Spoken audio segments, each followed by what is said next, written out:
Hello, everybody, and welcome back to SAL. It is kickoff time, which is, happily enough, kicking off just as we speak. Hi, welcome. This is our desk. Myself, Milosh, will be seeing me throughout the whole kickoff stage, but by my side this wonderful evening is my good friend, Davide Bucci. Mr. Foxe is here with me. You're looking great. You're looking happy. How have you been? I've been great. Excited to watch all of the teams playing in this new kickoff event. That being said, SAL arguably still the best region. That being said, looking great. What are you wearing? You're looking pretty spiffy yourself.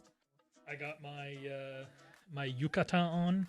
It's comfy. It's cozy. It's like almost 11 p.m. for me here. So I wanted something that could really carry me through the night and make me feel comfortable, but also, feel good. It's a show and it's something different, which is indeed the case, because Kickoff has a format that we haven't really had before. It kind of harkens to a more ancient system in many ways, but it fits very, very well because it's very condensed. Everything is happening in 3 weeks. That's for every single region.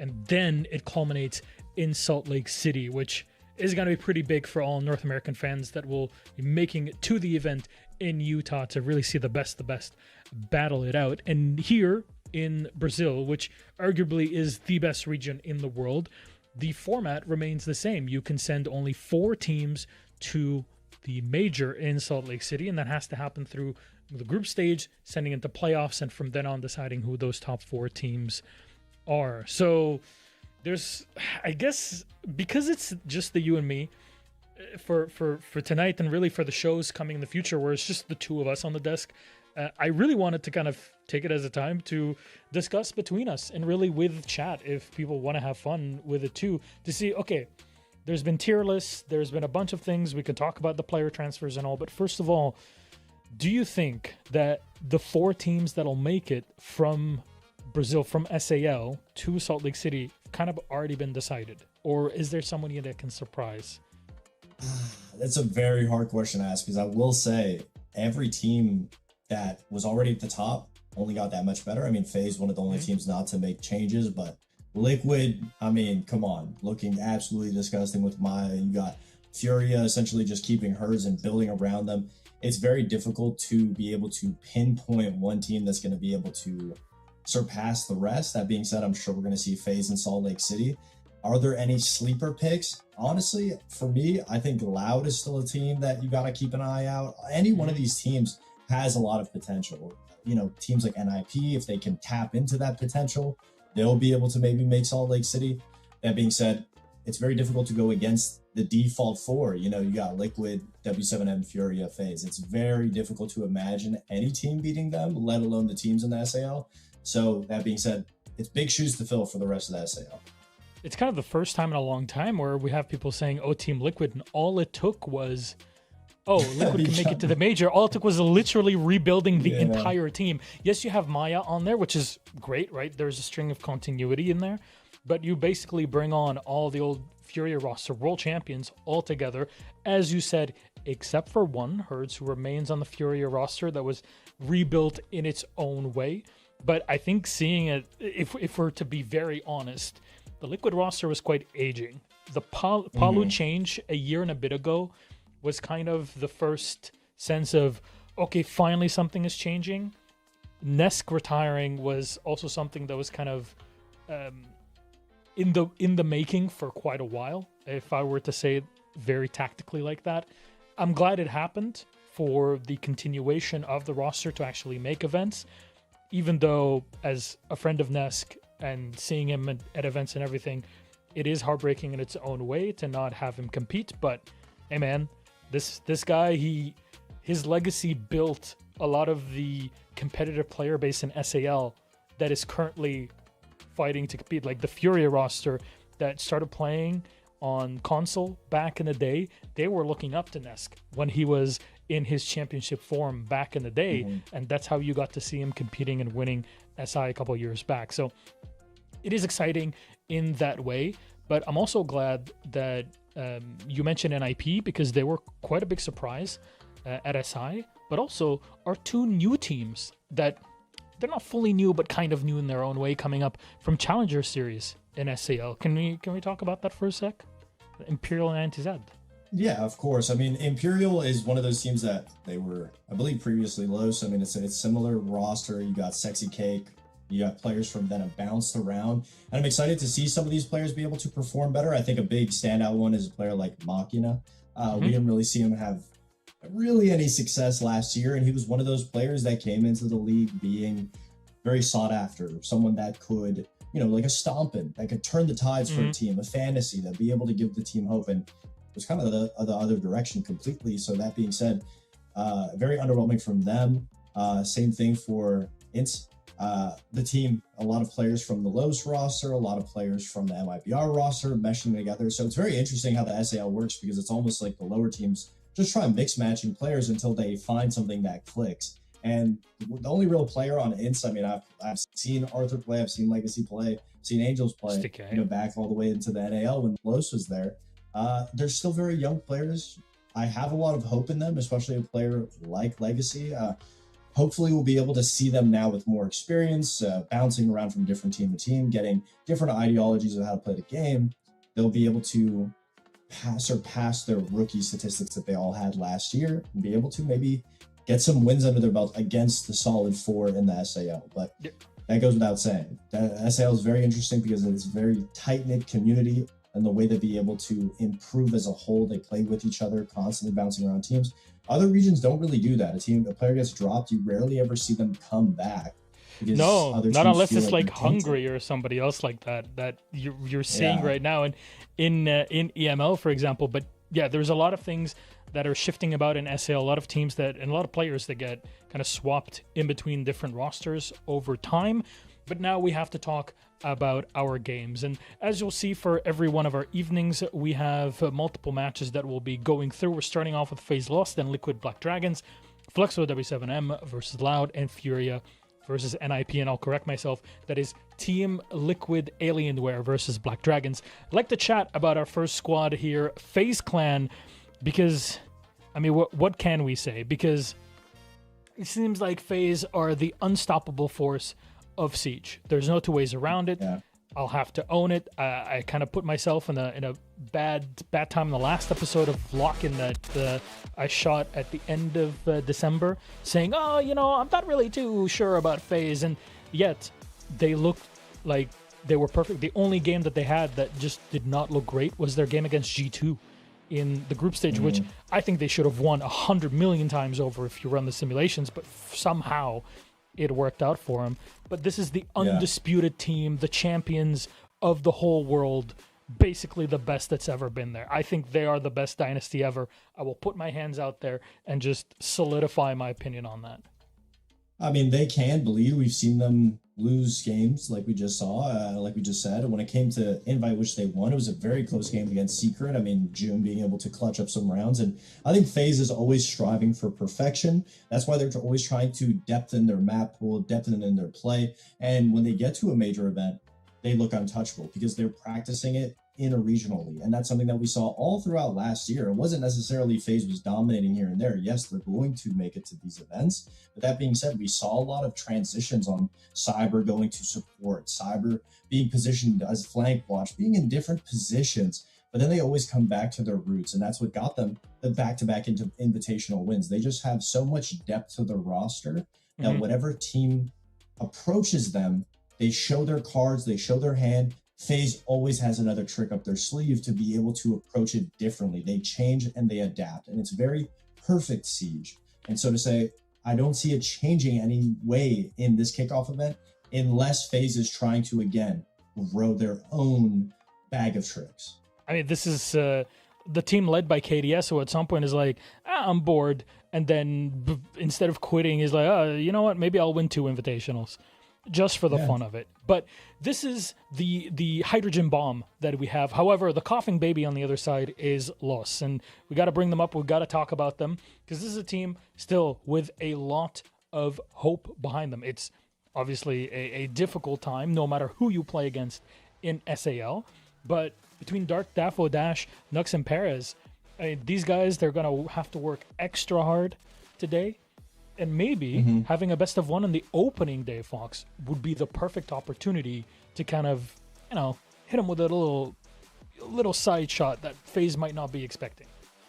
Absolutely. That's the benefit of being a brand new team going up against a team like FaZe is no one really knows what to expect from you. They don't know how to VOD review, how to strategize against you because you're a brand new team. And that being said, there's a lot of different looks of players on the Los roster, and it gives a lot of hope. I mean, Dash coming back from NA to rejoin Los because he was on that original team back in the day before he went to North America. So that being said, he has a lot of experience. He's been IGLing in different regions. He can bring what Wildcard was succeeding with, IGLing, and bring it to Los. There's Daffo, who struggled a little bit on Liquid, being able to find those openings, find a little bit of comfortability. But then you have players like Perez on the other side of things. That is another player that hasn't really hit the spotlight, but when we do see him, like when we saw big games out of him on those E1 rosters, things of that nature, Perez does show up to impress. And so all of these mixed match of players, it gives me a lot of hope, a lot of insight, as if they're a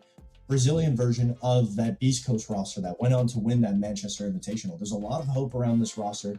It's just about seeing if they can put it all together and keep that consistency. But absolutely, for a first game day, you're going to be a little nervous that you're playing against FaZe, one of the adaptive titans of the game, but you're going to be happy that they have no real information on what you're bringing to the table. That is a very apt description that you gave there in comparison to that BCE roster back in the day. But still, shame that Dash is like kind of just blanking out dark there in the picture. But good for him. He's leading the charge regardless, and that is loss for us today and for this stage. I'd like to bring up our wonderful casters to have a chat with them, and I'm gonna swap and mute different parts so that Dev Marta can hear us. Hello, Mr. Dev Marta James. How are we doing? Hello, Mr. Jesse J. Chick. Apparently Jesse can't hear us. He's furiously typing. This is a great opportunity for us to say that actually me and Jesse are a new casting duo, so we're not working with Parker anymore. We're not working with Pengu anymore. Those guys are obviously getting back together. I feel like it's been a long time coming, Jesse. Yeah, I think it's about time that they put the two stats nerds together so that we can have a proper broadcast where we discuss the merits, not based on what we're seeing, but based on what the numbers tell us. Shut up. It's the first day, Jesse. We can't do that. We're here to just have some fun and get through it all together, because this is the point of Kickoff, right? You got 3 weeks. You're condensing everything into one tiny little space, those 9 play days, to see who can make it through. And this is your tester, right? Even if you don't qualify for Salt Lake City, a space for you to still test out your skills. And in this case, it's FaZe that get the last say. They ban Nighthaven Labs, and they take loss to Chalet. Now, Jesse, like you said, you like numbers. How good are FaZe on Chalet, numberly speaking? Well, Milo, Chalet is a very good map for FaZe Clan. They're currently rocking a 7-game win streak on Chalet. They haven't lost it since the Munich Major, so they are a very comfortable team here. But that also means there's a lot of VODs available on them, right? I'm sure Los have been doing their homework. They got Hugzord there as their new coach, so they're a brand new team coming into a map where they've got lots of footage on their opponent. There could be a win plan there.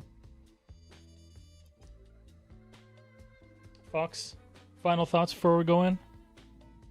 I mean, it's one of those things that FaZe is not going to make any mistakes, really. At the end of the day, it's their game to lose. That being said, I'd really love to see a revolutionized Los, a brand new team coming to the table. And hopefully that's what we get, all of these mixed match band of players. Hopefully we'll be able to see them finally click together on a roster. Well, I'm very excited to get to see some solid snake action, and nothing gets your snake solid than Dev Marta Jesse Cast. Have fun. Oh, wow, boy. What an introduction. Thank you very much, Gassan and Davide. Jesse, I'm so keen for this. Brazil, they play Siege like nobody else does. There's a very good reason why the South American League is regarded as the best home ground for breeding talent in Rainbow Six. Of course, so many of the best teams in the world in history come from Brazil, and you can't have a conversation about the best teams in Rainbow Six without talking about the only 2-time world champions in FaZe Clan, the back-to-back SI champs, the greatest team of all time. And it is a bit of an atomic bomb versus the coughing baby here. But Los, look, they have a new roster. They're going to give it their all. Yeah, they absolutely will, James. And listen, you say the only back-to-back roster. I feel like your current duo might have a bit of a problem with that, but the first 5-man stack for sure in the first org, so we'll give you the technicalities. This should be a fun game for Los to go up against. There's no such thing as an about easy game Pengu. in the I don't SAL, know that but- guy. I don't work with that guy anymore. Sure. I work with Jesse Chick Sure. now. Well, it should be a good time, man. This Los squad, it'll be a tough opponent to start things off up against FaZe Clan. They're not going to be expected to win, but if they can just show some really nice stuff as a brand new roster, I think that'll be promising for their season ahead. Yeah, for sure. And as Milosh mentioned in the pre-show, very exciting chance for us to see Brazil playing Solid Snake, and Perez is going to bring it straight away. Interestingly, with the DMR, not often that you see that. A lot of people like the F2 now that it's got the vertical grip back. Of course, it was notorious on Twitch back in the day. And now that Solid Snake has it, especially in close range, which Solid Snake is particularly good for, his gadget being very much a more kind of close range PCU tool. I hope that we get to see a lot of action out of that operator. Yeah, it would be nice to see some Snake. I know we got to see a little bit in EML, and it's been played in APAC quite a bit, but here in South America, you've got to expect that they'll be showing us exactly how this operator is meant to be played. Currently just being used to clear through that bottom floor. There's nobody on FaZe Clan playing down here below the site, so it's a free walk up the solar stairs for Perez, and find some players now just on the edge of his radar. Yeah, good info as well. Sees that player inside of the closet, wants to take the gunfight as well. Right on the other side of it, it is Vidiking, of course. He doesn't want to lose his life too early. Being that Echo, he needs to keep those Yokais alive. But there's temptation here to go for a vertical peek here from Perez. Almost actually lands shots onto the Echo as well. A lot of ground taken from Los. Look, this has by no means been a dominant start for FaZe Clan. Los are off very well. They've got good control. Oh, that will hurt, though, James. I mean, that's their only player that was actually in the building taken out. Dark will now take up that mantle as the only player in, but missing some shots on the Mez player. So this is just an awkward angle for him to take with the SMG. It is indeed. Big gunfight to come, though, for Dark. He needs to win it to bring something back because the rest of Los are struggling, and Vidiking has held the line very nicely on that bomb site. It was a bit of a mistimed execute, wasn't it? Los went deep inside a bathroom, while Dark on the other side of the map didn't have a way to make an impact. Yeah, I mean, I don't mind trying to go from different angles and have that approach, but ultimately the shots just weren't being hit on either side. They found souls, but 4 members of FaZe Clan still stand strong with 40 seconds to go, and it's going to be all on Daffo to win this one out. A 1v4 becomes a 1v3. Time to find some exit frags. FaZe are very restrained. They are very unlikely to get baited into this one. And what's more, they've got Yokais, and they've got verticality as well. Great opening from FaZe. Big round from Vidiking as well. And the reigning world champs are off to a very familiar start. Yeah, nice to see FaZe Clan back in action. Really standard top floor hold. You've left the Mira up. A lot of teams would choose to ban that out, but deciding that instead it's more important to take away that Denari, that Azami, 2 really popular operators to the top floor. Let's FaZe Clan just play a very passive defense. Nothing too crazy coming out from them, winning a lot of their fights on both sides of the map, not getting caught off by Dark's little sneaky play in through the front door. So it's good to see FaZe Clan starting so strong. The captain with 4 kills, Vidiking. Very nice start coming here from the IGL. I want to talk about Los for a minute here, Jesse, because, of course, while FaZe have made absolutely no changes to their roster whatsoever, Los are quite the opposite. They've got 4 new players and a new coach, and I can talk about all of them individually, but the one that I really want to focus on for a moment, Jesse, is Dash. Of course, you'd be very familiar with Dash for such a long time with Wildcard, his trip up to North America for quite some time, and now his return to Brazil. What do you think about Dash and, I guess, his trajectory and his place on this Los roster? Yeah, I think it's a great point because Dash really was one of those guys that I think back when he was initially on Los in that W7M core, he didn't have much of an identity in himself. He was kind of just the guy who played with Lobit and Dodes and was part of that team that lifted the hammer in Montreal, or not the hammer, but the trophy in the Montreal Major. he really came into his own on wildcard, and he really started to become a player that you could rely on as a backline support player that was going to clutch in those big moments. Now coming in, he's the IGL of this new low squad. He's really been kind of given the reins to build this new team up from scratch, and it's really exciting to kind of see his development as a player, because it really does feel like this is the most real look we're getting at Dash, where his teammates aren't taking as much of the focus. Yeah, and of course, everything that Wildcard was able to achieve was incredible, especially for a North American roster, especially for an underdog North American roster. You know, it wasn't your M80 or your Dark Zero, a bigger name from North America, a Space Station perhaps. It was Wildcard that has been the best performing NA team, and Dash has certainly been an instrumental part of that. Outside of that, I mean, you look at the rest of this roster, Nux previously being on Elevate Academy, Perez on Loud, Daffo on the Team Liquid team, and Hugzor, the coach, formerly with Elevate with their APAC or APL roster, the Brazilian APL roster. It's a bit of a mixture that has come together to make this new lowest roster. Unfortunately, Dash is the first to fall, so we can gas him up all we like, but he won't be present this round. Tough one. Your Capitao going down. It's going to make that library corner clear really, really tough. It was handy from that position who got the frag. Intel is still nice from Los. You can see the Snake watching these players on his little mini-map, but he jumps in. He's just going to get fried. Oh, ouch. Nux does manage to make his way forward with the Blackbeard, though, and it does create an opening here for Los. In fact, they weather the storm as they clear some of these core positions on the top floor. FaZe are forced back, and Perez critically now has control of the library stairs. Yeah, they've got full top control as well. They don't really have soft breach to work with it, but that's still something they don't have to worry about late round. Vidiking's going to have this information in the pulse if he brings it out. No more Nitro to play with, but with 45 seconds, this push has to come quickly from Los. He's making vert with his grenade. I mean, he could go and pick up some breaching charges and go for that with the Solid Snake. He's actually going to pick up another grenade instead. The time is ticking away, as you say. The Blackbeard needs to be one of the instrumental operators here, but completely caught off guard. Nux is taken down in sight by Soul's Handy. Makes it a very difficult task now for Dark in a 1v3 on the Deimos, and that diffuser is cold on the ground. The round is pretty much done in the bag for FaZe again.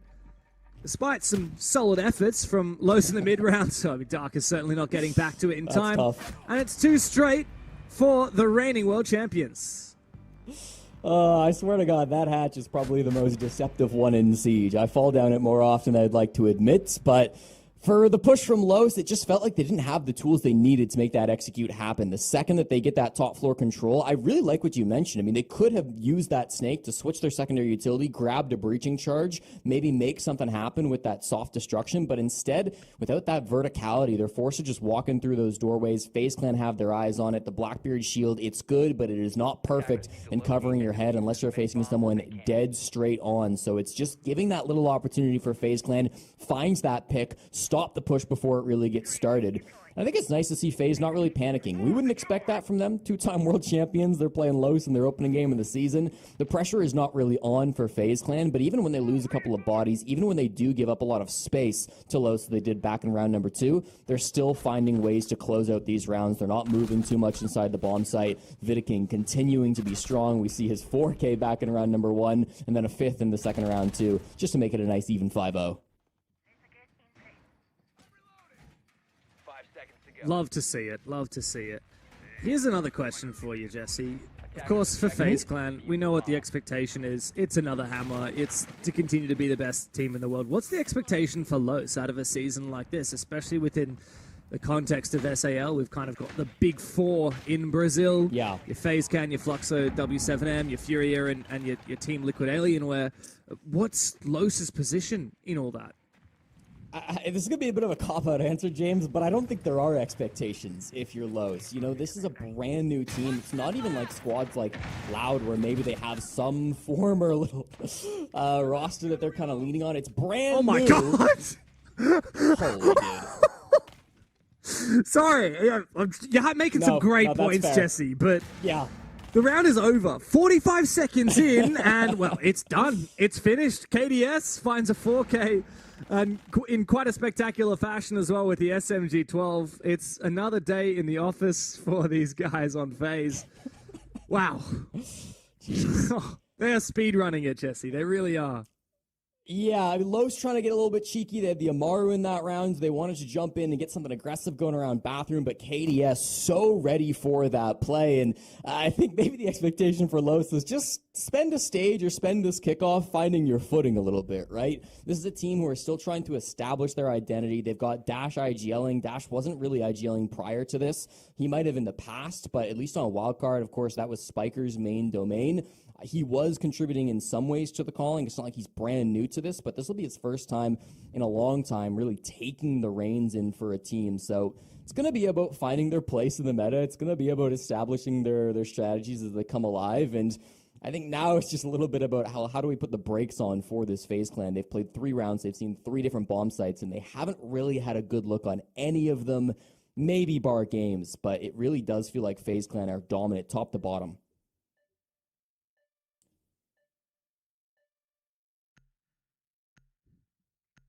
What the hell do you say in a tactical timeout like this? You've just been utterly decimated.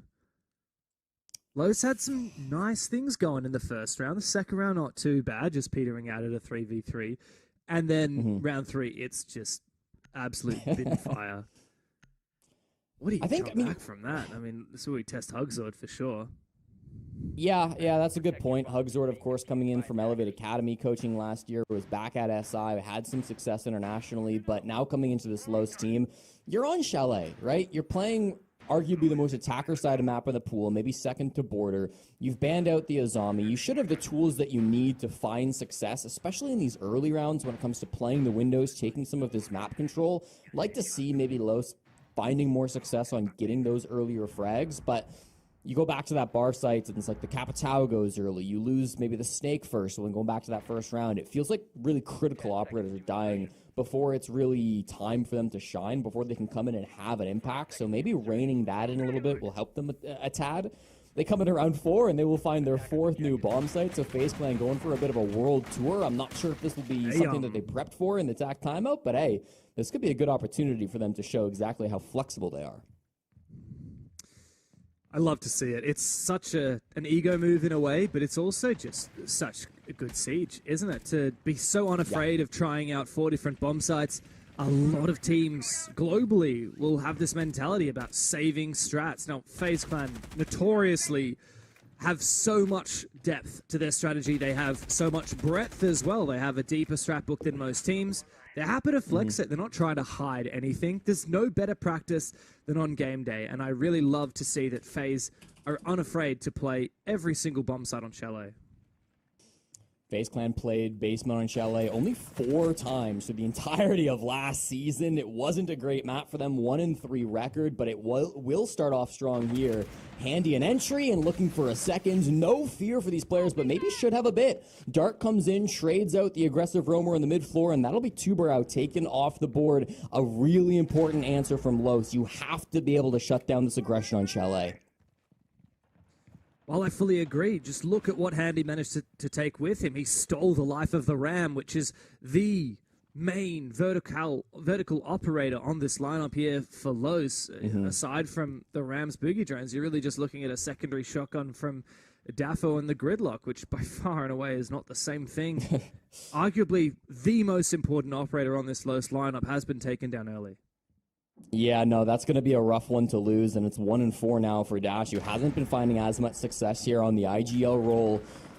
The Romans are still standing. It's Cyber, who's always happy to play aggressive, just by the west main stairs. As long as he exists here, they know that Wine is really not going to be a problem. This has got to be kind of a snow take over on that side of the map, but that's really where you start to feel the lack of the Ram, right? Without that soft destruction, pushing in Snowmobile can be really awkward. I think they are trying to go for it. It looks like some of the boogie drones were able to go off before Dash died, so there is still some verticality they're working with, but it really just comes down to these Los players. Can they convert with only 45 seconds to go? Maybe they will. For the first time in this game, they have a numbers advantage for Los. It's a big opening moment now with Dark finding that kill. 20 seconds left. Vidiking has to hold things down here in Snowmobile. He's being flashed out, but he's still finding the shot. Great hit head to find onto Perez. Now it's back to a 3v3.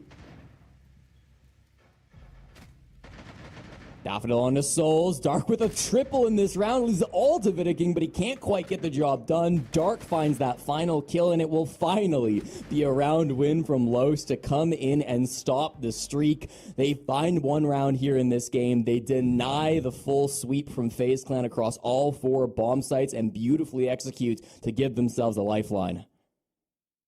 I tell you what, Jesse, if you'd asked me at the start of that round, so you've got no RAM, you've got no verticality, and you're playing up against a FaZe that has just utterly destroyed you for the last 3 rounds in a row. Is Los going to make it happen? I'd say in no universe is that going to happen.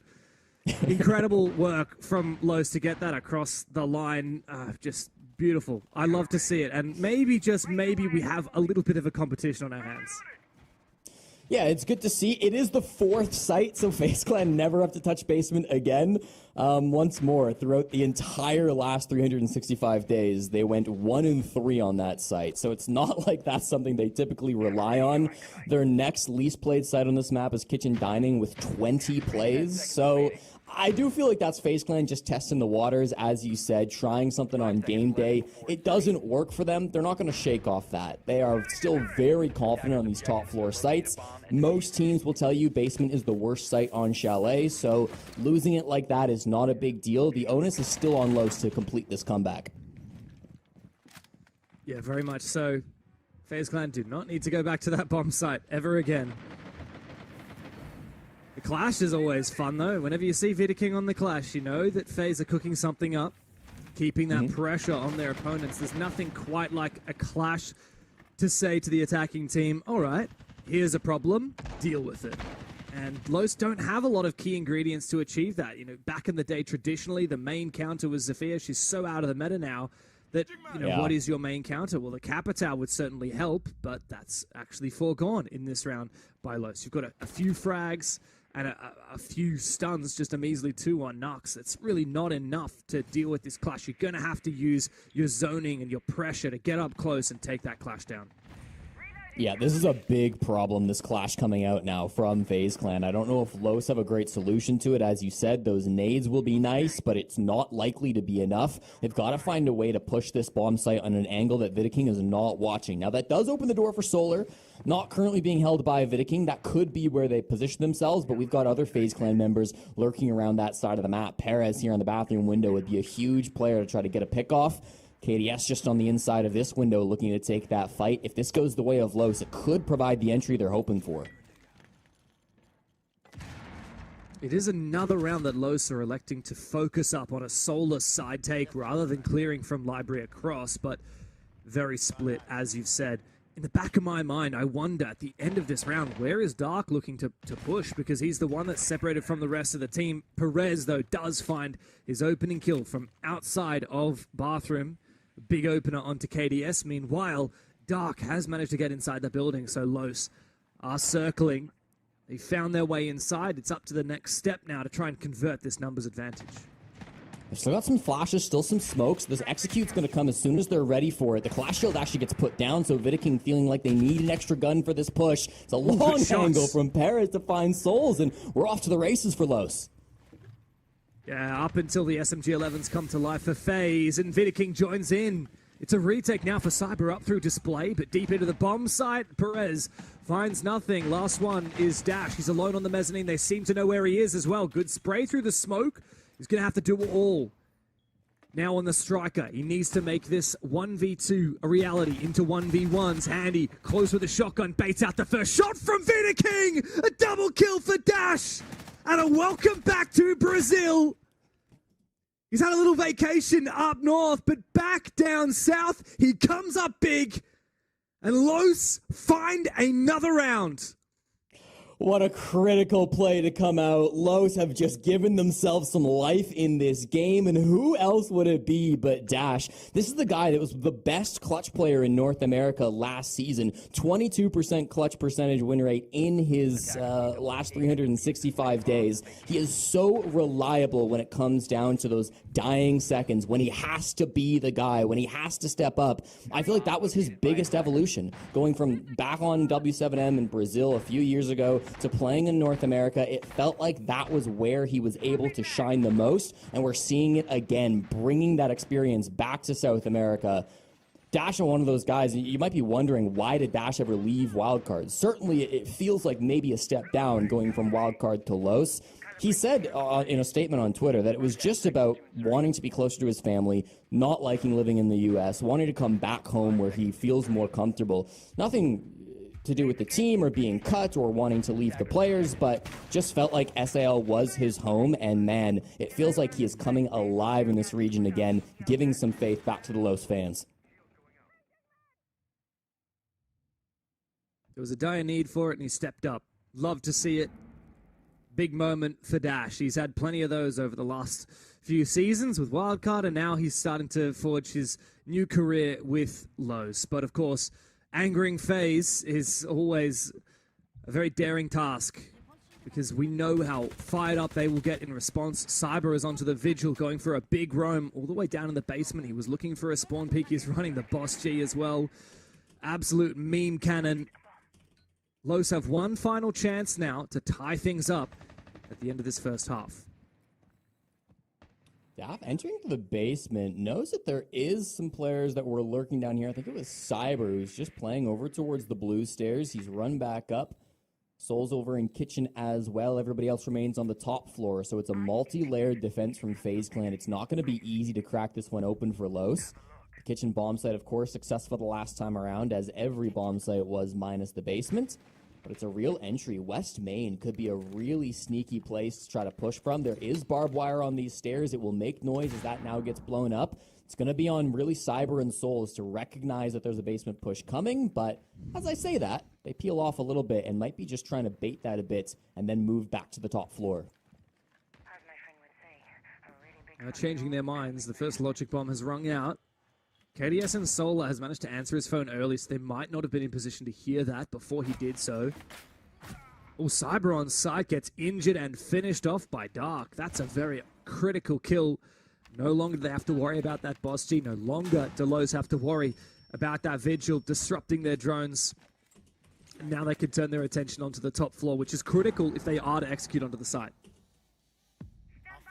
Here comes the track from Dash, going to give themselves a little bit more information so that they can find these players top floor. The clash is still a problem, but despite the info, loses the first fight. Paris trades out on Davidic King, though. The clash has fallen. They need these last couple of players up above.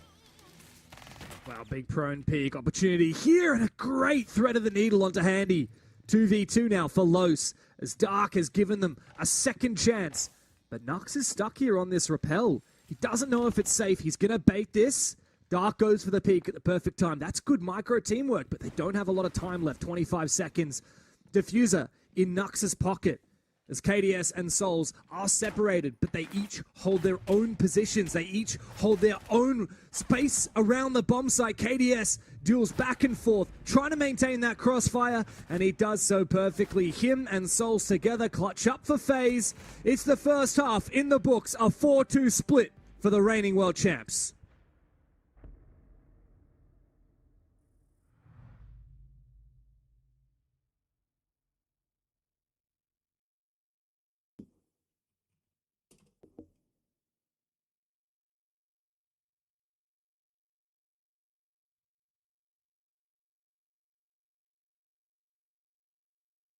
Gives us a little bit of extra time to talk to the team's coaches, to discuss how that last half has gone and how we can change things up in the second half. Really feels like Los are one of those teams that could come alive on the defense just because they are such a new roster. Sometimes attacking can be the more difficult of the two halves. Even in that 2v2, right? We saw multiple rounds in that first half where there was either an even man count or maybe even a slightly advantageous position from Los. I'm thinking about the bar attack in round 3 and round 2, and then also that previous attack in round 6, where numbers are even, but the players on Los just can't quite group together enough. Their timing is a little bit off. There's no potential for trades just because they're not playing together, and it means that FaZe Clans sitting on site have a way easier time coordinating and trading things out, even if they do happen to lose some of those fights. If that switches around and now maybe FaZe Clan go to the harder attacking side, those late round situations could go more in Los's favor, but it's also FaZe Clan we're talking about. This is still the best team in the world. They're not going to be struggling on chalet attacks in the same way that Los was. Yeah, I mean, teams should not really be struggling on attack on Chalet. It's traditionally a more attacker-sided map. I mean, it's not like your number one these days. Bank tends to take the cake, but yeah, it's definitely, if you're looking holistically at the map pool, it's no cafe, it's no clubhouse. Teams should have a lot more comfort attacking here than on your average map. And so a 4-2 split for FaZe's defense is nothing short of exemplary. Now, both teams have had a chance to talk to their coaches. It's hard to tell from the cams there, but I believe that's Hugsword. But yeah, there you go. There's Hugsword behind Los. Another returning player to Brazil from overseas, in this case, a returning coach. Of course, Hugsword working for Elevate for their APL team previously. Now back in Brazil, where he belongs, where he's been for a very long time prior to his expedition over to APL. There's been quite a few homecomings for Brazilian players and staff. Another one that comes to mind that we'll get to see a little bit later today is Loira, of course, formerly over in EU on G2, now back with the new Furia roster. True. It feels like after last season's departure from the region, where a lot of players really did spread out to APAC or even to EU, now it's kind of a homecoming, as you say, with a lot of players coming back in. They did lose Ask, of course, who has moved his way over to Europe to start to play in some of those EML matches with GK. So there's definitely been a bit of a departure.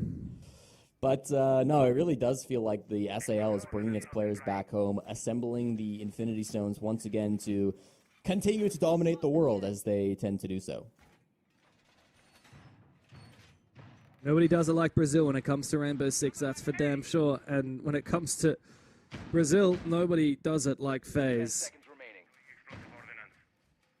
4-2 split. Time to run away with it now. They're on the attacking side. Los actually banning out both of the F2 operators in the Twitch and the Snake, and that's not because of the F2, I have no doubt. It's because of the power of those operators really breaking into this. Let's first talk about the Twitch. There are so many ways that you can get those drones into Chalet and clear out Utah, whether it's your Denaris, whether it's your Goyos, whether it's your Wamai discs, or even the default cameras. That Twitch can be very potent on Chalet, and FaZe are one of the best teams at doing their homework early in the round to prep for those executes. Yeah, certainly. I mean, we can see how good the Twitch can be sometimes for FaZe Clan. It really does feel like that's an operator that they've been finding success with. Everybody has. I mean, especially with the F2 buffs. Most people, I feel like, are still favoring the 417, but you've got two great options now when playing on Twitch, and it really does feel like she has been even more cemented in the meta than she was previously. But without her at their side, FaZe Clan are going to go for a bit of a different take. They've brought Handy on the Osa. Now, I'm a bit of a skeptic when it comes to Osa plays. She did get some buffs a few months ago, so there are reasons to pick her now maybe that there weren't before. But I'm very curious what this push is going to look like from Handy. Depending on where he's positioned, they could try to make something happen just in the office store, or maybe even on the solar windows, as Dash will sprint straight past those. Yeah, well, the Grimsby's have gone unbanned, and that does allow them to really put Dash under the pump here. This was such a big risk to run past the windows. He's able to shoot down one of those Grim Bees, so that won't detonate. Also, there's a little bit of a battle going on between Los and FaZe. Dash is really just doing his best to survive as the floor becomes lava. The shots ring out from underneath. Best case scenario here for Dash is he finds one kill before he is eventually traded on back, but I'm not even confident he'll be able to achieve that. Souls has a perfect repel, a very high damage rifle, and Vita King is continuing to make mincemeat out of the floor beneath Dash, and eventually finally finds that kill. Enough damage done. FaZe can move to their next step in the round. You know what, though, James? It took a lot of time. Dash shouldn't have lived there, but he shouldn't have even wasted as much time as he did. That could be exactly what Los need to hold things down. Only 40 seconds. Still KDS below the site, hoping to get a bang through the floor, but not really finding much. Instead, Cyber will get one and leave it to Nuxgut and Perez. Oh, and Nux goes down. It's Perez up against the world. 1v4, and Vita King will easily find him. Run-of-the-mill round for FaZe as soon as they finally dealt with Dash, that obstacle in Solarium. Well, Los were toast, and it was a done deal. 5 rounds to 2 in the lead. There's not many ways back into it here for the underdogs.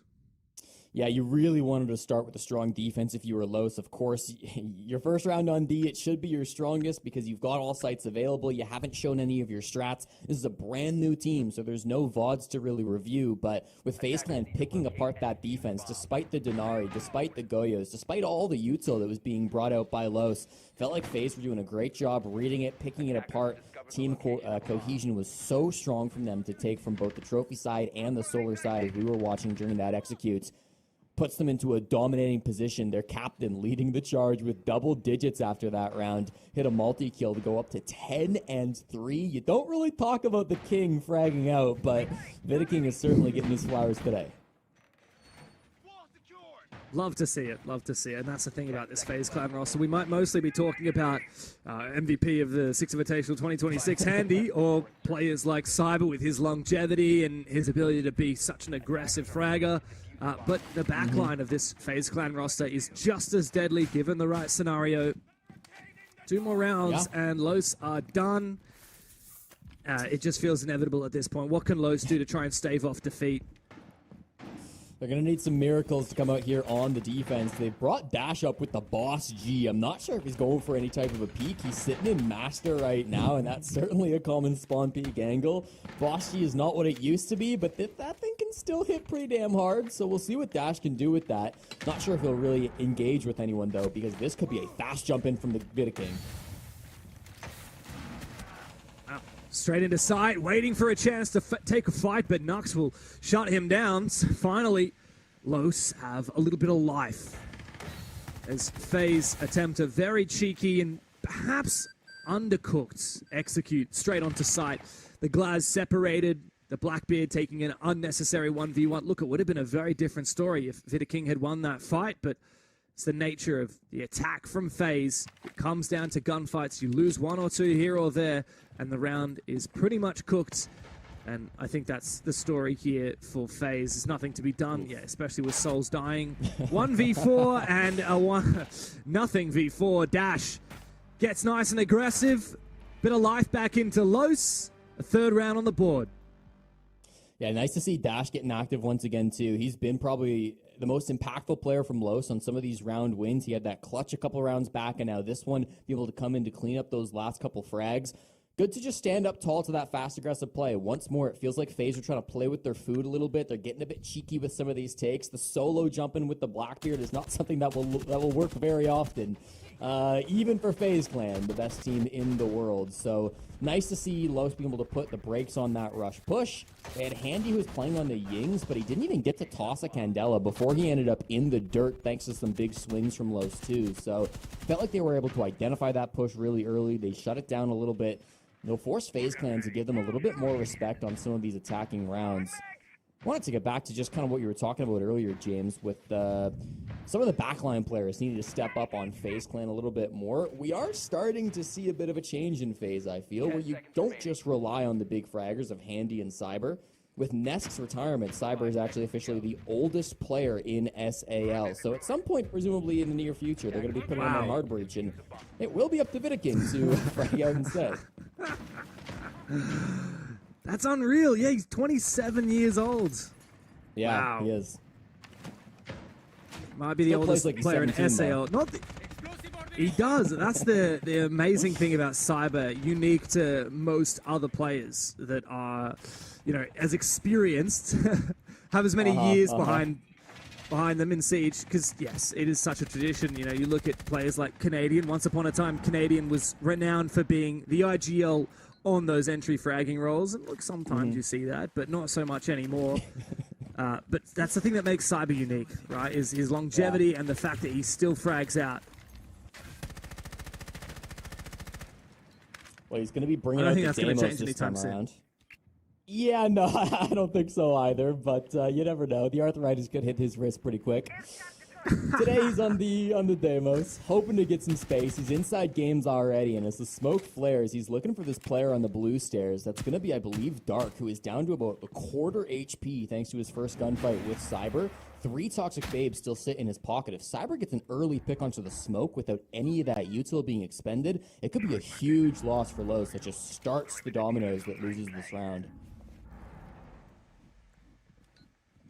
Ooh, where's Cyber taking all that damage from? Not sure what happened there. Vita King upstairs solo pushing, but he finds Daffo, and that is a rough start for Los. Dark also being finished off. No more smoke, no more Goyo. Dash shut down on his flank, and with Perez falling and FaZe knowing exactly where Dash is down below, it comes just down to Nux upstairs. And nobody on site. Now FaZe can look to try and execute. Cyber is deep in the site. Souls has cut down Dash, and it's all done. FaZe Clan match points, and Los are left searching for a round, begging for a way to get into the game. It's 3 more frags for the captain. Vidiking up to 13, and it just feels like he is everywhere around this map. He gets the opening frag onto Daffo. It's just a simple lurk play, you know? He opens the door to Office early in that round. He's holding it for a very long time. Eventually, Daffo gets bored, goes for a swing. Vidiking is right up in his face to get that entry frag. At the same time, the rest of his team is coming in to support him. They can take that top floor control. They start finding those last couple of players, and it just feels like there's a point in every round where FaZe Clan flip the switch. They say, we're going now. We find our opening. We find the gap. We find the mistake from Los that will get us that opening pick. And then it is go, go, go. Let's just execute onto this site. Find the players that we need. Dominating round from FaZe to grab their first match point of the new season. Attackers need to locate and defuse bombs.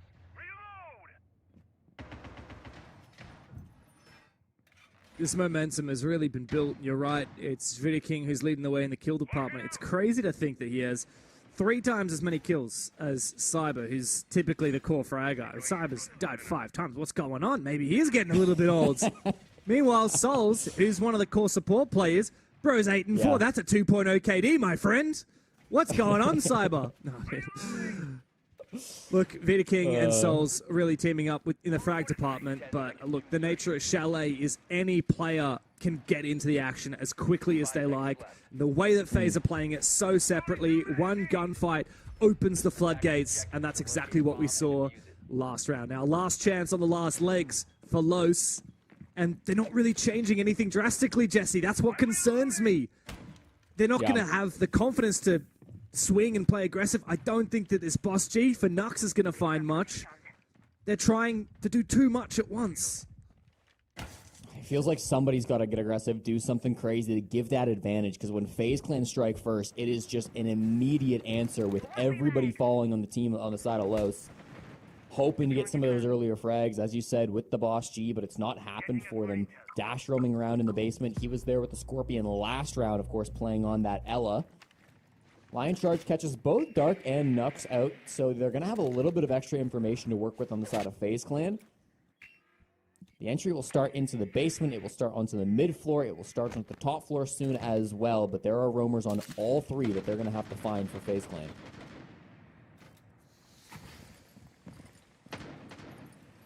Stakes are high here for Los. Of course, here in the group stage, we see teams eliminated before we move into the playoffs, and Los need to garner as many points as they can to qualify through to those playoffs to stay alive, but Dash will fall early. He's done, perhaps for the entire match, as Cyber has snuck in to the basement all the way through to blue and found a big opening kill for FaZe. That could be the beginning of the end. Now 4 players remain on Los, half the round still to go. Nuxa here on blue stairs will be a 1-man army to try to lock things down. It's Perez actually down inside a bar who strikes first. It's not all alone. He's not just a 1-man army. He's got a bit of support. Dealing with those air jabs now in a second from Perez before he finally does lose a teammate. He's still alive though, and Nux overextending a little bit, and Perez falling as well means that it's all done. Los have a 1v3 before them that they cannot overcome. It's FaZe Clan to start phenomenally here in the South America League. It's another day in the office for the best team in the world, and I'm sure that nobody expected anything else. Yeah, nice to see FaZe Clan still in form on Chalet. That'll be their 8th victory in a row, dating back to the Munich Major last season. So just a dominating performance to come out from them. I think there were some bright spots from Los. I think Dash had a couple of big rounds. We started to see a little bit of that teamwork coming through, but they're a brand new team. They're still going to have to put in some work if they want to beat teams like FaZe Clan anytime soon. It's not going to get much easier because their next team is Team Liquid. But of course, we'll go back to the desk and see what Milosh and Foxy have to say about it.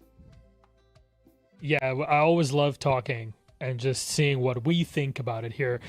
Fox, I guess it's pretty easy to tell, as our wonderful casters were saying, the hydrogen bomb won at the end of the day. 8 wins straight, like Jesse was saying. First half looked like, man, Los really got something to give. And obviously, once you get to the attack on Chalet, that's kind of when FaZe can just roll over you. Yeah, I think FaZe being able to adapt against their opponent is something that they're one of a kind at. And it really shows that despite them not knowing what Los is going to do, being a new team, they specifically look like they were targeting Dash in the way that you would call things for wildcard, because getting rid of the Clash right off the bat, getting rid of operators like Mira, being able to ban out Dash's safety guards of, we don't know how to counter FaZe. Let's bring information that FaZe can't shoot us on. So FaZe understanding that, taking those variables out of the equation, instantly puts them in the driver's seat when they get onto their attacks. And that being said, I'm glad Los performed decently well on their own attacks. That being said, I mean, they did go down 3-0, but then tie it up, make it look like they had a little bit of an opportunity. It looked like they were also actively thinking, because they were losing gunfights left and right. So they decided to just turn up the aggression that much more, and that's where we saw them winning rounds. Now, they did lose, but that being said, I do think there is a lot to look forward to if you're Los. Absolutely, and there's one thing to say about FaZe, if anything, is that JP is a big part of making all of this work. Their analyst, that is. I would attribute a lot of victories to preparation that he kind of helps put in the background to enable these world-class athletes on the FaZe roster to do their best, right? You're always fed that info so that when you get into the game, you know how to handle your opponent. And obviously, these guys are led by, in my opinion, probably one of the best IGLs in the entire game. In this case, KDS, and the man knows exactly what to do, how to adapt. Well, Los, you said, definitely have opportunities. You can't really put too much pressure on yourself that, hey, in the first day we lost to FaZe. Yeah, but we gave them like 3 really good rounds on attack, on Chalet, where we want to do our best. I think 3 is kind of the minimum that you expect on a map like Chalet. But you're playing against the world champions, the best in the world. There is a point where you have to be honest with yourself, and maybe that is a point where it's kind of a learning process through accepting fate, understanding that it's against FaZe, and being okay with that, and just coming back stronger, not letting a loss like this, no pun intended, bring you down. Yeah, you can't let a game like this affect you. That being said, all of these players, they've faced defeat before. They're probably in the best roster that they could possibly be a part of currently. Them leaving their prior teams to collectively make this one. I think there's still some consistencies here. Dash's issues with getting overpicked, over aggressive. You can see when Los start to lose rounds, he gets very aggressive to find those picks. It didn't work out for him today. You can see Dafo, the same issues that he had on Liquid, not being able to find utility, find that usefulness to be able to follow up his teammates. But for Dark and Perez, again, just being able to get their own kills. It looks like all of these players, the habits that they've built from their previous teams haven't yet been washed away. And that takes time, and it's a build up to get to a point where you're able to shake those off. And that being said, you have to be content with this performance against FaZe. I mean, FaZe, I'm glad you brought up the supporting staff, because it really was that. I mean, just down to the map bans, when it comes down to the operator bans, you could see that they use the habits that Los showed the players individually. Who's going to be IGLing? Who's going to be playing what roles? They get rid of the easy operators. It really was a team win from FaZe, specifically coming from the supporting staff side. So that's one of those gifts that you don't get unless you're a team for years and years and have trophies under your belt. So that being said, FaZe still looking as strong as ever. Absolutely. No two ways around it. In this case, the preparation and the power that is FaZe Clan, the powerhouse that is FaZe Clan, definitely coming out up top. We talked about Chalet before. We got the map veto information from Mr. Jesse J. Chick today, and as he confirmed at the end of the match, 8 wins in a row from Munich onwards for FaZe Clan. They're comfortable on the map. They've had no changes. Though this is, at least for Los, is, hey, we're playing Kickoff, right? It's a different format. It's in groups. It's not the usual that we have in like stage 1 and 2. So why not take this time to see how things work? I don't think you can weigh a team based on their performance in kickoff, as in, should we change everything or not? I think it's a very good way to start here, putting up as much as possible against a powerhouse like FaZe. King is MVP.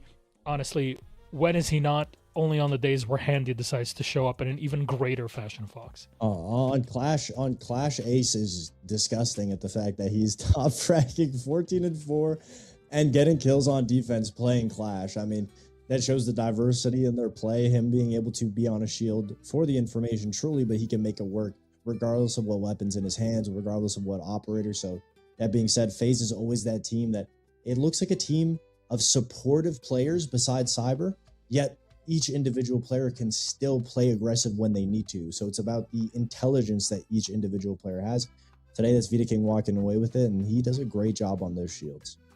It's crazy the game sense that you have after, a decade of playing at the highest competitive level for a lot of these players in here. So, yeah, pretty incredible if you ask me. Speaking of which, let's dig into the minds of the analyst behind it all, Mr. JP, double world champion. Let's bring him up.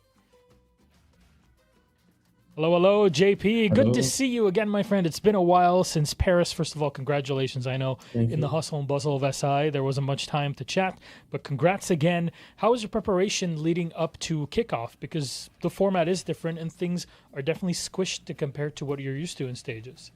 Yeah, our preparation were basically the same, I would say. Like, speaking of how we prepare our own maps, but studying the other teams were a little bit different. Because we have we knew which teams were in our group 3 or 4 weeks ago, so we have just one scrim against Los, for example, and was basically everything we have to prep against them. Luckily, one of the maps we scrimmed in was Chalet, and we have some information to prepare.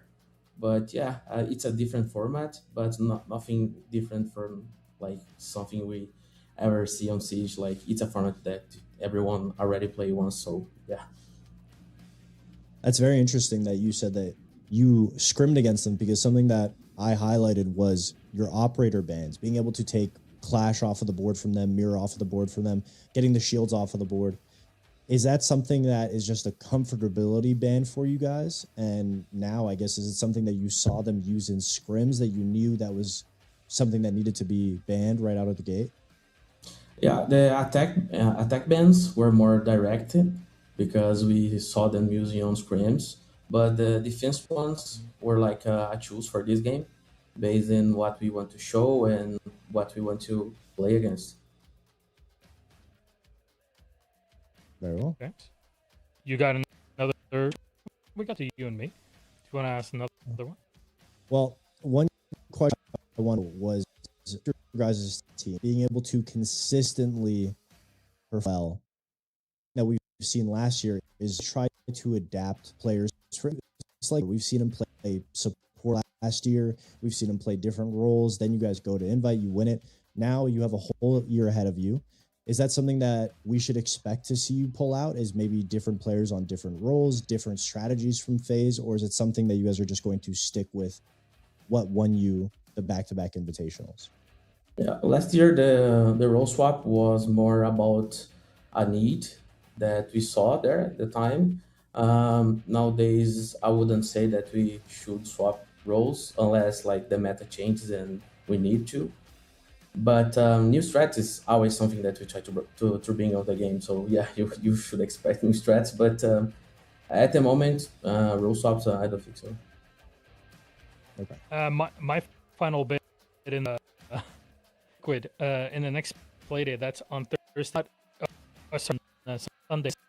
This is not that couldn't win anything. This is for Liquid on pace. Is there anything to them or for us to expect ahead of that match? Play against that score is always crazy. Everyone there is crazy good, and now it's more matter. It's a big classic from Brazil. FaZe and Liquid, but yeah, I expect a hardest match compared to today, but I hope we won and keeping the streak of winnings. Wonderful. Thank you very much, JP. Thank you so much for joining. We'll see you on Sunday with the rest It's the FaZe for a great match, Team Liquid. Have a good night. See you guys. And there it is. That is our interview. We already went through our statistics, our MVP. Anything, Fox? Those are great questions to really lob at JP, kind of dig deeper into his mind and the reasoning behind one decision or the other. But now we have to move on to our next match. We mentioned Team Liquid, where they're up next against Black Dragons. So we'll see you after this quick break for a quick discussion.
Welcome back, friends, to SAL Kickoff. Our first matchup of this kickoff set has just ended.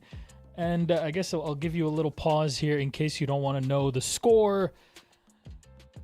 But, well, who would have thought the Hydrogen Bomb won at the end of the day? FaZe Clan victorious 7-3 on Chalet against Lost. And we're back here, Milosh and Fox, to discuss our second matchup of the evening for best of ones, as you've come to expect from these two groups. Now, the kickoff format is different than what you've had usually in these two groups, split in their own way. These teams in SAL, I need to talk about these next two teams, because Team Liquid Alienware is not the same team that we ended 2025 on. They saw an opportunity, Davide, and when life gives you lemons, what do? You get them on your team. You make limeade. Limeade? Yeah. Well, no, what do you do? You said in the pre-show, I just wanted to talk about it because you said in the pre-show when you were talking about Ness retiring and everything like that, and you were saying, oh, Liquid, you glossed over. You were like, all Liquid had to do was just, pick up a whole new roster. They got the roster. Like, there wasn't just something that was so glossed over. I mean, they kept Maya. Maya is arguably one of the best players in the SAL that hasn't really had his moments to shine. Yeah. And then they just took the Furia roster, besides Herds, and made that team even scarier. Herds is a great player, that being said, but to elevate a team like Furia is something that I didn't think was possible. The question is, can they liquidate their opponents? Really throughout SAL here, it's not going to be an easy time at all. You're hoping that their alien tech will give them some great performance during the stage. This is why people watch SAL, by the way. This is for the wordplay. Thank you, James. We love you very much. He's trying to be very nice. Mr. Dev Martin, Tiago is my favorite caster of the evening today. However, we have to move in. Let's put up those lineups. Zed, Team Liquid Alienware, let's go with them and see what they have to offer, because yes, they are different, but as you mentioned, Fox, they have stuck with Mayahi, Mayaha, right, and he's still on there with four of the best to ever do it. Yeah, I mean, the team itself as a core is still going to be the same. It's very flexible. When you take an IGL like Felipox, you put them with the same core, essentially just switching out one player for arguably. It's hard to say that Maya is a better player because Herds is so good, but I'd say Maya is a more consistent player because he has never really had a bad performance. And something that we saw on the previous Liquid roster was Maya was playing support, then he went on to Ashe. He was that entry. No matter where he is, he's going to find success. He's going to be a consistent key for this new Liquid roster, something that they didn't really need, but now they have, and it makes them that much better and scarier. Black Dragons are on the other side. They were a big surprise going into the Invitational, I have to say, and frankly, they kind of won me over as a fan over the past 6 months of watching them, and really over stage 1 and 2 last year. It seems like there is an opportunity. There is a lot of hope with this team, and I'm very much looking forward to seeing them more and more in competition.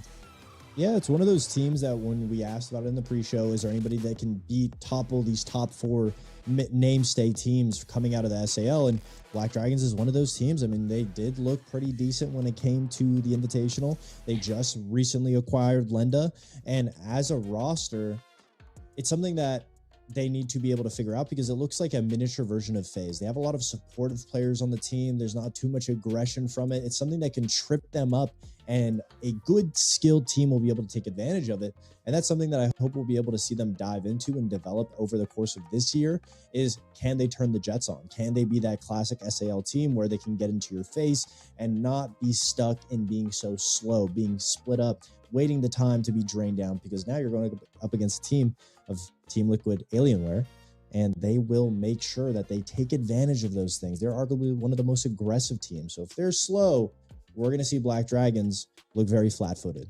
Well, it might come down to our map, so let's pull up our veto and see which map we're going to have for this best of 1 series for the evening, and what will we be left with. There's basically a lot of data on Black Dragons, but nothing in Team Liquid here, given that Maya's on the roster. Bank's got to be removed, and we're going to be left with Cafe Dostoyevsky as our decider. And Dev did highlight something here in our chat, which I'm not going to take him away from him. I'm actually going to take the opportunity to pull him in. But first, Fox, your thoughts on Cafe? I think it's just a classic day for Liquid. I mean, they're getting rid of the inconsistent variables of maps. Clubhouse Chalet, they're going to something that's comfortable, one of those maps that they've revolutionized. We're going to see a lot of Azami play, holding piano. Again, it's just Liquid's game to lose. I'm expecting the same thing as last game, where we're hoping that Black Dragons can get a couple of rounds to give us hope in their development for the kickoff.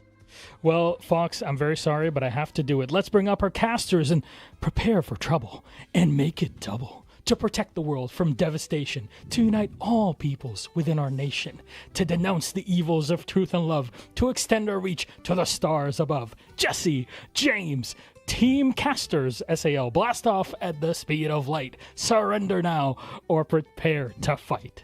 That's right. Hello.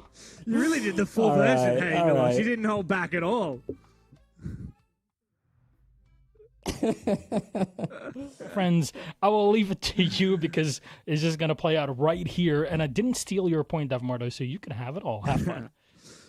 That's okay. Thank you so much, Gassan. Jesse, let's jump straight into it. We've already flown past the bans, and before we dissect them, the one thing that's on my mind and the reason why I am so excited about this game specifically, TL Alienware versus Black Dragons, is it is a rematch of the grand final of the Brazil Last Chance qualifier for the Six Invitational, where Black Dragons had a huge upset over Team Liquid, and of course, infamously retired Nesk. That was Nesk's last pro game. Liquid failed to make it to SI, and Black Dragons, of course, went over to Paris, not only to compete at the SI, but even to take down G2 2-0. And while they didn't make it deep into the tournament, I think a lot of people looked at Black Dragons with a little bit more of a favorable lens after what they achieved, not only through the LCQ, but in Paris itself. So now it's a chance for Team Liquid, who have gone and picked up some of the greatest players ever to touch the game, to get revenge on Black Dragons. Yeah, it's kind of a cool story, isn't it, James? Because Black Dragons are the ones who destroyed the old Team Liquid, and now they have to live with that consequence. They have to face the team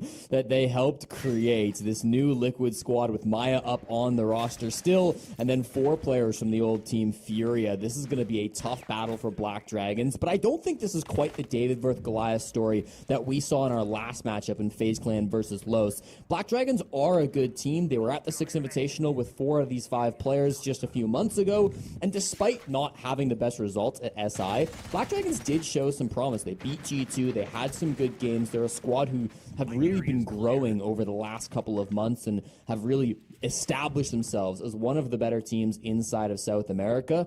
So don't count them out just yet. I know Team Liquid Alienware will be our favorites in this matchup as they start on this Cafe bottom floor attack, but Black Dragons are a very scary roster and they should not be underestimated. Absolutely, without a doubt. MR6 Outlaw going down the stairs on that Warden. He was tempted to go aggressive with that Nitro Cell. But on the Team Liquid side, I am so excited to see how Maya can fit in with the rest of this ex-Furia squad that now plays for T-Law. Of course, Maya being one of the best players in SAL for a very long time and a very hot property on a variety of teams way back in the day. Keen to see what this team can achieve. Now, a lot of map control taken, a lot of execute operators prepared, and it's time to get to work on the vertical game for Team Liquid Alienware.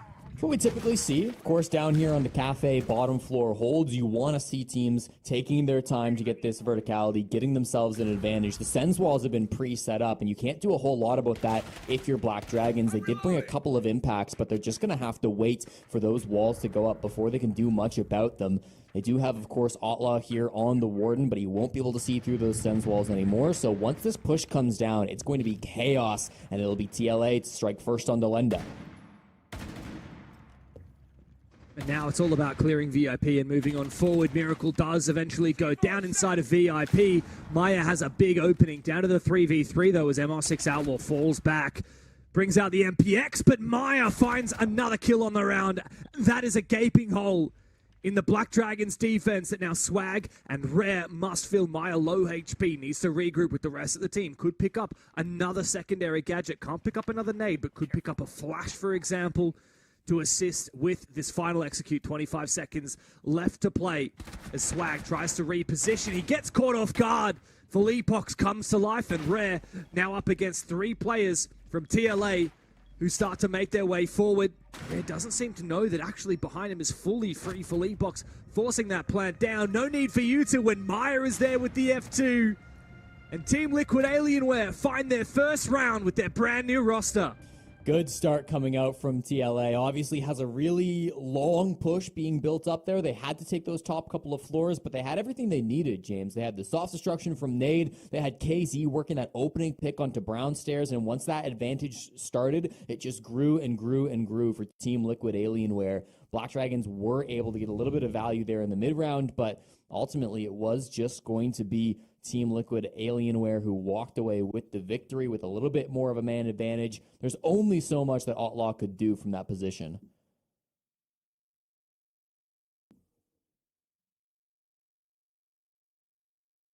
Did you happen to notice there in the Team Liquid cameras at the back behind the players, it looked like there was an armada of Team Liquid staff and employees ready to be at the just witnessing the debut of this new roster. I know how hyped it is for this entire organization, and I don't know if you had a chance to listen to it, but I have to admit, I have a confession to make. I am Mr. Parker Interimacai's biggest fan when it comes to his podcast. I listen to every episode of Down But Not Out, as it's now called, and the episode with Felipox is probably my favorite episode of any Siege podcast I've ever listened to. And Felipox spoke so much about the move from Furia to TL Alienware, and a big part of what he spoke about is, yes, of course, Team Liquid, not a Brazilian organization like Furia is, but within Brazil, Team Liquid Alienware have a huge presence. Of course, they've just sealed this deal with Alienware, which is why the Alienware is now in the name, as it wasn't previously. And within Brazil, Rainbow Six is the focus for TL Alienware. It's not any other esport. It's not any other team. These 5 players right now have all of TL Alienware's Brazilian resources behind them. And you can really see that in the camps behind these players. There is so much going into this roster. It's not just the 5 players. It's not just the coaching staff, Igor, Abreu, who have moved over from Furia, but they even brought their psychologists. I don't actually have their name written down, but Felipox talked about it at length in this podcast. Felipox said to Team Liquid Alienware, guys, we have had so much benefit from our sports psychologists. Can you bring them? And TL Alienware just said, yeah, absolutely. Yeah. No question. Yeah, no, it's crazy to see the investment that's been put in for TLA. Obviously, this is an organization that's been invested in Brazil for a very long time. They've always been supporting a top roster, but it just feels like now it's a brand new look for Team Liquid Alienware. It's a brand new team that they're bringing in. It's really a new era, and so to see them be going all out to give all the resources they can to this former world champion core, it has been really nice to see coming out from Team Liquid Alienware. We'll have to see if it can convert into more round wins. Starting off with your first attack on Cafe is always a good sign, so starting off 1-0 is very nice. But we'll see how this continues, though. We've got a bit of a track coming out from KZ. He can't hunt it down, though, except it seems like the follow-up has happened elsewhere. Nice attempt there. The gas kept him at bay for a brief moment. It gave a little bit of space for the rest of the Black Dragons players to spring into action, but Maya continues. His reign of terror finds his 5th kill, but of course not without a response, and JV now in a 1v3. It is possible, but 2 minutes, it's a decent amount of time to work with. Swag will catch him on a rotation. First round on the board for Black Dragons, and a much-needed one at that. Yeah, good little bounce back coming in there from BD. Obviously, Cafe defense, you expect to find some success. A little interesting to see them going reading room there. That's a bomb site that's really fallen out of favor over the last couple of months, last year or so, as teams have been really favoring that mining, dining site. And of course, top floor, always a favorite of teams as well. But we see it being brought out by Team Liquid. They find success to lock that down. They get a couple of early gunfights. And even though we saw some good information coming out from TLA, even though we started to see them striking back with Miracle going going down relatively early in that. It was just an answer back very fast to come from Black Dragons. Fleepox and Nade falling early in that. It's the numbers that do spiral out of control for Team Liquid Alienware. So this is kind of what I'm talking about for Black Dragons. You know, are they the underdogs in this game? For sure. Nobody is doubting that. But they're not so much of an underdog that they won't be able to compete. There's a real chance they walk away with the victory in this game. They're an SI caliber team. They've only made one roster move in the offseason, so they've got everything they need to beat these Giants. For sure, for sure. Though I do wonder, is it kind of T-Law's fault for playing so aggressively so early and Black Dragons being ready for it? You know, we could see a T-Law that doesn't get quite so egregious at the start of the round, maybe a little bit more refined, taking a little bit less of a risk at the start of the round, and perhaps we'll see a different result. But regardless, it's always impressive if you're, well, it's impressive to be able to spawn peak KZ or anyone at the T-Law level at the best of times. But yeah, I do wonder if perhaps TLA have just now realized, okay, we can't play quite as aggressively as we thought. We have to play with a little bit more respect. Well, it's good to see Rare getting active. He was the captain of Black Dragons as of last season. I believe he has held on to that mantle. They've added Lenda, who, of course, used to be the captain of Team Liquid towards the tail end of Stage 2 last season. So he's got a bit of IGL experience as well, but I believe it's Rare who has kept that title on this team. Not afraid to get active, even with that Roni. Finding the head of KZ, starts a strong and looks for a second beauty shot on a JV 92. You don't see this too often. He's not done. Not got enough bullets there in the P10 Roni, and also, of course, cannot aim down sights while vaulting. Almost had one, maybe two kills there. I wonder if he only had one target to worry about, maybe he actually might have found one of them. But regardless, it's a step forward for T-Law, but it's still a long road back to an advantage. Maya made a lot of kills so far, but only one round on the board for TL Alienware, and there's a lot of work still to be done in this round. Of course, we're talking about a mining bomb site. Now Maya has fallen. Outlaw really coming into his own here. 4 kills so far in 3 rounds. Valipox and Nade separated, now regrouping. Have to look for an opportunity to try and bring things back, and it's not going to be easy to do so. Yeah, they've got top floor to work with, but really without soft destruction, what is it worth? Not a whole lot. 3 nades to try to play around. Good information is they know top floor is likely not being contested, and 60 seconds to try to find this plant. There will be players all around this bottom floor. The wall is electrified, so they can't even get into sight without walking into this crossfire. This is just a brutal push that's brewing. Good pick from Nade. Valipox needs to have a big impact here on the black bit, especially with Nade low HP, but great positioning inside a fireplace hall from Swag, playing on the bomb. There is one grenade here from Valipox that might be able to flush him out. Can he take the aim down sights fight? He's going to need to, but he missed the chance that while the nade pushed him away to take that fight. The swing comes out again from Swag, a little bit of damage here and there. Just going to need to be a simple bit of mechanics here from Valipox, otherwise it's a done deal. Miracle has the cross. Valipox eventually finds one, but that's going to be all she wrote for the round. Black Dragons looking to continue that fire. They found a second round and they've taken the lead over Team Liquid Alienware. Not the cleanest 4v2, but it's clean enough. The crossfires are there in the end. A little bit discoordinated between Lenda and Swag. Just when we saw Nade walk in and get that frag to make it a 2v3, I started to worry that things would come undone. But Black Dragons hold down the advantage that their captain gained for them. Really good start to that round coming through from Rare, as we commented on. You just don't see the roaming Mozzie too often in 2026, but I guess Rare decided it was the right call, and it certainly did pay off for him. Team Liquid Alienware maybe need to continue to slow things down, just be a little bit more aware of the fast pace that's being played by Black Dragons, because it's clear they're not afraid of this new Team Liquid. They want to go aggressive against this squad, and so far it's been working for them. Absolutely. Love to see it. Now, of course, we hyped up this game. It was definitely at the forefront of my mind by talking about that rivalry between Black Dragons and Team Liquid Alienware in terms of the organizations. Very different rosters, of course, but Maya was on that Team Liquid Alienware team that succumbed to the Black Dragons lower bracket run in the LCQs and ended up falling and failing to qualify for 6 Invitational as a result. He's back with a vengeance. He's got 6 kills. Black Dragons have now got the upper hand at the start of this game of Cafe. And there's no doubt there's a bit of new org pressure here on the Team Liquid Alienware side. We hate to say it, but it's a reality that just happens for every top-level team. It happened to a lot of these players when they first joined Furia after the W7M days. They really struggled in their first year. Philippox talked a lot about how part of that was actually complacency. And one of the most exciting things to Philippox about bringing Maya onto the squad is the fact that he has never won anything.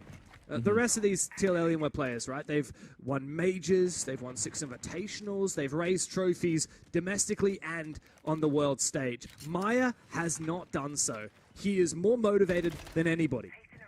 Yeah, it really feels like Maya is the piece that they were needing to refresh this roster. Nothing against Herds, of course, one of the best in the world, but if you're going to be revamping things, why not bring in the highest rated SAL player across the last 365 days? Maya is absolutely the guy you want to add on to this team, and he plays that entry frag role. He plays the same style of game that Herds did too, so it's just a perfect fit to bring him into this team. You can see him taking advantage of the new operator in the game as well. Snake with the F2 being brought for round 4, being used by Maya here to try to make this bottom floor attack work. This was the best bomb site for Black Dragons through the first quarter of this game. They had a lot of success pushing on this vert play, going all the way top down from the very top floor, and it seems like the game plan is pretty much the same. The results might be to outlaw the first one to fall to JV92. Big kill. Warden goes down. That's one nitro cell gone. That's a lot more fluidity that you have to use your smokes and your flashes in the late round as well if you're going for an execute. A large portion of this attack will be focusing up on clearing Miracle out of VIP. Question for me is, how did T-Law intend to do that? Surely Maya's not just going to take a 1v1. He surely will. That's just classic Maya, isn't it? The ego to peek, looks for a second one, but Lender will shut him down. That's the problem with Maya being a little bit in front of the utility. Black Dragons are unafraid of taking these fights. They're not scared of these TL Alienware players, not one bit. Here come the swings. Lenda! Lenda! Big 2K! Up against his former org. That's massive, and it's tilted the scales all in their favor. James, it just falls apart at the end there, and Team Liquid Alienware answer back. What a disaster push that ended up being, though. Everything was looking good. Maya wins that fight, but the problem is, like we said, I mean, that was not by any stretch, that was not a strategic or tactical way to win a round. That was Maya a little bit of an off-piste attack, a little bit out of pace, going aggressive, finding one kill. As soon as that happens, BD are ready for the next swing, and the rest of T-Law were very much disjointed. It feels like we've kind of got two separate things going on. We've got these ex-Furia players, Nade, KZ, Philippox, and JV, trying to accomplish one thing, and Maya going for something completely different. Obviously, that's reflected on the scoreboard, but we need to see more synchronicity for TL Alienware if they are to find a win on their debut. Otherwise, Black Dragons will run away with it on the defensive side. Yeah, well, it really just felt like Lenda in that whiskey position was such a problem that TLA didn't really have good answers for. Of course, he gets the trade onto Maya to start things off. Maya goes 1-for-1 there. It's not the end of the world, but the fact that they can't then follow up and punish Lenda after he gets that trade back, right? They still had a firebolt in the pocket of Philippox. They had 2 nades in the pocket of Nade, ironically, that they could have used to try to clear that whiskey position. There were magnets around. Maybe some of them got caught. Maybe they didn't quite have the Utso clear to force that position out. But at the end of the day, it felt like that whiskey position being held by Lenda was just so powerful, and it wasn't cleared out as well as it maybe could have been from Team Liquid Alienware. So really nice play to come out from Black Dragons, and particularly Lenda with that really nice round coming out from him. Once again, you can go back to those SILCQs when Team Liquid was denied a spot at the 6 Invitational, and it was Lenda that was initially part of that roster that kind of helped them out in that second half of the year, but now on the other side of things, he's really finding his footing. He sure is. Black Dragons have a good read on the pace of the rounds here from TL Alienware. The attack needs to make sure that they are more in sync. Can't be going for a lot of solo plays. Look, even going 1-for-1, it's not good enough for Maya. Need to convert your advantages. Oh, here's a big chance. Wow, just misses an opportunity there. On to Philippox, I believe. No, I didn't managed to see who that was, whoever that was. Maybe K's, I don't know, it's so hard to tell. Outlines, can't see much. But the big thing here I'm looking to look at is, sorry to interrupt you for a moment, we just had a tactical timeout call from T-Law. So Igor, who Philippox has said is quite renowned for getting very angry. He's a man who's very passionate, and he's not afraid to share that, and he's not afraid to tell his teammates or his players when they're doing something wrong. So I'm sure after a little bit of a rinse, TL Alienware will be back into shape. Well, it definitely feels like Black Dragons are trying to change things up, aware that that TAC timeout will be giving Team Liquid Alienware a chance to talk about how this push went wrong back in round number 2. This was the reading room bomb site that they lost. And hello, we're repelling in bathroom. Freebie for Swag. He takes a lot of damage for it, though, and there are other players coming down, but Swag gets both Maya as well. This is looking too clean now for BD. It's a little bit embarrassing for T-Law. What was that push from JV92? He had no idea what was happening. Swag goes for 3. It's a flawless round to cap off what was meant to be T-Law's tactical timeout. Black Dragons are running rings around the Stallions. 4-1 on the defensive side. They have hit and exceeded par for the course. Now the onus is on Team Liquid Alienware to come back. All right, a little bit of an awkward push there on the top floor. I mean, I want to give a little bit of credit to Team Liquid Alienware. JV92 repels in with the sledge, with the shotgun. He does pump Swag for like 99 damage. If he believes in that shot, he maybe a little bit more.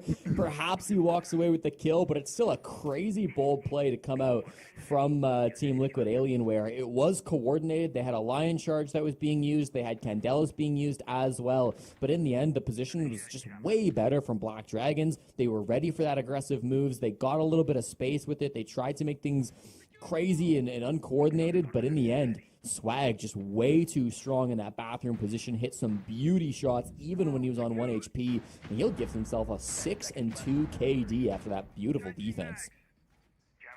Gnarly stuff from Black Dragons. They really are weathering the storm here. TL Alienware, they are not respecting Black Dragons here. They're trying to go for things, too many dry peaks, not droning areas to double check the positions, not throwing in stuns or frag utility as they go for a push. Yes, it's somewhat coordinated. Sometimes there are multiple people pushing at the same time, but they're not guaranteeing that they're getting these kills with their util. And that's not good enough. We expect far more out of players like the ones on T-Law. And Black Dragons, we've seen, you cannot underestimate them. These are good players. And if you give them a chance to take 1v1 after 1v1, Swag and Lender will happily lap that up. Yeah. Well, we'll see Mining Dining now for the final round of the half. Team Liquid Alienware hoping to at least pull this back within 2. 5-1 half would be devastating to start their season. A little bit of a change in the lineup from Black Dragons. They brought Miracle on the Echo. He was playing Kaid last time, so they'll change that around and give themselves a little bit better plant denial late round. Can also use those drones to be a little bit aggressive, as we can see him using some of those just now on cams around the map. Map control being taken by Team Liquid Alienware, though. They're in Cigar, they're in Red. They can start to work on this hatch as well. The Habana here for no problems. They've got Philippox on the sledge, but I think they're a little bit worried about some nitros or maybe some impacts that could come his way if they start to rip open these floorboards. And that's partly where, for me, the Thatcher comes into it. JV can find any information gathering operators that Black Dragons brought, be it the Echo, the Mozzie, the hacked drones. Oh, perfect from Maya. Great shot. He continues to be deadly. 8-4. Critical thing here for Alienware now is to make sure that they don't overcommit individually. They cannot lose their advantage.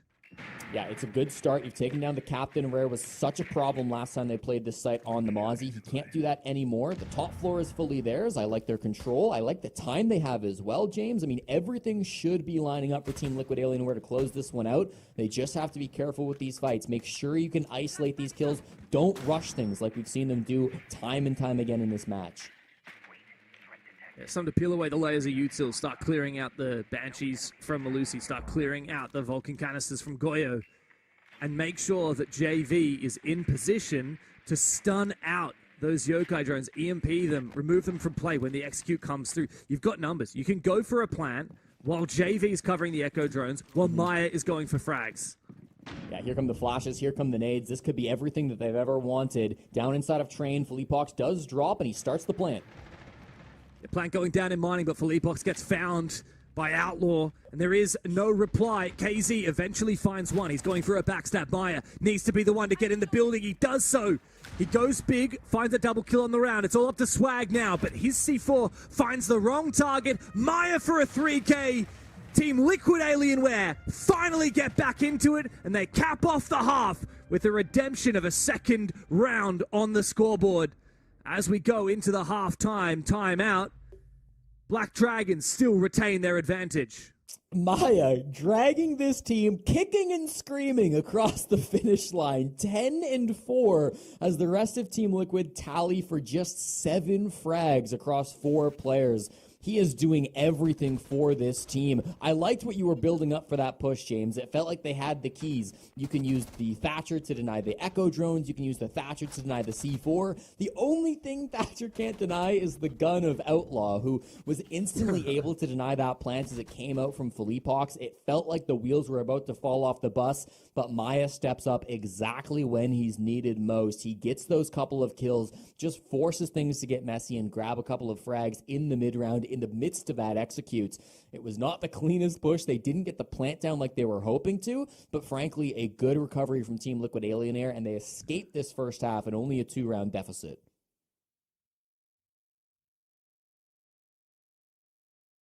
It's so exciting to be able to see the coaches get involved in this.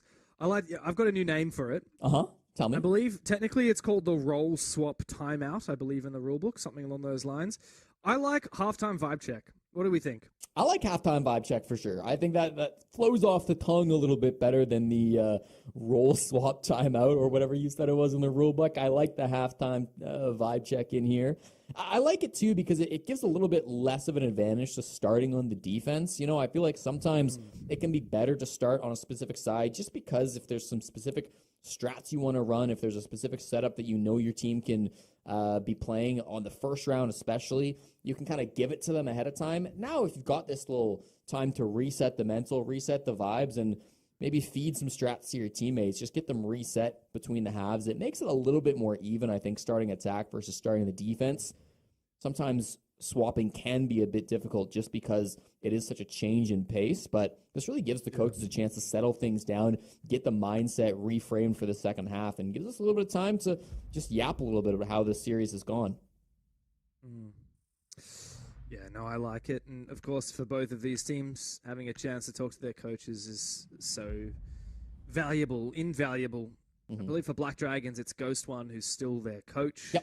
Who should be the one who's talking to them behind the scenes. And of course, the very famous Igor for Team Liquid Alienware, who's been with them since the W7M days, since the very, very beginning of the run of this team's success. Their first international event was all the way back in Mexico, I believe, in 2021. I remember meeting them for the first time in Berlin about a year later. And my God, what a start to their campaign Berlin was. I think their first semi-finals at that event, and then from then forth, it was pretty much just almost exclusively grand finals or championships. Yeah, I mean, they had a whole year there where they won back-to-back majors, won SI. It was a real streak. They were the first team in history to be able to win 2 majors, and then following it up with a hammer is a bit of a statement. Of course, on the Furia roster, after they left the W7M org, weren't as dominant, didn't win every single tournament, still got that reload They won championship. Yeah, no, we won't forget it.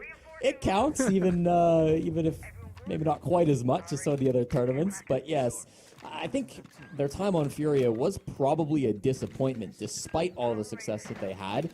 Now that they're on Team Liquid Alienware, they want to go back to that W7M form. They want to go back to winning championships. It's not just going to be good enough to get top 8, top 4. This is a team who want victory. They want first or nothing else. Yeah, so of course the big change since the W7M days is that they've made their first roster change since losing the Six Invitational Grand Final in Montreal in 2023. What do we think of Maya so far this game, Jesse? He could have 11 kills, I suppose, if we're going to nitpick, but no, he doesn't get much better than this. 10-4. He has been the lifeline for Team Liquid Alienware in this matchup. On defense, I expect the other players to find their footing a little bit more. But, I mean, you never know. If Maya's going to drop another 10 kills and go 20-8, I'll take that. Yeah, and I'm sure TLO would as well. Black Dragons, though, on the attacking side. They need to roam clear. KZ is active. He's found a fight as well. Goodbye to Outlaw and goodbye to the Striker. KZ wants to try and take another drone with him. Won't get the chance. Maya is also going to escort him back to the bomb site. That is picture-perfect teamwork there from T-Law. Yeah, and that's really nice, too, because that's the type of duo play you used to see from Herds and KZ. Now Herds isn't on the lineup. You wonder how this new entry roam duo of KZ Maya is going to look. Well, it's looking really clean here in their first defensive round. They get that two-man advantage. Still lots of soft breach. Frankly, the util is actually quite good still on Black Dragons for being in a 3v5, but this bomb site is such a nightmare to push if you don't have the numbers. They're going to have to barrel it down through the freezer hatch or try to make something happen over towards Bakeside. It is not going to be easy for Black Dragons. It feels like that two-man lead is going to be all they need to bring this within one. BD is still worried about these roamers. They're still not convinced that they have full control. Miracle is worried about re-aggression. This is realistically where you need to have a drone set on this position so that he can focus on actually using that vert and start pushing forward. I mean, less than a minute remains. Black Dragons look a shadow of their defensive selves now that they're on the attacking side. Couple of long angles. This is so toxic to fight if you're up against KZ. They're being slowed by the two-brow as well. Miracle goes down. It looks over for this round. It really does. Rare is the last one standing. Alienware perfectly cover each other. Great 2K there with the 417. As Rare looks to pivot, he's going to go all the way over to Bakery. 25 seconds to play, and this is not likely to find much success. No one's in Bakery, so they'll give him a little bit of ground, but they've read this to perfection, and the default cam is up. The Vulcan Fire will detonate. He does not have the HP to tank this, and Nade will shut him down. It's another chance at a respite for Team Liquid Alienware. A few smiles on their dials, and the faith that swapping onto the defensive side will net them far more success.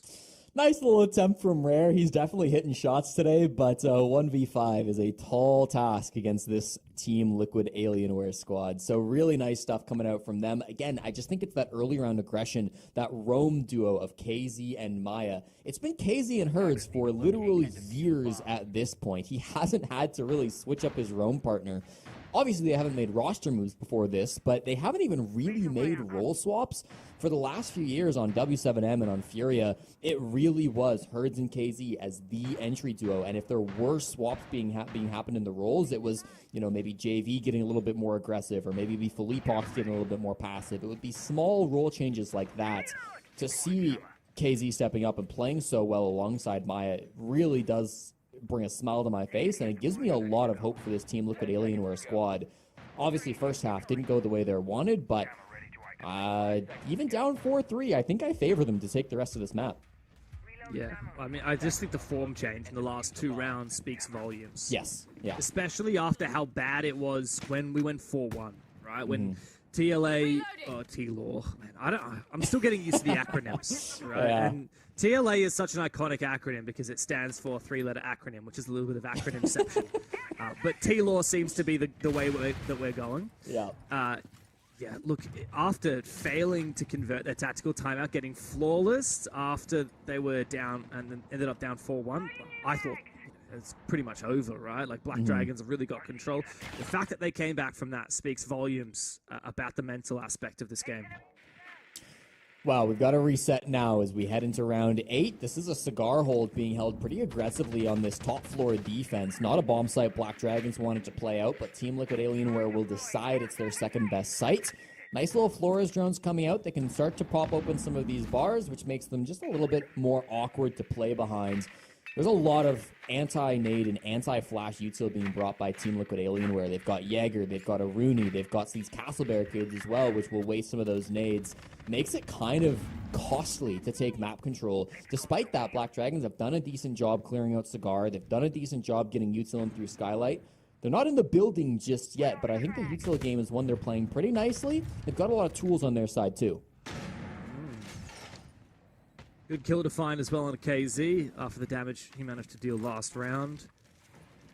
You're right, they're not fully in the building yet, just one into red stairs in Outlaw. He's watching the flank mostly, but Black Dragons will want to be taking control of Piano very shortly. They've got to breach the top red wall. A lot of the work is involving spotting out these bulletproof cameras on site. I believe they've spotted 2 of them now. They need to clear them. One in bar is what KZ is using to feed information to his team. Here's an opportunity to peek for JV. Oh, missed opportunity as Philippox crossed. Outlaw almost found a frag. Nitro Cell does not find its target for Maya, but it does, of course, cue Outlaw to be worried about where Maya might be. Yeah, Outlaw's going to want those back, but of course all he can do is repeat the angle. Still nothing coming from that. They're fishing for these frags, James, but they're not being given the opportunity, and the chances they do have, they're just being missed. And Philippox has retaken his position just outside of Pixel, but a good upside-down repel from Lender. And the white window opens up the round here for Black Dragons. T-Law are struggling. It's just Maya left. 1v5. He finds the first kill of the round. 12 in the map so far, but Outlaw shuts him down. Black Dragons will not let a second attack slip by them. They finally get back into it. They retain their lead just 2 rounds away from taking a massive win over T-Law. And really, that is exactly what you have to do for a Cafe top floor clear. That is picture perfect coming out from Black Dragons. You could notice that round. The map just gets smaller and smaller and smaller as more walls get opened up by the Ace, more angles get held by the gridlock of Outlaw. It feels like every 30 seconds or so, there's more space being taken, and the map just shrinks in its size. Really nice stuff coming out from Black Dragons, able to play those windows, work those picks, just make it very awkward for Team Liquid Alienware, and they almost force TLA or T-Law to just make these moves across the map, right? To group up inside a back bar, to play in that bathroom hallway, to play these uncomfortable positions because there's nowhere else to really go. They put that pressure on, they force Team Liquid Alienware to make those moves, and they punish them after the moves came out. It's a big reason why a lot of teams now are no longer playing on that top floor defense. The Black Dragons just exploiting it perfectly. 5 seconds left before Team Liquid Alienware have 5 of the most aggressive players in a very aggressive region. You compare FaZe to T-Law, for example. Yeah. T-Law, especially when they were back in the Furia days, very much on that more aggressive, willing to peak end of the spectrum, similar to the Fluxo W7M and what I assume the new Furia will be like as well. And I think that Black Dragons have read that to perfection. It just baiting them into these swings. T-Law don't have much of a mechanical advantage over Black Dragons. Let's be honest. Like, this is a reasonably even game in terms of the pure mechanics of it. And as soon as Black Dragons have a numbers advantage, they are so good at converting it, at consolidating it. Yeah, I think so much of that comes down to Outlaw in particular. This is, I mean, he's the star entry fragger for Black Dragons. He's been considered the most mechanically talented player on this team for a while now, and like, he's just not been talked about, I think, enough because he's never really played on a top-level team in South America. He's been kind of slept on, especially by English audiences, but he is so good when it comes to taking these gunfights. His support players can frag too. It's Miracle who finds the first frag, and taking down Maya is a massive kill. That's 12 frags just off the board. The rest of the team has 11 combined for Team Liquid Alienware, so yeah, there's no 2 ways about it. TLR have just lost their star fragger, and now the rest of the team will have to step up into his shoes. Fighting 4v5 on a bomb site like this is challenging, but Outlaw goes down. A good find from KZ on the Mozzie with the Commando, no less. An operator we're seeing a little bit more of recently since the buffs. But Team Liquid Alienware have to be careful not to lose this advantage now. Bring it back to a 4v4. I would argue that they're kind of winning, except for the fact that Black Dragons have now taken full control of this top floor. Yeah, the best player from each team has gone down, so it really comes down to these other players to step up and show what they're worth. It was a bakery runout, by the way, that got Maya killed very early on in this round, so the aggression being punished a little bit from Team Liquid Alienware, but Philippox in an equally aggressive position. He's got a good angle onto Swag. You really can't push down these white stairs as long as Philippox exists where he is. RED active. If it runs on batteries, I see it. This might be one of the weaknesses of Black Dragons. They are so methodical that they take a lot of time in this mid-round. And look at the clock, it is ticking down. However, they are so thorough and they find their gaps. They are patient, they find JV, and now with great positioning from Rare as well. Philippox is so close to be able to go for a flank here. There are 2 players in pillars. He's just on the other side of, but they spot him out, and a bit of damage onto him forces him back. However, KZ, close to the bomb site, finds one. Traded again. Ran needs to get into the bomb site now, and Nate is the last one standing. MPX in hand to try and stave off match point. He cannot do so. Black Dragons are firing up. And Team Liquid Alienware now stare down the barrel of defeat to the team that knocked them out of SI contention just a few months ago. Are the flashbacks coming back? Are the nightmares recurring, Team Liquid fans? This is starting to get scary. Black Dragons, they were at SI. They've stuck together for the most part, have been looking so good over the last couple of months, and now are about to beat Team Liquid Alienware for the second time in 3 months. Make that statement. Serve them a loss for their opening game of the season. I mean, it's a brilliant push, James. They're taking their time, no doubt about that. You were worried about the clock, and I was as well. But they were getting information with that time. They were working picks. They were so patient. Team Liquid Alienware continue to just move so much on these defensive rounds. It looks just like their top floor defense. And that's not me saying, oh, these guys can't sit still. But it is that pressure that's being created by Black Dragons. It's opening these walls. It's making the angles annoying. It's the constant ace being played by Rare that I think is forcing a lot of these movements from Team Liquid Alienware. And it's creating this map to really shrink on them, to reduce the number of options they have to play in this map, right? It just feels like they aren't being left with good options. They're not getting enough kills early, and because of that, things are starting to spiral, and the positions just get better for BD over and over again. Team Liquid Alienware will now need to win back-to-back-to-back sites just to force the overtime. This was not on my bingo card today, Jesse. It Oh, really boy. wasn't. No, me neither. I was messaging you before this game started. Yeah. At the start of today, in fact. I was saying, oh, man, I'm so excited for SAL. Obviously, best teams in the world all reside in SAL. I mean, it's just a fact of it. Like, Brazil is the best region in Rainbow Six. No one does it quite like them. We have good teams in other regions, but no one can hold a candle to just the number of good teams we have in this region. And Black Dragons are really making a statement of that at the moment. We're talking about the Big Four all day. Who's sleeping on Black Dragons? Nobody after this game, James. That's for certain. It's a statement to start the season. But Philippe Pox ain't done yet. Outlaw goes down early for the second time in a row. He still sits at just 10 kills. It's been good from Team Liquid Alienware to shut him down early these last couple of rounds. That's definitely an advantage they can play with. Now that they have that one-man lead too, do they try to rein things in a little bit? Do they give up a little bit more space, or do they keep the pressure on? Do they keep the gas going?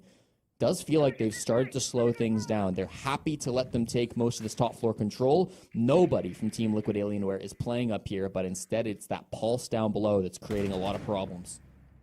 Ooh, however, KZ overextends a little bit and loses his life again. 9 deaths, more than anybody else in the match. KZ is not afraid to take risks. Rare also finds Maya. That's the deadly fragger for T-Law. Spotted. The advantage is flipped once again. Black Dragons in control. Again, they're just finding opportunities to walk in. They're finding frags. Players not looking at them. Swag is so deep. He's going to get another freebie.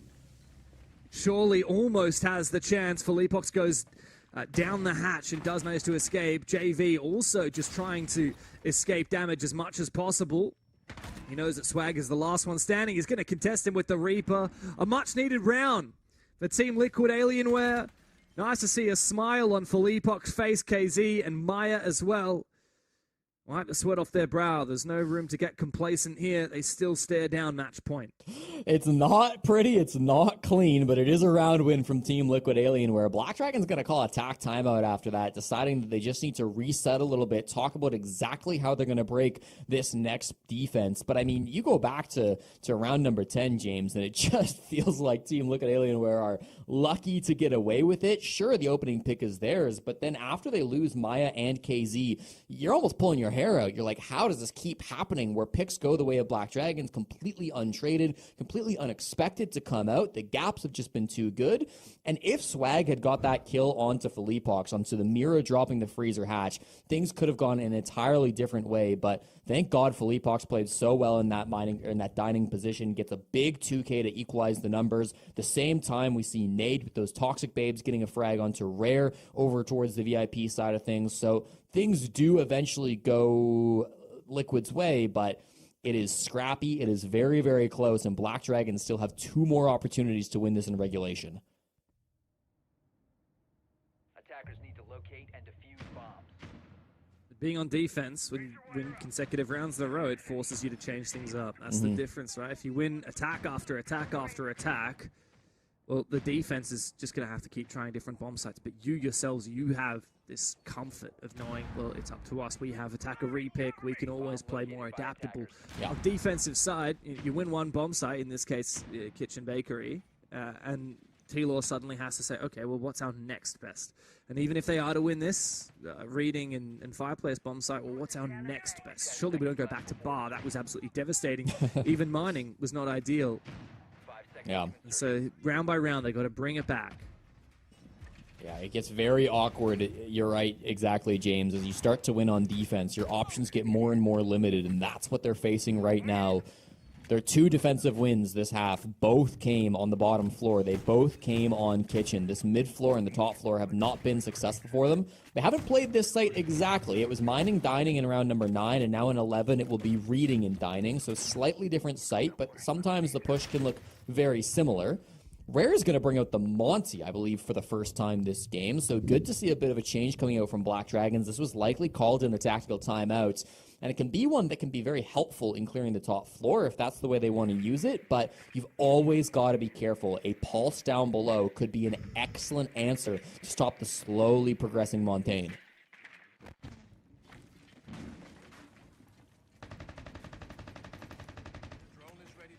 A lot of this is about time delay here between the Vulcan canisters.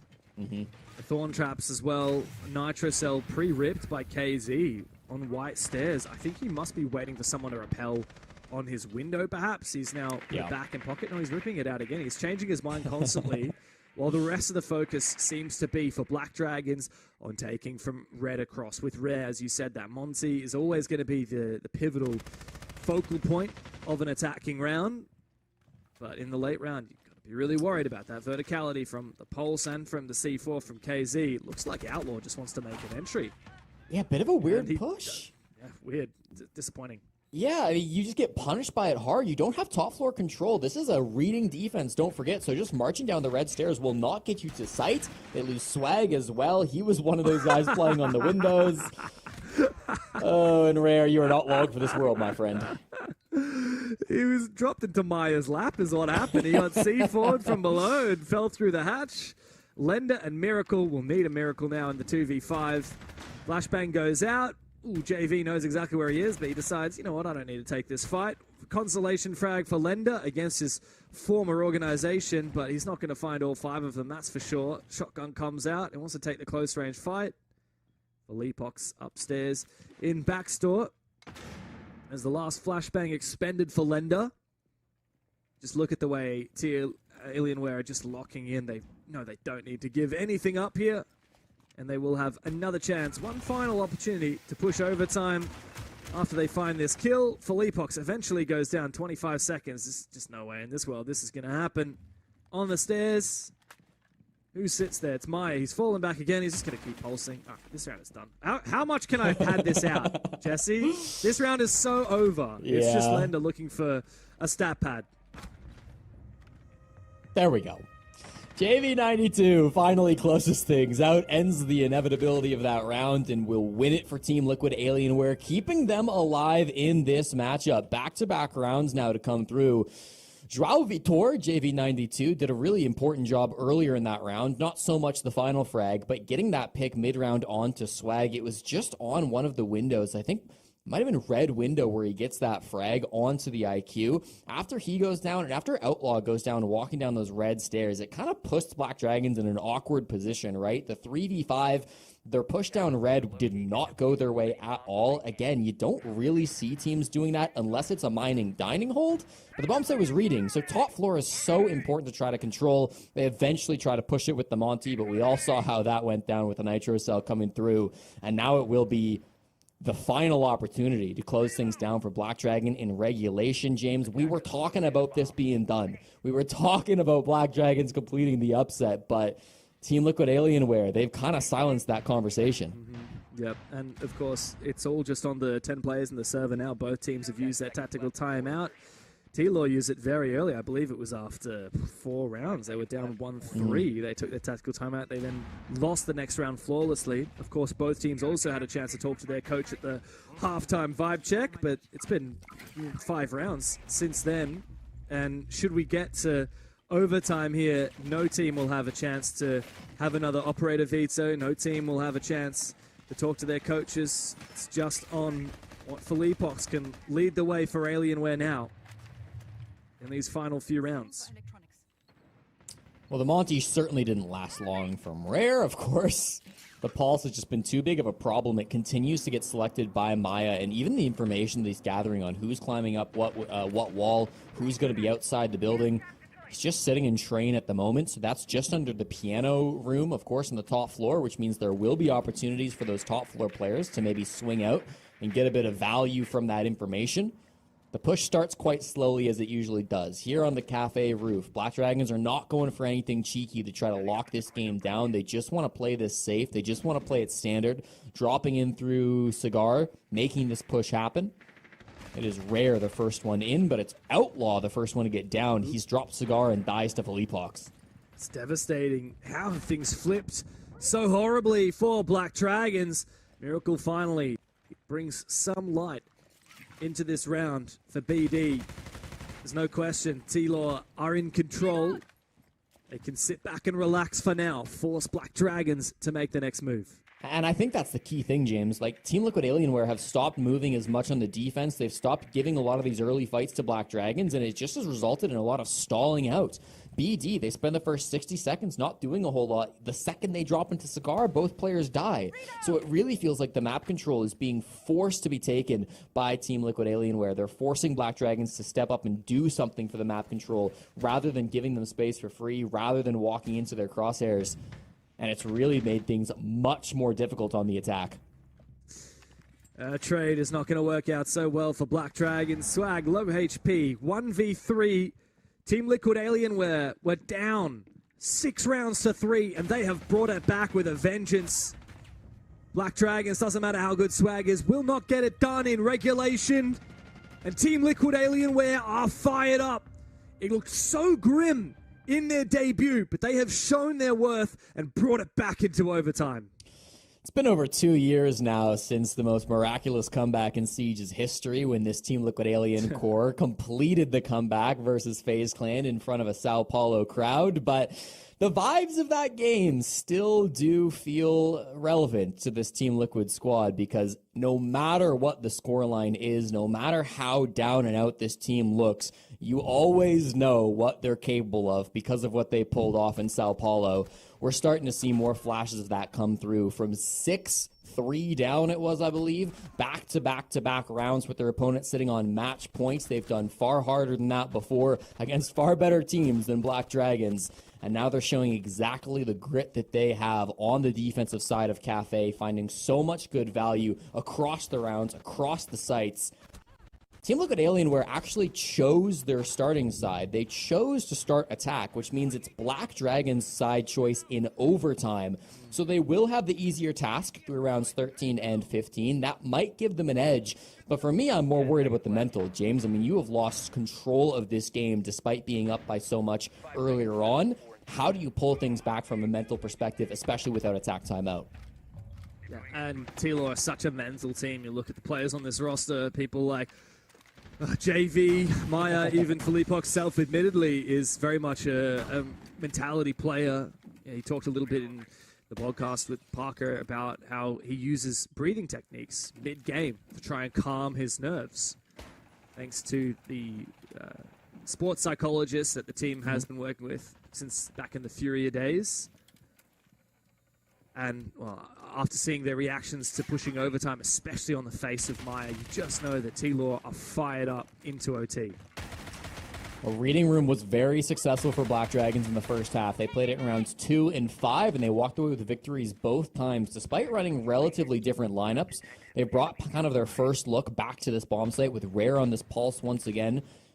You've got the smoke coming back out as well from Swag, so this is a look that they've seen before on the side of Team Liquid Alienware. Usually on this Reading Room site, you want to clear the entire top floor. You have to imagine that's the goal for T-Law. Yeah, second time BD won this bomb site was flawless as well. True. Amaya, of course, being the tip of the spear and the top fragger for T-Law is the player that we're really going to be watching at the start of these rounds. But I don't just want to see Maya go off. I want to see T-Law actually have a clear execute, use this Blackbeard that you've got, the shield, as the main portion of your execute. Try and take some map control, take some space on the top floor. It looks like they've done so as of now. Good long angle from Outlaw. Maya cannot see that on his gadget and will die. A second kill as well as Rare finds Nade with a Nitro Cell. Now reposition for Black Dragons as they consolidate their advantage. Yeah, this is good defensive play from BD. They're not giving fair fights over the side of T-Law. They're just hitting them when they're prepping a nade or they're launching that Nitro Cell. They're using the explosives to their advantage and putting T-Law in a really awkward position. Philippok's still on this Blackbeard. They've got top floor control, but I mean, you're just trying to spam through the floor with Nomad. I mean, this is not exactly the vert play that you want to be seeing from a top-level team, but it's all that they've got left. They know there's a player down those brown stairs. That's going to be Lenda playing in that position, but they can't just sit and wait for him forever. They've got to make a move. Yeah, good kill from JV. Outlaws finally put to rest. A KZ, I believe, has finally just used his last air jab on that main flank opportunity up the brown stairs. It comes down to Philippok's now. Oh, that gas missed, actually. It's just gone for the deep angle. But there might be a retake on here for Black Dragon. Straight up the white stairs as Philippok's his plant is denied by Swag, who finds a second as well. KZ, the last man standing, and he's left alone upstairs. Needs to take these fights one at a time, but Swag is putting the pressure onto KZ. Dropping down into pillar, no diffuser to speak of. A consolation frag means nothing because Miracle is there, ready to receive. And a fourth match point opportunity presents itself to Black Dragons. Yeah, and it feels like they're starting to pull it back. That's the one site that they've been so confident on. They've just got to win one more round, so match point does get re-secured. Again, we saw how impactful Outlaw was getting that opening frag onto Maya. It feels like those two have been in such a vicious battle back and forth. At one point, the top frag for each team, I think it might have been stolen by Rare at the tail end of that round, as he did get a good nitro frag onto Nade as well. That pulse play that's been good for both teams here on Cafe, favoring Black Dragons in the first round of overtime. But regardless, it feels like taking down Maya remains the key for Black Dragons. They do that early in the previous round. They walk away with the victory. Swag and Rare both tied for 12 frags now on the side of Black Dragons, 11 for Outlaw. Meanwhile, Maya still remains the ringleader for Team Liquid Alienware. What does it mean to find a few nice 2Ks here or there, nice 3K, if the team doesn't have a clear push? If T-Law are getting stalled out, getting picked off, and then in 3v5s where they just look for consolation frags and then desperately look for an execute. Imagine if Philippok's had gone for a plan not too dissimilar to what he did eventually go for, but earlier on in a 5 versus 5. T-Law need to be careful because they're losing a lot of these opening picks in this game. And look, even when they do find the opening kill, Black Dragons are so good at bringing it back. Now, onto the defense for Team Liquid Alienware. Another chance to stave off defeat. Another chance to get onto a match point. Well, we're going back down to Kitchen. This is the bomb site. T-Law were able to win twice on their own defensive half, so it's not a surprise. But instead of going top down, it looks like Black Dragons are approaching this from the bakery side of things. They brought Rare onto the Monty. They tried this once previously, not on this bomb site. That was, of course, on Reading Room where they tried to bring this up before. did not go very well at all. Gets nitroed from down below. If you're going horizontal onto Cafe Bake, though, that's not going to be as much of an issue. They've got at least 3 players stacked outside this bake door, and when the Goyos run out, you have to imagine they're walking in. It's just so risky going for such a brute force attack here. T-Law just waiting patiently as a smoke and a Selma go out. I believe Maya can continue to freeze that up, protects that prep wall for as long as possible. What is the eventual play here for Black Dragons? Because I don't have a lot of faith in them if they just put all their eggs into this bakery basket. I mean, they gotta kill Nade or Maya. Maya's in small bake at the moment, takes so much damage. He's the one he's facing gonna die. the Nade! That's a brilliant shot from Maya. How does he hit that despite going down? I mean, it's still good progress for Black Dragons to eliminate that position because him being present inside of Small Bake is such a thorn in Black Dragon's side. But the fact that Maya gets a kill before he falls, especially on low HP with that grenade at his feet, that is monumental for T-Law. It brings it back into the realm of possibility. But still, Team Liquid Alienware are forced back. Philippox having to expend some of his gases to keep the Monty at bay. Oh, good opportunity. Hits the shoulder of Swag, brings him down to about 40% HP. KZ with that TCSG, finding the long angles. They're being stuffed. These toxic babes from Philippox have done a great job of stopping the bakery walk-in. He's still got one more in his pocket. 40 seconds to go. Who's going to make the move? Philippox. It has to be Philippox who holds down the fort here for Team Liquid Alienware. Nade hadn't been spotted. And he deals plenty of damage inside a bakery. Into the 2v2, though, with Swag going massive on the striker. Outlaw, facing the debuff of the Thorn, has to go big here. It's the opportunity for Black Dragons to close it. KZ and JV stand in their way. As Outlaw makes his way forward, him and Swag piece up together. They need to get that diffuser back in control. There should be info on site here for Team Liquid Alienware. As KZ and JV patiently wait for Black Dragons to make the first move. It needs to be a plant. And KZ has repositioned perfectly to deny the plant from the red stairs. We're heading the distance, and it doesn't matter what Black Dragons throw at Team Liquid Alienware. The old guard are ready and waiting. Such a good stall hold coming out from Team Liquid Alienware. Inside a bakery, they are never faltering. That play from behind the bakery counter, just being run by Nade on that Jaeger, was so clean. A beautiful shot straight onto the Monte midway through that round. The smoke from Philippox denied time so expertly well, and even Maya going 1-for-1 in small bake. A stupid kill that he gets. Not that it's dumb, but just ridiculously talented coming out from him. The fact that he gets that is insane.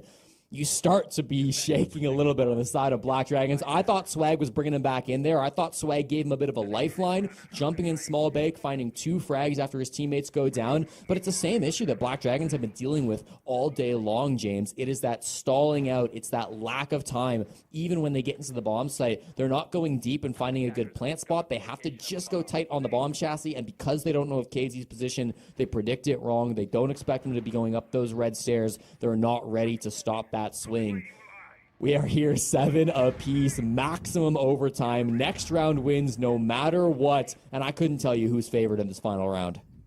Yeah, it could absolutely go either direction. Now, it has been a slew of defenses, one which in theory puts Black Dragons back into pole position in this round. But of course, it's a new bomb site and a new round and a last chance. The Team Liquid Alienware, players like Maya, called upon to have an impact. 15 kills he has found. And also, you look at other players on the roster, I mean, particularly KZ, he's back even again, 11-11. But a lot of this game, he has been dying first. He's been dying early. He hasn't been able to drag kills with him.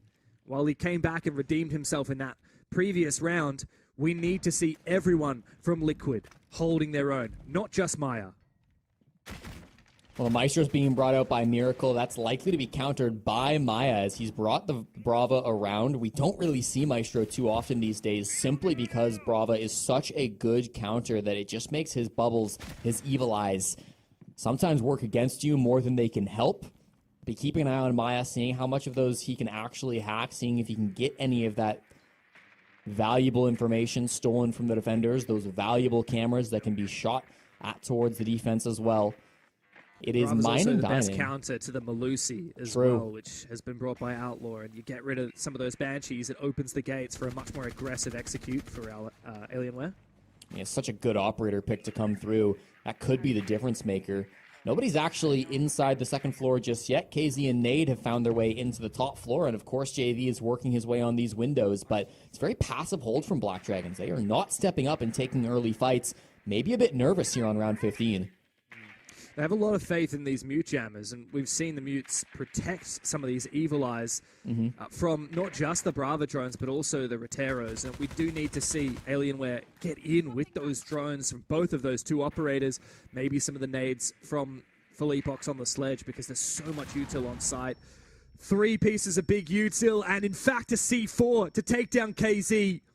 That's goodbye to your Nomad, one of your core fraggers, and your flank watch operator. A 5v4 so early in the round.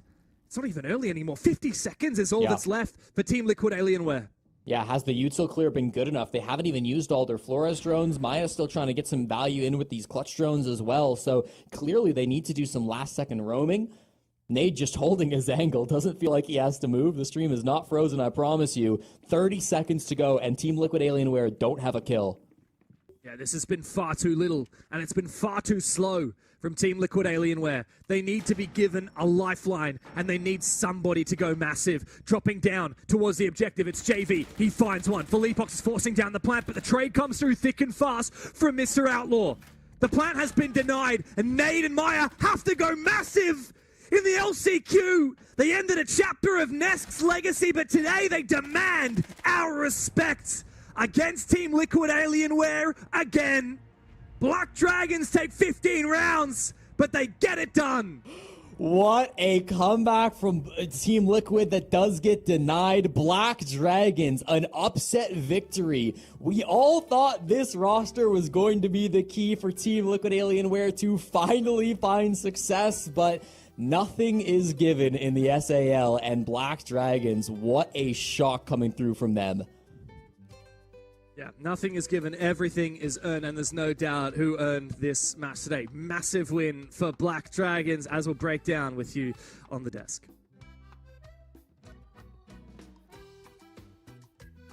I thought that 2026 was the year of the horse in the Chinese lunar calendar. Team Liquid, horse logo. They basically bought out the team that won it all. The best plus Maya. But seems like we're back to 2024. It is indeed the year of the dragon, at least if anything, the year of Black Dragons. They managed to take a huge upset win, Fox.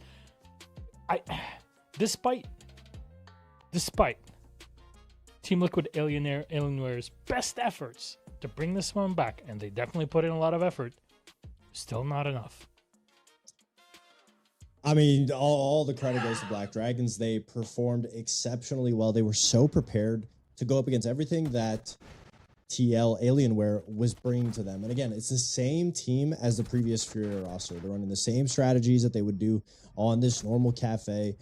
The only difference is Maya, but it's still the same strategies. It's the same team. And it looks like they haven't really been able to dive into the flexibility of having Maya a part of the roster as Herds. And that's something that a lot of people were speculating on for this roster, as in losing Herds, is maybe he's not always being that player on the stat sheet that is performing well, but he's the flex player. He's the glue. He's fitting in where it's necessary. He's either taking a shot so that KZ and JV are able to clutch up, or he's the one that's able to follow up his teammates and get those opening kills. And without him, Maya is an exceptional player nonetheless, but it really looked like Team Liquid Alienware were just believing in the fact that they are the better team. A lot of individual gunfights that they're going for, the classic over-aggressive Furia look that we're used to seeing, they tried to adapt here, but it just didn't work out. It didn't have the same flair, the level of aggression that they would do all together. It felt a little off. A little bit of the timings were not necessarily there, and Maya trying to bounce into that flex position. That's not necessarily a role, despite him being so flexible on the previous Liquid roster. that wasn't necessarily his job. He was either support on the back end as Mira and Thermite, or he was entering in as Ash and being the main roamer. Now being this flex, there's a lot of responsibility on his shoulders. And that's one thing that is difficult when you put a star player in a role where he needs to think, where he needs to adapt and incorporate himself into what's going on. It forces this, I'm not saying that he's not thinking, but it forces the no brain gunning skilled player to use their brain. And at that moment on, it kind of destroys them. They're unable to find comfortability because they're always constantly thinking. Now, he played great individually, but the rest of the team suffered. The timing was off. The idiosyncrasies that they're used to having were not there. And as for Black Dragons, bringing on Lenda, it looks like they brought in a whole new different game plan to what we're used to seeing them do. I mean, the last time these two teams played, Furia 7-1 Black Dragons. Now, it looked like Black Dragons was just way better versed to prepare what Liquid is going to do. And this is counting that TL Alienware are all present in the same facility as you've been seeing over the past few years in Brazil, which is a practice facility that they have in Sao Paulo. It's a lot really to have in a situation like this, but that just means that that's just more kudos to Black Dragons and what they can offer. Before this game, I was saying BD were a massive surprise at the Invitational in the way that they played, a very positive one, and I really am happy and full of joy that they continue on with that action going into kickoff and not falling off, because TL Alienware have to go back to the drawing board now to refresh themselves, because they're going to play FaZe Clan on Sunday, and we saw how dominant FaZe were in the first game of today. They looked incredible. We talked to JP and I, Fox, and he said, you know, we expect it to be a good game. We expect this to be a Classico, to actually go back to a Classico of Liquid versus FaZe, whereas in the past it became more of a FaZe Furia kind of thing. But I don't know if they're going to be able to hold up to it unless they change up a lot. I'm glad that JV by round 10 turned on his monitor. That was great. But it did take a while, and Maya definitely has a lot of stuff that was put on him during a game as important as this one in the Kickoff to Kickoff. No two ways around it. And the man with the swag is Swag. He's the MVP of Black Dragons. I'm told that you have swag yourself, Fox. What do you think about that? I don't think the kids these days don't really use that word anymore in 2026. But that being said, Swag himself had a lot of swag in the server, if we want to use, you know, that terminology. Everybody, you know, honestly, on Black Dragons, they had 3 players over double digits, and that's something that they desperately needed, the confidence. So who's to say where their limitations are with being able to beat down on this monster of a team in Team Liquid? Yes, it did get a little close for comfort, but that being said, they got the win. That breaks down that confidence issue going into the stage, into the kickoff, and now they have that. They know that they have a working system.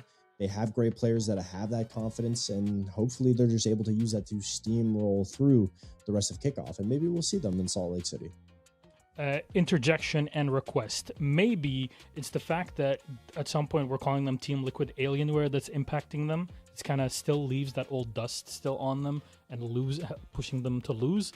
So maybe we just call them Alienware from now on and just turn on a new leaf and leave it at that. What if Maya is the curse? What if he's just so good that everyone starts playing less good? No, because they're honestly all intimidated by his aura. Yeah, I wouldn't be too worried if you are a Team Liquid Alienware fan, just because this roster is notorious because they've won so many tournaments in the past. Interregionally, they don't necessarily put their best foot forward. It's something that they've said. Once they lose enough times, we've heard Igor say it in interviews, that's when they wake up. That's when they realize, okay, well, we need to start winning again. And that's when we had that reload win from them. So maybe it's a slow start to the stage. It happens. It is what it is. But that being said, Black Dragons played phenomenal. Yeah, that's really the main takeaway of today, and we'll talk about them later on in this weekend, though. Fox, let's take a quick break. When we get back, we'll take you into our third matchup of the day. See you in a moment.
Yeah. Welcome back, everybody, to SAL. We continue on with our matches, and we have passed the halfway mark of today. Not a lot of surprises in the game that kicked off the day, no pun intended. A lot of surprises, I would say, for match number 2. I think that's one to really reflect on over the week and heading into the weekend for SAL. But now we have our third matchup. We join you once again, Milosh and Foxy, to get deep into the nitty-gritty for this one here, because, well, I think there's a lot of questions about change, right? And two teams that have also been impacted by changes in their own right, which really is a lot of SAL, is Fluxo W7M and Loud. And I want to talk about them before we get into our matchup here, and maybe we can pull up whatever lineups our producers would like to pull up here, because it would be great. I think we can just go with anyone. Maybe Fluxo? Can we go with that? Maybe. What do you feel about the game overall, Fox?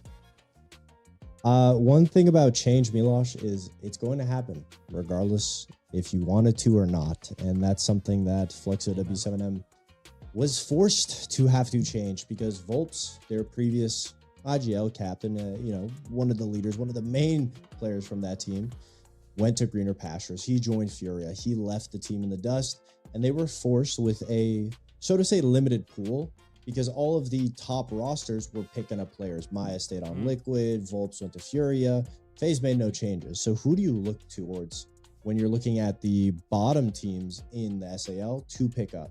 And that player ended up being Cons. And I think that's something that when you look at who's going to be, when a team assesses who they're going to pick up, okay, you lost Volps, he did IGL. Do you want to pick up an IGL? What IGLs are available? Not many in the bottom teams that you want to take a risk on.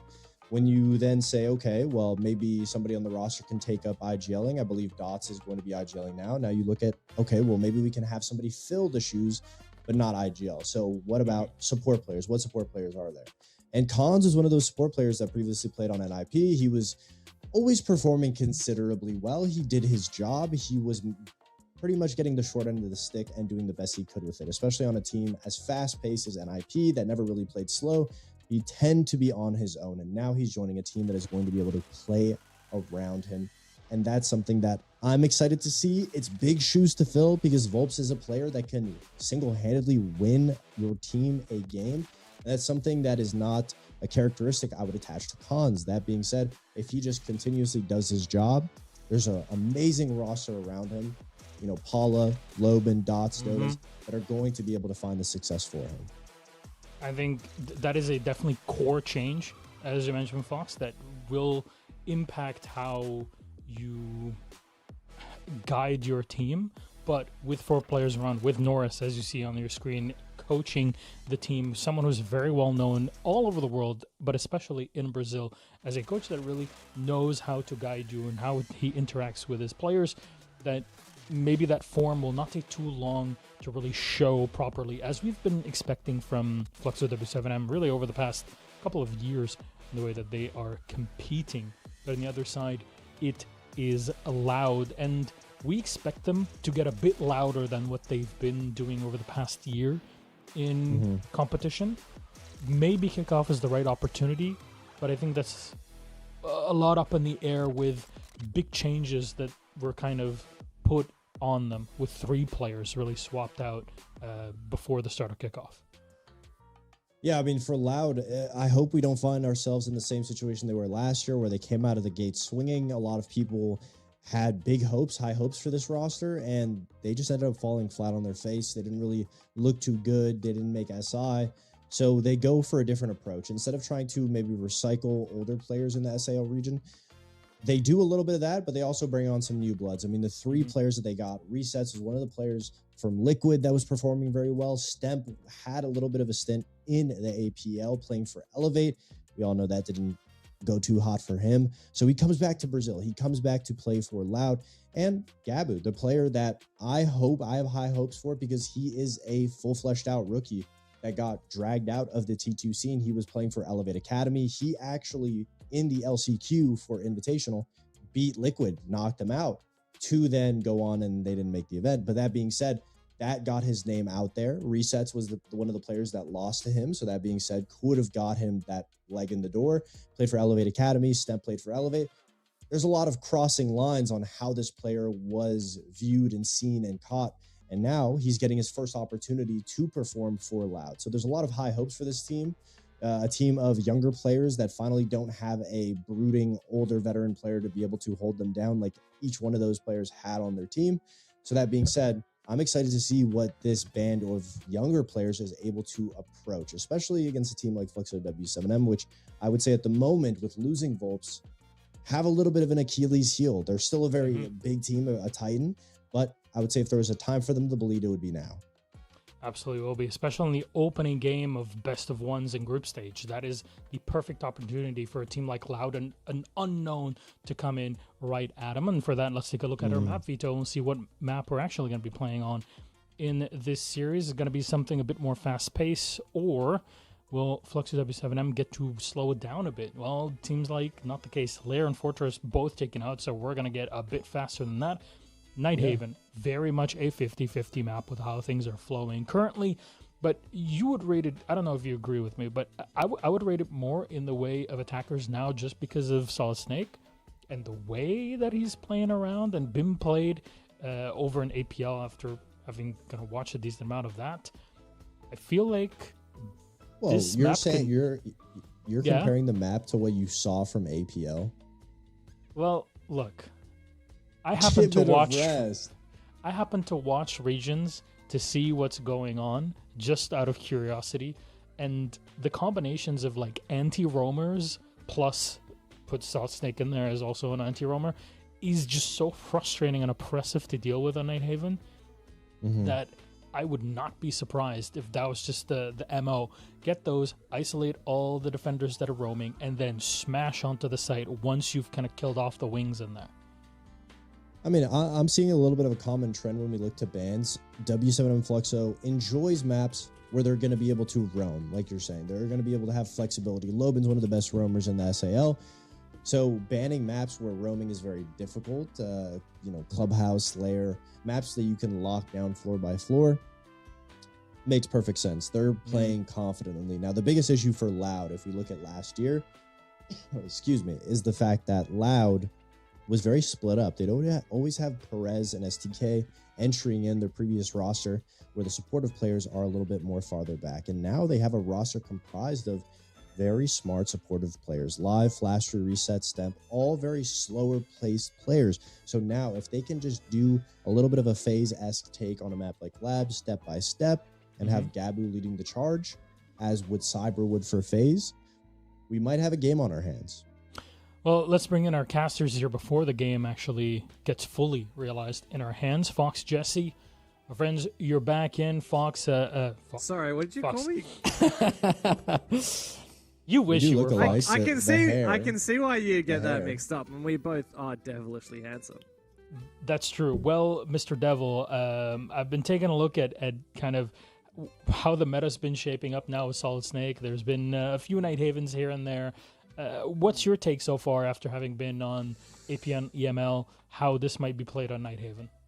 Well, I've been playing a lot of the redacted game mode, and that's on my very fun, so by the way. So fun. I feel like I'm pretty prepared for this matchup. Look, I don't have a lot of detailed analysis to say specifically about Nighthaven Labs. Like, just I think theorycraft with me, James. Use your brains. Level, I'll try. It's small. I'm a play-by-play caster after all, but I'll do what I can. Look, Labs, as a map, it's been in the pool for ages. I personally love it. And I don't think the way structurally the map plays has changed much since back in the day. Obviously, it comes a lot down to roam clearing when you're on pretty much any of the bomb sites except for that top floor. Top floor, it's all about those crazy choke points. Solid Snake, obviously a great operator when it comes to solo roaming, but I don't know if he's going to get picked a lot here. I just feel like, especially, let's say you're attacking the basement, a lot of teams are either going to focus up on hard breach. Like, you need hard breach, you need vert, right? So by the time you have hard breach and vert, you can't fit many of these other operators into your lineup like a Solid Snake, because you'd probably want to go for something that like has execute potential like a Ying. But it really just depends on the team's playstyle. I'm very curious to see how Loud play obviously being such a new team, having 3 new players, and Fluxo as well. Like you said, Fox, losing your IGL has a massive impact on the team, especially losing a player as good as Volps. And Cons, great player, but very different player. So I don't know how much this Fluxo W7M team will just look completely different to the Fluxo W7M we saw at SI. What's your prediction, Jesse? How do you see this going? Yeah, I think if you're Flux with W7M, the goal is just don't be Team Liquid, right? Don't get upset in your very first game of the season like we just saw. They're going to be the favorites coming into this. And unlike Black Dragons, who were, a 4-man core from the Six Invitational, who had played big games against big teams, beaten G2, I don't think Loud have that kind of pedigree. They've changed a lot more of their roster than we had seen from BD. So I don't think Louder is going to be as large of a threat. But you never know. There's no easy games in the SAL, certainly not here in the first play day when we still got some of the younger teams, some of the newer teams waiting to play their first matchup. So this won't be a free game by any means from Flux with W7M, but I believe this team will have what it takes to close it out. Very much looking forward to it here, Fox. Last words before we head into our game. What do you feel the operator bands are going to look like, just looking at kind of compositions for both attack and defense, as we kind of discussed it at the beginning of the caster segment? I'd imagine the shields will be taken off the board for Loud. I don't think W7M is a team that really crutches shields too much. That being said, I think they want to eliminate those inconsistent variables and take it to a gunfight map, force a slow team like Loud to go slow or change up the tempo. I don't think Snake is going to be that much of a problem solver, because you can't really use the gadget on staircases, and once a fight is on a floor, once you're on that floor, you're in the fight. So there's no real moments where you're going to be able to essentially clear things out. I don't know exactly what they were doing in the APL, but for the good teams in the rest of the world, I don't think Snake is going to have that much play. I'd much rather see a Deimos when it comes to the verticality. That's what we've been seeing, just like Dev said. I don't think we're going to see that change at all just yet. James, I'll give you the floor for a second here to respond. No, it's all right. Davide can live in whatever delusion he wants.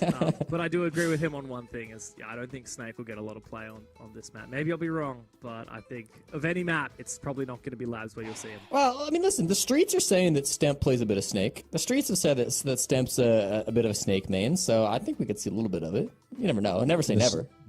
The streets? The streets. Yeah. Sao Paulo, Brazil. Yeah. The streets of Twitter DMs. Is that how it goes? You never know. We'll find out, won't we? We'll find out. I would not want to describe the type of streets that I would find you trying to look for information about matches on. I think those are streets that I can never roam. I need Solid Snake to help me through those. You just got to tell him Jesse's got you valid. Like, you'll be all right.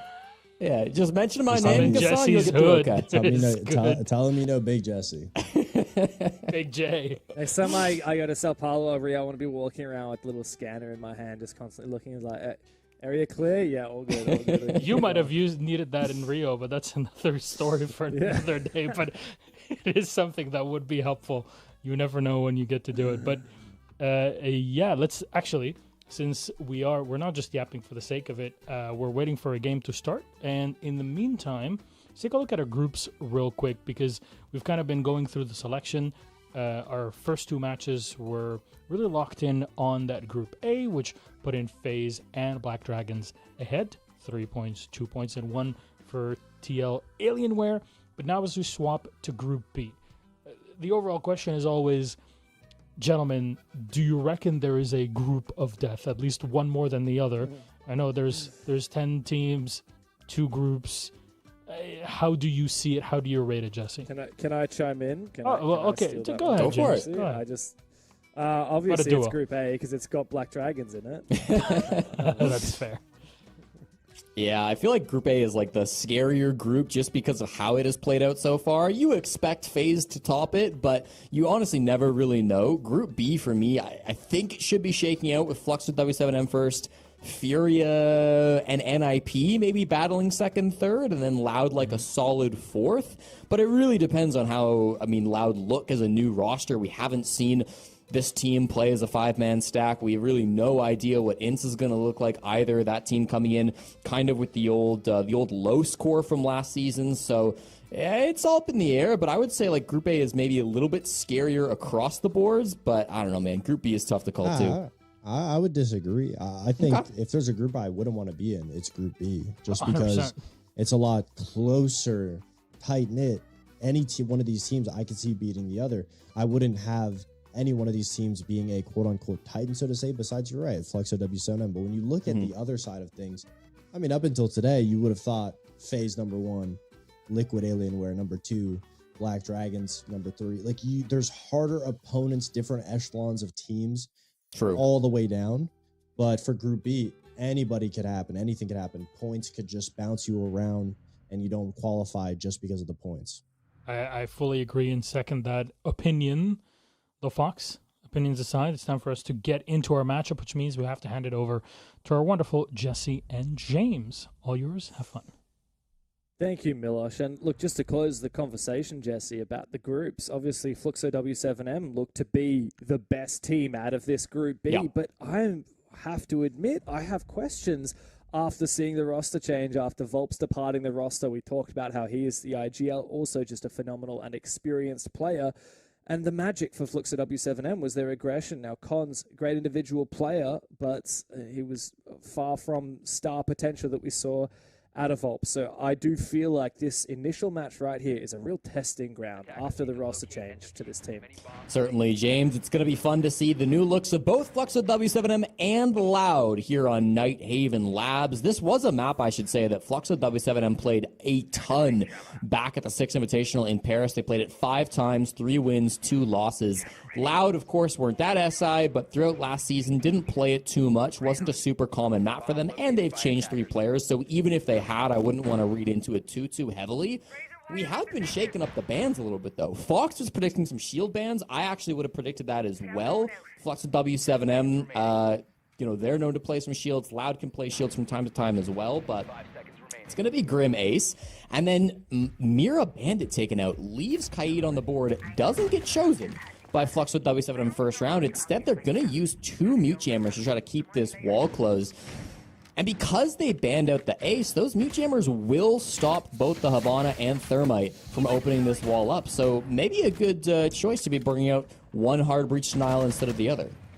It's true, but it won't stop the tin can openers from Stemp. Fair. As soon as Loud realizes that there's Mute Jammers on that wall, and that's the only form of wall denial, then it's just 2 wasted Mute Jammers, isn't it? Of course, it does change the kind of a breach you can get. You'll only be able to get a Vault or Crouch breach, which is not as ideal as Thermite, but of course we also have Thatcher. So if you really want to use your Exothermics, just quick EMP, easy as you like, no Tubrau in the mix.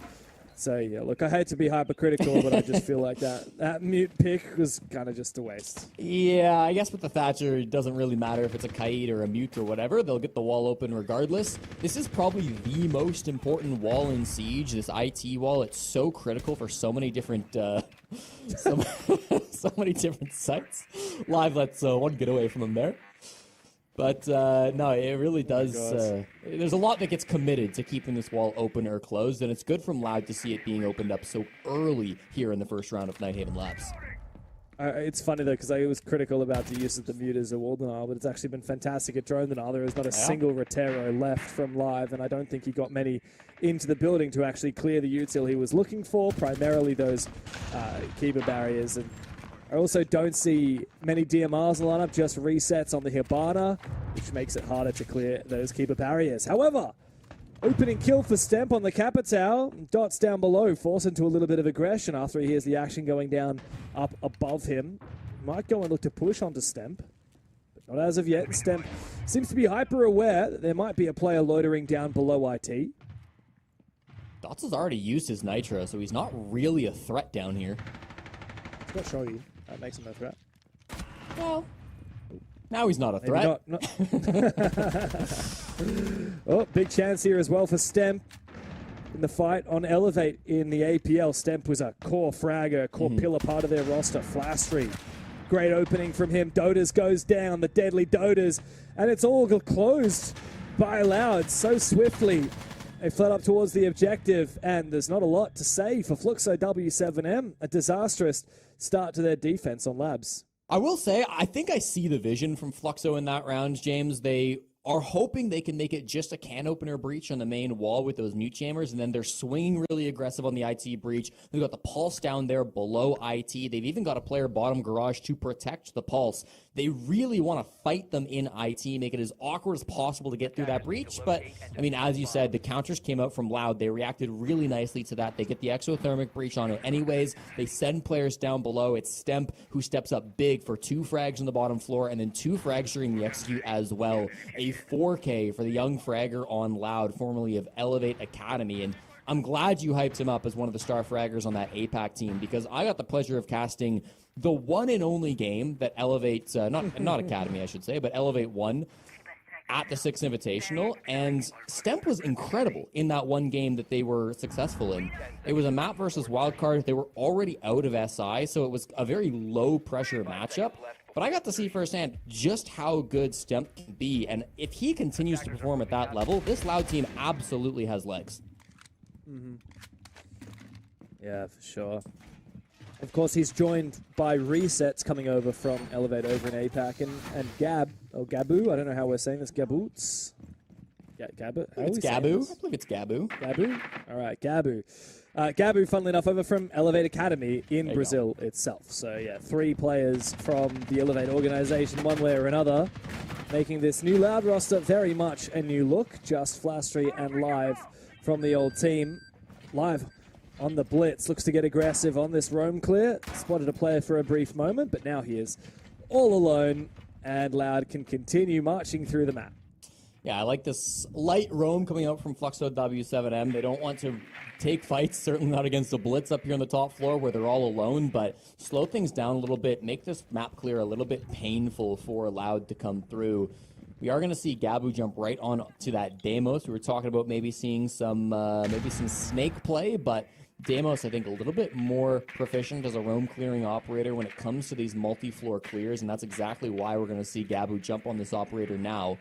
2 players over towards Cafeteria. That'll be Loban and Dots, who you see on the outlines just now. And still players over towards Cargo Stairs, too, so lots to clear. Good drone work, though, ahead of Stemp. Not to mention he is, of course, a solid snake, so he can get a little bit of information on his own with his gadget. Looking to make a move. No, you actually can't decide where he wants to push as of yet. There's a lot of roam to clear, as you say. Reset's continuing to get that information, but Loud and not making any massive moves as of yet. In fact, they seem to be pivoting towards the objective. Streets never lie, James. I told you he was a snake player.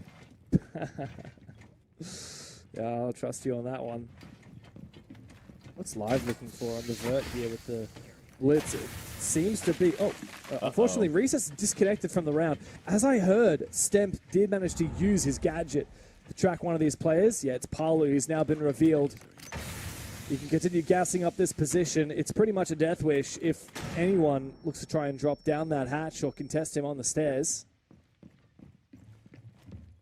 Palu just falls off. I mean, he's out of Toxic Babe, so it makes a lot of sense, but how do you stop the push down Cargo at this point? You've got to have some really good guns trained in that direction. You know that's where the push is coming from. Oh, he's about to see the blitz as well. Oh, he's going to take the fight onto Stemp, finds the head, and the shotgun onto the feet. Collins will come and support. It's goodbye to Live on the blitz. Now Gabu and Flastry, the last pieces of the puzzle for Loud. Flastry finally gets one. Gabu is so far removed from the objective. Not a lot of time left. They're going to have to drop straight into it. And there's Cons, ready and waiting, finds one, traded back again. 1v3 for Gabu. It's not going to happen for Loud, and Fluxo W7M get on the board their first round. Yeah, tough round to come out from Loud in that push. Obviously, losing your striker early in that round just to a disconnect is unfortunate. Those types of things happen, unfortunately, but that's just online Siege. We'll get Stemp back in here. Not Stemp, excuse me, but we'll get the player back in here ASAP as Resets tries to get... You might think that that push was a little disconnected. You saw the blitz and the snake pushing down through the nano hallway all by themselves. The main time, Gabu was actually top floor. That's because he was fighting roamers. Loban had retaken up above. Dots was roaming inside storage too. So whilst we were watching this push happen down towards the bomb site, it was just chaos happening around the map, pulling the attention.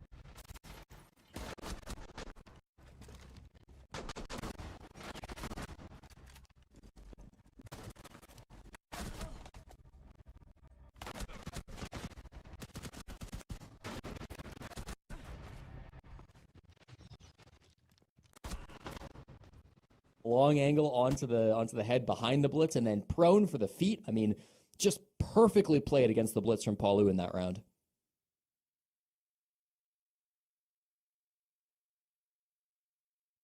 I love getting to see all these teams in their team facilities with the staff walking around behind them. Such a privilege. Unfortunately, Loud can't say the same, but I notice it especially in the Team Liquid Alienware cameras. Now I'm seeing it in the Fluxo W7M cameras as well. Yeah. It really reminds us that, of course, it's not just the 5 players in the server. It's not even just the coach as well. Most of these teams, especially at the top level in Brazil, have coaches, assistant coaches, a squadron of analysts, and occasionally additional staff. Like, obviously, before I was talking about Team Liquid Alienware sports psychologist, a lot of teams have that. I don't know, some teams have dietitians and all kinds of other player managers, all kinds of stuff like that. I mean, the old space station roster, of course, even though it was mainly ran by Call Out, their coach, he did a lot of meditation and cared about the physical routine of a lot of these players as well. It just goes to show how much goes into high performance that isn't just rocking up, opening up your PC and playing a video game. Well, all the PCs are working once again, James, so we can get back into playing the video games, which I'm sure we're all happy about. And for Fluxo W7M, they're going to try this top floor once again, deciding that hold over towards IT didn't really go so well. They've still brought out the mutes, but this time there's a tuber out here to try to keep things closed a little bit longer, and they're not running that pulse down below either. Instead, it's just Loban, who's running around lounge, doing what he wants kind of towards Aqua Stairs. Probably not going to be playing those same positions, and no, he's just kind of playing around the staircase instead this time. So, bit of a different hold from Flux at W7M, and just off the rip, I like the look of this one a bit more.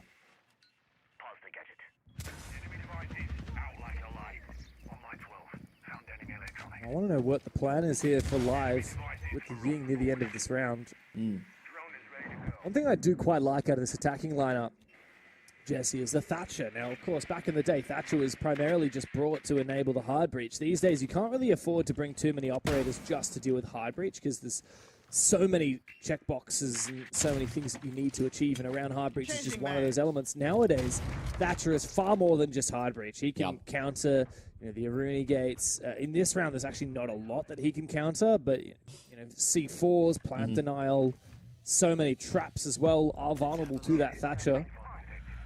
Even in the mute jammer, for example, 2 of these players are protected from the death mark by those mute jammers. The Thatcher could come in and stun them. Con's actually going to find a kill onto Live. Nice and aggressive with that shotgun. Wants to retake a little bit of space into electrical as well. Such a good position for him to be playing. He actually re-aggresses on the window with the smoke covering him. You wondered where those Candelas were going to go from Live, and they go into E-Box. It's Cons who finds the frags, and he's very aggro. Even goes for a swing into jungle, but backs up. He's playing on a mute chamber here, so even if he gets death marked, it's not the end of the world with a two-brow. Even here to stop that death mark from tracking him.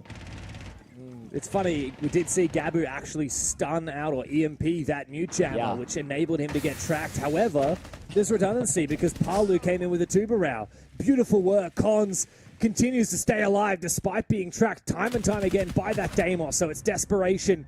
The Stampede finds nothing. Fluxo W7M. Beautiful. It's perfect on that defensive side. They know how to enable that aggression, and they take the fight to Loud. Yeah, a bit of a game of protect the president if you're Fluxo W7M. They've got Cons playing close with the shotgun. When you're playing that position, an SAS operator in E-Box, I mean, it is so annoying to clear that player out, and especially without the Ying, it just becomes impossible. The death mark was a good shout to try to make that happen, but he's got all the utility in the world. You're absolutely right about that redundancy. It's the... It's the mute countering the Deimos, but then it's the Thatcher countering the mute, and then it's the tuberau countering that. It's just a crazy multi-layered cake of counters, and in the end, Flux W7M are just a little bit better. Really cool stuff to come out from this team. I'm going to say this, one of the things I love about Siege. Yeah. Every now and then, we get to see a counter on a counter on a counter on a counter, and it is so bloody beautiful. It's... like when we saw, of course, Thatcher get reworked and start being used to counter plant denial C4s, and then we saw, I think you might have been casting the game. Was it Shopify Rebellion? Was it Yeah, SR Surf FaZe threw out a proxy Yes. alarm. Yeah. He threw out a proxy alarm on this map, actually, instead of a Nitro Cell Yep. to bait out the EMP from the Thatcher and then through. Like, that's a counter on a counter, right? And you said it, of course, right? That the Deimos there to counter the player, the Mute to counter the Deimos, the Thatcher to counter the Mute, and the Tuberau to counter that. I mean, it's just so beautiful. This is why I love Siege. Nothing else, no other game does it quite like it. Well, we're also seeing one of the sometimes hardest operators to counter in the Kaid being brought out. Now, of course, with Thatcher, Kaid's prevalence has dropped a little bit, but he's still the most popular operator to ban on this map. He is the most common op to ban on Nighthaven Labs, usually alongside that Bandit. Even through the second set of bans, he has escaped the wrath of Loud. They take the Azami out instead. So it's going to be a little bit trickier to open some of these walls. Again, with the Thatcher, they shouldn't have any problems, and certainly it does get opened up now, but it's another operator that they're having to dedicate to those walls. Sure, maybe he can still be used on the Mute Jammers and the Fenrir's, but it's a little bit more of that anti-wall, a little bit more things that they will need to counter just because that Kaid is here on the board. Of course, not pairing the Kaid with the Tuberau does mean that we miss out on maximizing the usefulness out of that operator, and it can be countered much more easily. For now, the action's going down on the top floor. A bit of pressure onto this defense, but Palu says that's no worries at all. Shotgun finds Stemp, and a little bit of the wind out of the sails for Loud. Even though they did find Dotas, they do not weather the storm on this top floor. They need to still find an entry. Loban is supporting his teammate, and Resets has gone down as well. Palu's holding on with a vengeance to his position on this top floor. Gabu and Flastry desperately looking for something, but they won't find much. Good kill on the dots, but still this top floor dominated by W7M. Wow, a third from Palu and a fourth. Palu. Why not, brother?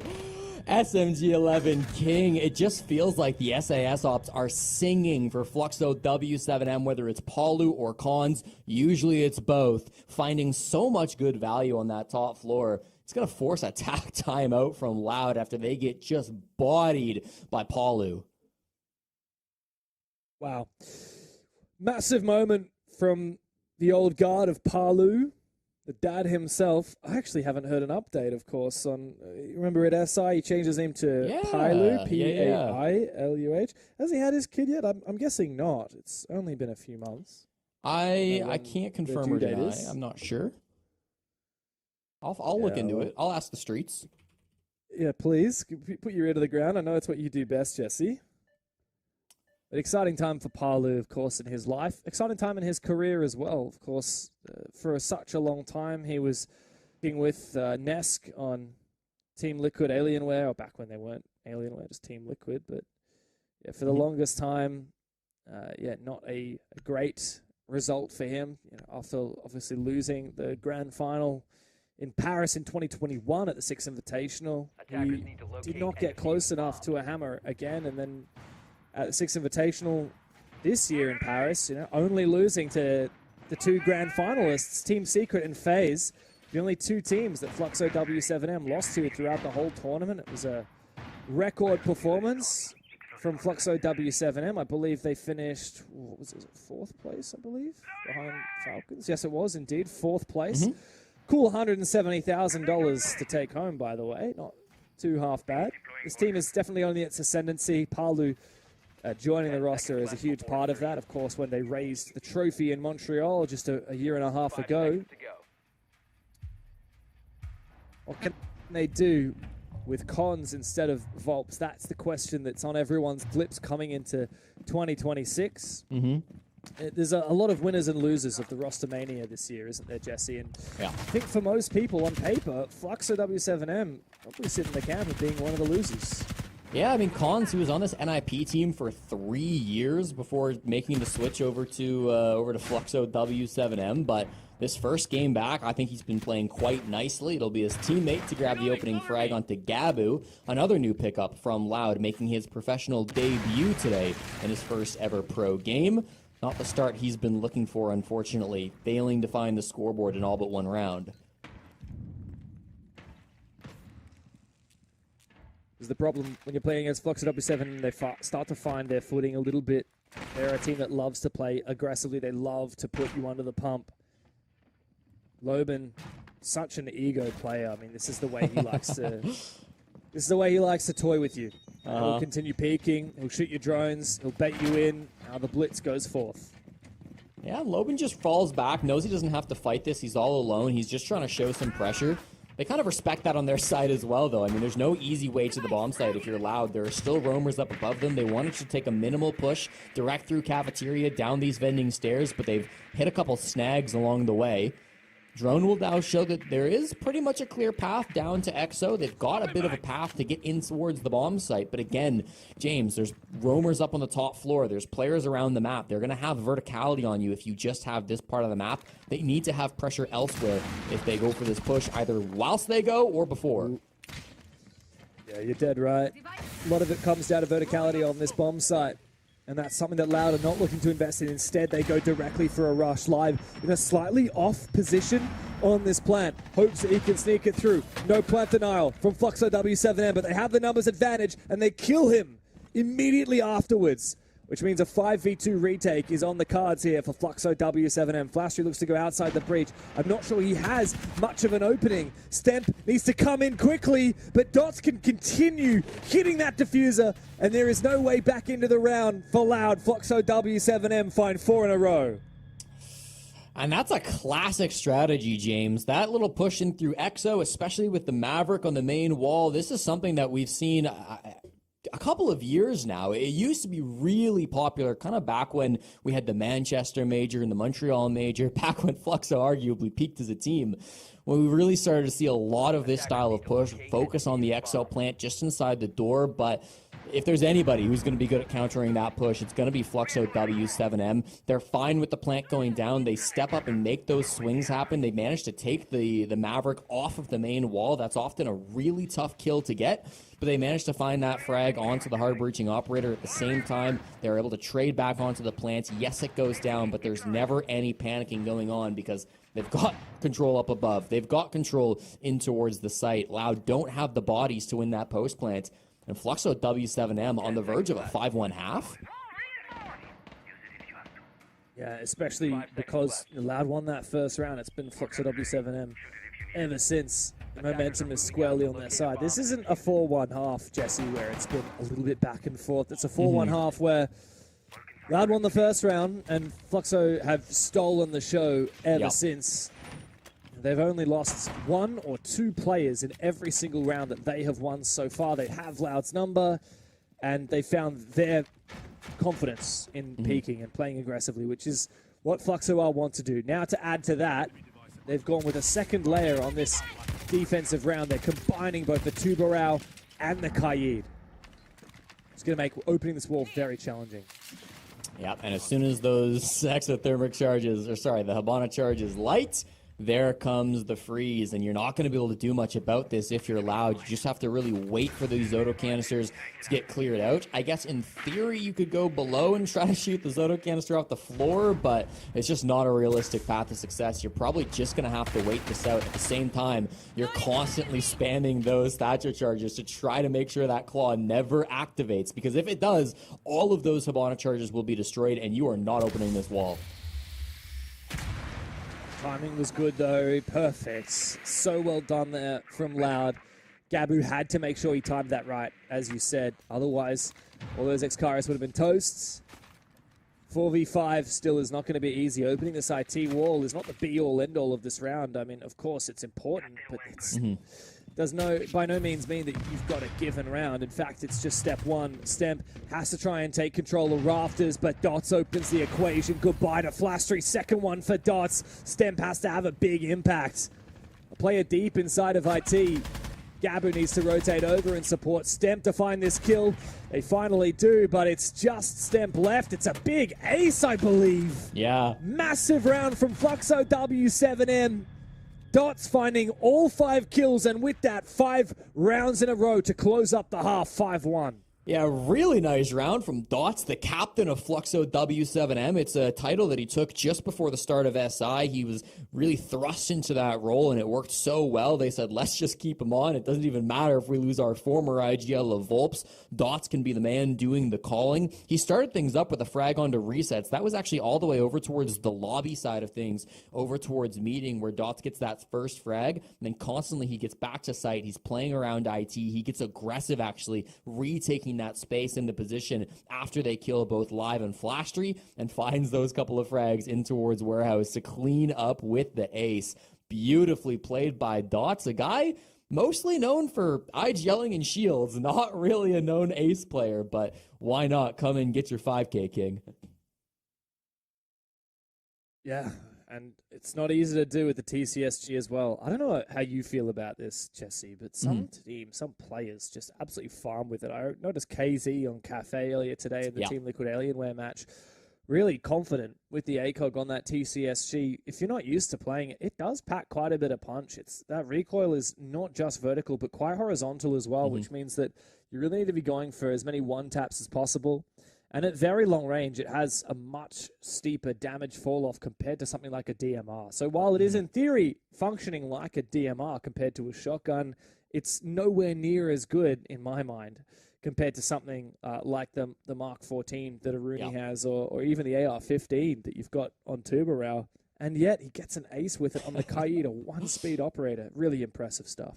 Yeah, the C4 coming in for a bit of an assist in that round as well, but the TCSG doing the majority of the heavy lifting. It's not a gun you get to practice very often either in pro-level Siege, because Kaid is just so commonly banned on a multitude of different maps, but today it wasn't something that Loud chose to remove off the board, and they might be kicking themselves at that decision, because even if the Electroclaws aren't the most impactful thing, even though they've got good counters to that, the man behind those Electroclaws is still deadly. So really nice stuff coming out from Fluxo W7M. They will respect the Kaid, yeah, of course. I mean, it's so commonly taken off the board, and they're going to just play a standard set of bans here. I have to imagine the Bandit will be next, maybe with the Ace, maybe with the Habana. Usually you're going to be focusing fully on the Hard Breach or fully on the Electricity, but they could go a Shield here on the side of Loud instead. I wonder if we'll ban out and execute up like a Grim instead. No, there's the ace. So, look, you called it, Jesse. It's the double hard breach and the double hard breach denial, the Electro Bros. Yeah, I do wonder about that ace ban. Of course, you've still got Maverick in, which is slow, but you can get a full breach. The main reason I would typically want to ban a Thermite is so that you just are forced into smaller breaches, whether that's Ace putting two Selmas together, Hibana putting a set like we saw last round, or the tin can openers. Whereas when that IT breach is fully open with an exothermic, you can play the cheeky head angles from the stairs, you can do an upside down repair. You've got options, right? It makes it much harder to fight as a defender. Now, you can achieve the same outcome with a Maverick, but it takes a lot longer, it's a lot slower, and you're a lot more vulnerable. So it really depends on what a team wants to go for. Pre-SI, you could also do it with the Habana. There was Habana tech where you could pop the top and bottom of the wall and make it soft, similar to Mav, but they did nerf that, so it doesn't work quite the same as it used to. So if you want the full breach, Mav is really all you have left as an option, but it doesn't seem like Fluxo W7 are going to be too concerned about it. It will stick just with the traditional, I say can openers. They will have 4 can openers. Two sets, Okay, so it's something. It's interesting. I have noticed that people don't really Mav trick much anymore.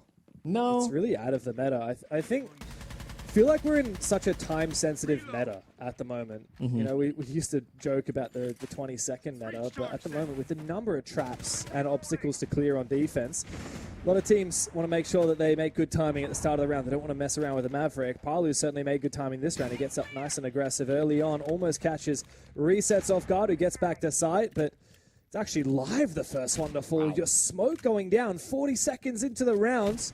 It costs Loban a lot of HP, but that is absolutely worth it.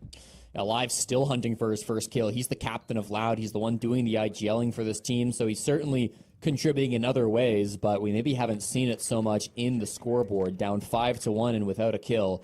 Really looking to get a bit more impact in this matchup. Now, that's just Loban going down below on the Deimos, getting that value with that solo lurk operator. It's something that Loban does oh so well. And Dodez too, often Loban's partner in crime on the entry. He will be that player today, taking down Gabu. They combine for just a 1 and 13 stat line, the veteran and the rookie. 3 more to find. Capital's a nice ingredient here to clear rafters, but they won't even need it because Stemp is injured from outside the breach. The fire will surely finish him off. It's up to resets now. The last one standing. The only one that stands in Fluxo W7M's way. Between them and a flawless round. A first kill is only one step, but it's easily shut down afterwards. It's a straight 6 in a row and match point for Fluxo W7M. James, I don't mean to scare you, but the streets are saying it's over. The streets. I trust the streets. They've said that this is looking quite bad if you're a Loud fan. I mean, the top floor of Nighthaven Labs is supposed to be the best site on this map. It's very often won by the defenders. Even Loud themselves, a 75% win rate defending top floor on Nighthaven last season, although it's a small sample size. Not being able to close it down, putting yourself on match point for 5 rounds in a row. We've seen crazy comebacks today. Liquid forced back a 6-3 game into overtime, but I don't think Loud or Team Liquid Alienware. No, they're not. And look, we've seen nice moments from them, but they are really being outclassed at the minute by Fluxo W7M, and I'm loving to see a team that we had so much expectation for going into a 6 Invitational, and rightly so, they delivered in spades, a 4th place finish at the World Championship, only losing to the 2 grand finalists.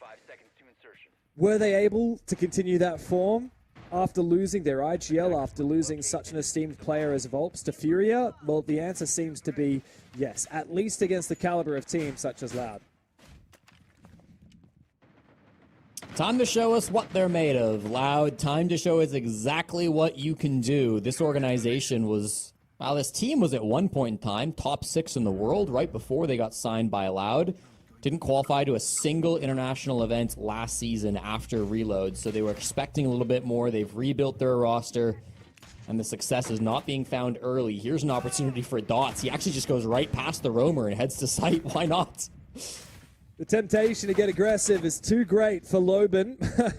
But it looks like Flux and W7M will be slowed down just a brief bit. Dodez will find one. Here we go. Watch out for Dodez. He's so good. He's so consistent with his fragging capability. He finds one. Yeah, be careful. Stamp, don't bite off more than you can chew because Dodez will go hunting for you. Oh, he's going to find another one. Second kill. Suddenly the numbers are brought back even, Jesse. Watch out, Loud. Dodez is hunting for it. Stamp is forced back into the corner. Dodez, he finds another one. This is utterly insane. Finally, Gabu puts him to rest. Palu is the last one standing. 1v2 to finish this off a clean 7 rounds in a row. How did we even get here? It was a cheeky pushing through cargo. It felt like it was going to be a disaster push from Fluxo W7M, one where they bite off more than they can chew, but somehow, all thanks to Dodez, this is possible. It's a 1v2. You'd expect Loud to come out on top, but I'll tell you, if there is anybody who's going to pull off a 1v2 on match point, it has to be this guy. Palu is known as the clutch king. He's in late round positions so often as a player. He's used to the pressure. He's got so much time, frankly, on the clock that a fuse kit is being held by the defenders just at the bottom of cargo stairs, but with plenty of drone, Palu can find that information and make his way down. Palu had the most clutches of any player at the 6 Invitational. If he could do it on the world stage, why not here? The debut of the South American League. Got a little information. Oh, a couple of cameras to flick. Briefly for a moment, he saw Live's feet, but finally off the donut for Loud's captain. Oh, glum looks on their faces, but they have finally got themselves back into it. After 6 rounds lost in a row, Loud find their second, but it is a long road back to redemption and to overtime here for Loud. It's a bit of a fast, cheeky push from Flux with W7M, but it's a round win nonetheless for Loud. You can only bat at the pitches that you're given, so hey, they hit that one out of the park and stay alive in this matchup. I'm still going to take the post round as an opportunity to do a little glazing of Dodez because I think he was absolutely the MVP of that round, even though they lost it. His shots that he was hitting to pull that one back were just miraculous. I'm hoping we see some of them here in the replay. I bet you we will. Dota's finished last season with 855 kills. Only Shaiko finished last season with more frags than that. And I think, Dotas was also not dropped by his team, so maybe his kills were a little bit more impactful, not sure. Some brilliant slow-mo shots we're seeing now in this round, and it wasn't quite enough, but damn, he came close. I'll tell you what, I believed him for every single one of those. Even the one where he eventually died, I thought, you know what, he's probably going to get this. Dodes is so insane. Yeah. I know it's been a bit of fun happening over on Twitter, a bit of controversy with the player tier list that Alfama's been doing. You've been keeping your eye on those? I have. Yeah, I believe Dodes was one of the few players that wasn't on Team Liquid Alienware or FaZe that actually got the God tier ranking. I think he got... Did he get God tier or did he get S tier according to Alfama? He deserves God tier. If he didn't get God tier, then I fear Leo does not know ball. I think Dodes and Palu both got God tier. Valid. And let's be real, that's pretty warranted after how they performed at Six Invitational, and form I expect to continue. Both S tier, actually. God tier was only reserved for FaZe Clan, KZ, and JV92. JV does not need that ego boost. Also, Felipox not getting God tier is absolutely criminal. Yeah, Leo, we're going to look at these rankings, have a little bit of a discussion. You're getting out the pitchforks. I'm sure he's battling all of North America already. He didn't give anyone in NA God tier. I know that Ambi fanboys were pretty upset about that. Yeah, listen, NA's not really been doing so hot internationally the last couple of years. I'm not going to fight that battle, frankly. You guys have won a major. You're right. Even still, Fluxo W7M have done just that as well. Major champions a couple of years back, and probably champions of this opening playday as well. They get to attack onto this top floor now, which has been so successful in the past, but it's a ill-advised swing from Stemp. Cons ready for that one, and he hits a nice little headshot to get him the lead. It's his army as well. That's your operator. You want to be staying alive for as long as humanly possible. Yeah. To keep adding that extra layer of fortification on the bomb site. Oh, watch out. Gabu, that's a rookie mistake for the young player in his first Pro League match to get caught off guard like that. No second chances now for Loud. It's a 5v3. Resets, brings one back. Goodbye to Palu. Goodbye to the Bees for the rest of this round. Dodes is still alive, and he's looking deadly. Nice bit of aggression from Flastry, but it doesn't work out. Resets finds his second, but Loban makes it a 3v1, and it looks like Resets is at the end of his rope. Fluxo forcing that plant down. Good coverage. Dodes, who better to close it and to put to bed the game. It's another open and shut case for Fluxo W7M as they spring into the SAL in peak form. The streets don't lie, and neither does Dodes. A big final frag after a couple of clean rounds on the attack. Beautifully done there to come out from Fluxo W7M. Domination from start to finish. They were worried about Volps leaving and Cons coming in, but James, to me, it looks easy as ever. No worries whatsoever for the absolute GOATs over on Fluxo W7M. But now the discussion starts. Was this Fluxo playing at the level that they achieved with Volps, or was this playing against a lower level of competition such as Loud? Because let's be honest, the Loud boys are looking a little bit rough. It looks like they're still finding their mojo, finding that team chemistry. They got a lot to work on, but that takes nothing away from this moment, which belongs to Fluxo W7M, as I'm sure Milosh and Fox will break down for us on the desk.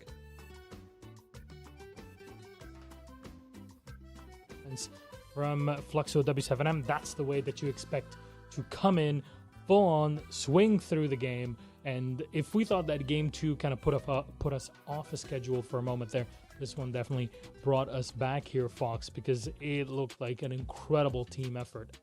Everything hitting well. Then when things really got bad, don't worry about it. We got Palu Dodes to do the work. Yeah, very fast game. That's exactly what you want to see from Fluxo W7M, with having such a drastic change forced to be made with filling Volps' shoes. And yeah, it's safe to say that that's exactly what we wanted to see out of Cons. We don't need heroics from him, just needs to do his job. And that's exactly what he did on the flex supportive role. He was always there in the right time, droning the exact positions that he needed to be. He did his job. He did his job well. The rest of the team is going to come alive. Not everyone can always get the spotlight. And if anything, this is a good testament as to what the rest of the players can consistently do now that they finally have more opportunities to be in that spotlight. But I really like how Dev left us on the end there. Is this Fluxo W7M playing at the peak as they were when they had Volps? Or was this them just playing a weaker opponent? I think it's a little bit of both. I don't necessarily think you can be the same level that the previous Fluxo W7M roster was with Volps so early on, so soon. But there are highlights like Khan's doing his job. Now, as for Loud, I do think they have to go back to the drawing board. Same thing for them. 3 new players on the roster. It takes a lot of time to build fundamentals, build little idiosyncrasies to be able to fix the issues that they showed today. Honestly, looking at Loud, like, okay, today, Flux W7M, great, strong team, right? Let's set that aside.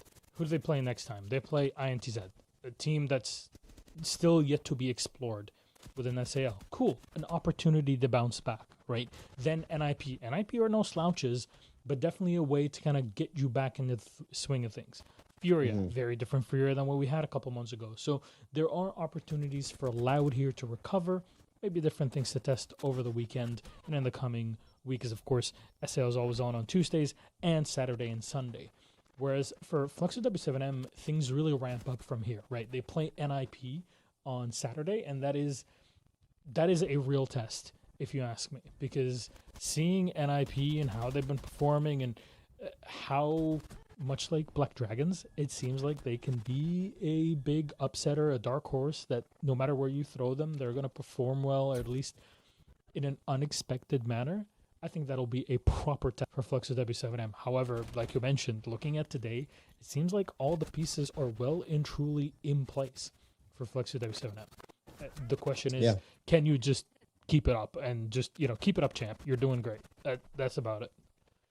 Yeah, the biggest question for Fluxo W7M is how are they going to be able to perform having a new IGL, having Dots be that IGL. And it's safe to say that it looked very strong, right? But once they play against another team that is of an equal caliber, which if you look at their group, the only team that they should find a good competition against is going to be Furia against Volps himself. So that being said, once we see Furia play after this match, we'll be able to theory craft a little bit of what there is to come for both of these teams. We'll see them play on Playday 3. But that being said, the IGLing was great. Everyone was doing their job. It wasn't anything special, so to say. Nothing that proved the questions or answered the questions that we had. But at the end of the day, a win is a win. And that's what you need. And for Loud, sometimes you have to get stomped by the best to be able to understand all of the plot holes in your strategy, because scrims could be going great, but matters most on game day, and playing against one of the best teams in the world gives you everything that you need to know. So now, like you said, they got INT, they got NIP. Those are 2 huge games that this loss could lead to 2 back-to-back wins if they use it correctly. Yep, maybe an opportunity to fill those potholes, as you mentioned. Fox, though, let's bring up our interviewee for this matchup. We got Loban joining us. Hello, Loban. Good evening. Hello. Good to see you again. It has been a while, but to me, it looked like you were going into this day very prepared through it all. How was the planning and preparation before kickoff, and how are you guys all together in the space kind of feeling to kick things off? At first, we focus on showing Kant the game style and the play style of the team, because 2 different lineups. NIP played really passive and more structure, and we are more freestyle, so we focus on that. And for the kickoff, we're just focusing first on getting the feel of the team, with Dots being agile and Khan's shot calling sometimes. Of course, Dots is already practicing good because he had good SI at agiling, so he's already comfortable. And for today's game, we didn't have any intel for Loud, so we just focus on our best maps and just play it with our defaults. Yeah, I mean, you kind of answered all of the questions that I was going to have. What it's like playing against a team that's a brand new team. My biggest question, I guess, for you as a player, you're always playing on the roam. What has been the biggest transition for you with going from different IGLs, yes, you were able to practice a little bit at the Invitational with Thoughts being the IGL, but now it's fully finished and you have a new supportive player with Cons. So what has been the biggest transition for you to fix and help Cons get into the team, as well as you individually? I think the biggest difference, like first talking about the IGLs, is probably because Dots let me play more free. So more of the time I'm just doing like what I want, especially like in those like demos playing alone. Like I just do what I feel like, and I'll communicate and do it. So I'm probably more free in my game style. And to help Cons, I'm probably like just communicating like the basic things that when you are like in a team that you're playing for a long time, you normally don't communicate, because you know like, oh, the guy beside me here already know what we're gonna do. But with Cons, you focus on like, oh, you know what you're gonna do in the next step. Okay, so I think that's around it. Like your Cons just need to know like the plays, the vibes, and with time everything is gonna feel more normal. Yeah, and this question is just personally for me. I just want to know, play day 3, you guys play Furia. How excited are you to play against Volps? We are pretty excited. It's always good to play against our last teammates. And so it's going to be a fun match. Probably a lot of trash talk, so it's going to be fun. We'll make sure to tell the admins to keep the chat active for us to take a look at during the game. Thank you very much, Loban. Congratulations again on the win, and we'll see you later this weekend for your next matchup. Have a good night. Thank you, guys. See ya. See ya. Oh, there it is. We got it from Loban. He's saying that he's kind of on the long leash. He can float around and do whatever he wants. The question is, can he keep that up against the big teams that are also in their group? That's kind of the question that you can kind of lay on everybody at the beginning of any stage or any tournament, because there's a lot of unknowns. And right now in SAL, with the amount of changes within rosters and all around them, there are so many unknowns that we need and want to explore, and I'm very excited to get through all of this all together. Mr. Davide, though, our night is ending really, really quickly. Can you believe it? Yeah, I can. I mean, when I was looking at the games coming up today, I would have thought Liquid Black Dragons would have been a fast one too. So that being said, it's only going longer because Black Dragons had an amazing performance. Now we got Furia and Nip coming up, and that could be a lot closer than we think too. Oh, yes. Let's explore this new Furia roster and what they have to offer. We'll see you after the break.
Hello, everybody, and welcome back to SAL. Much like our day, I don't know. It's going so fast. I can't believe it. It's our first day. We're already in the final matchup of this very first play day of Kickoff for SAL. And it's myself, Milosh, and Foxy bringing you all the action. Side of Dev Marta and Jesse and James. That is our casters for this evening, and we have this final matchup, Mr. Davide.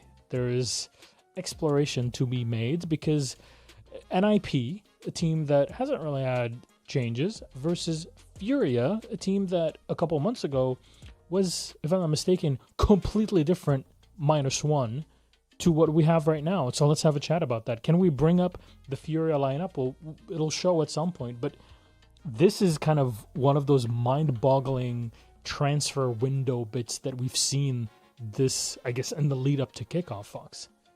Yeah, we have the other half of the ex-Furia. I guess they're still Furia of Herds, the one man alone, trying to rebuild this team around him with Boxera, VS Lucas, Loira, and Volps.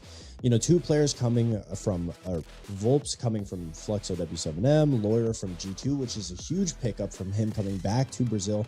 A lot of players coming back to Brazil. It's almost like it's the best region in Siege. DS Lucas leaving Liquid, a lot of high hopes for him. You know, he's coming from the NAL region. I'm always going to support him. And Boxera, a very special player. I feel like he has a lot of potential, hasn't really had an opportunity like this to be able to shine on a big stage. And this roster has so much individual talent alongside an amazing IGL. And we just heard Logan say he's playing a lot more free. Volps has a lot stricter of a program in the way he wants to run things. And I think it's a lot stricter than the way that Felipox would run things as well. So this Furia roster, although it has so much talent, still has a very big challenge of being able to rein all of these amazing individual players together.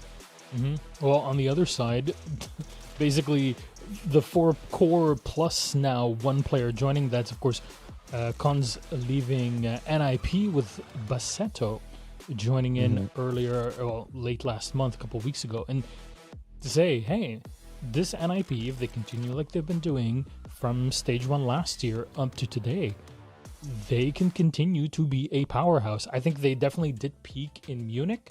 I think I expected a bit more out of them also going into SI maybe, but again, the way that they are, the way that they play, it's been impressive every time you see them clock into the server. Has it? I don't know. I've never really, the ship hasn't sailed for me on the NIP roster. I mean, for me, I get it, but like, you cannot deny that they've been punching above their weight significantly very quickly over the past year. How they do at Invite. That's why I said they peaked Munich. Let's leave it at that. My biggest issue with NIP is they're very predictable. The roster, the organization as a whole, it's always been a test of time. Even when I was playing back in the day, it's always been the thing. They're very aggressive. They're going to get in your face.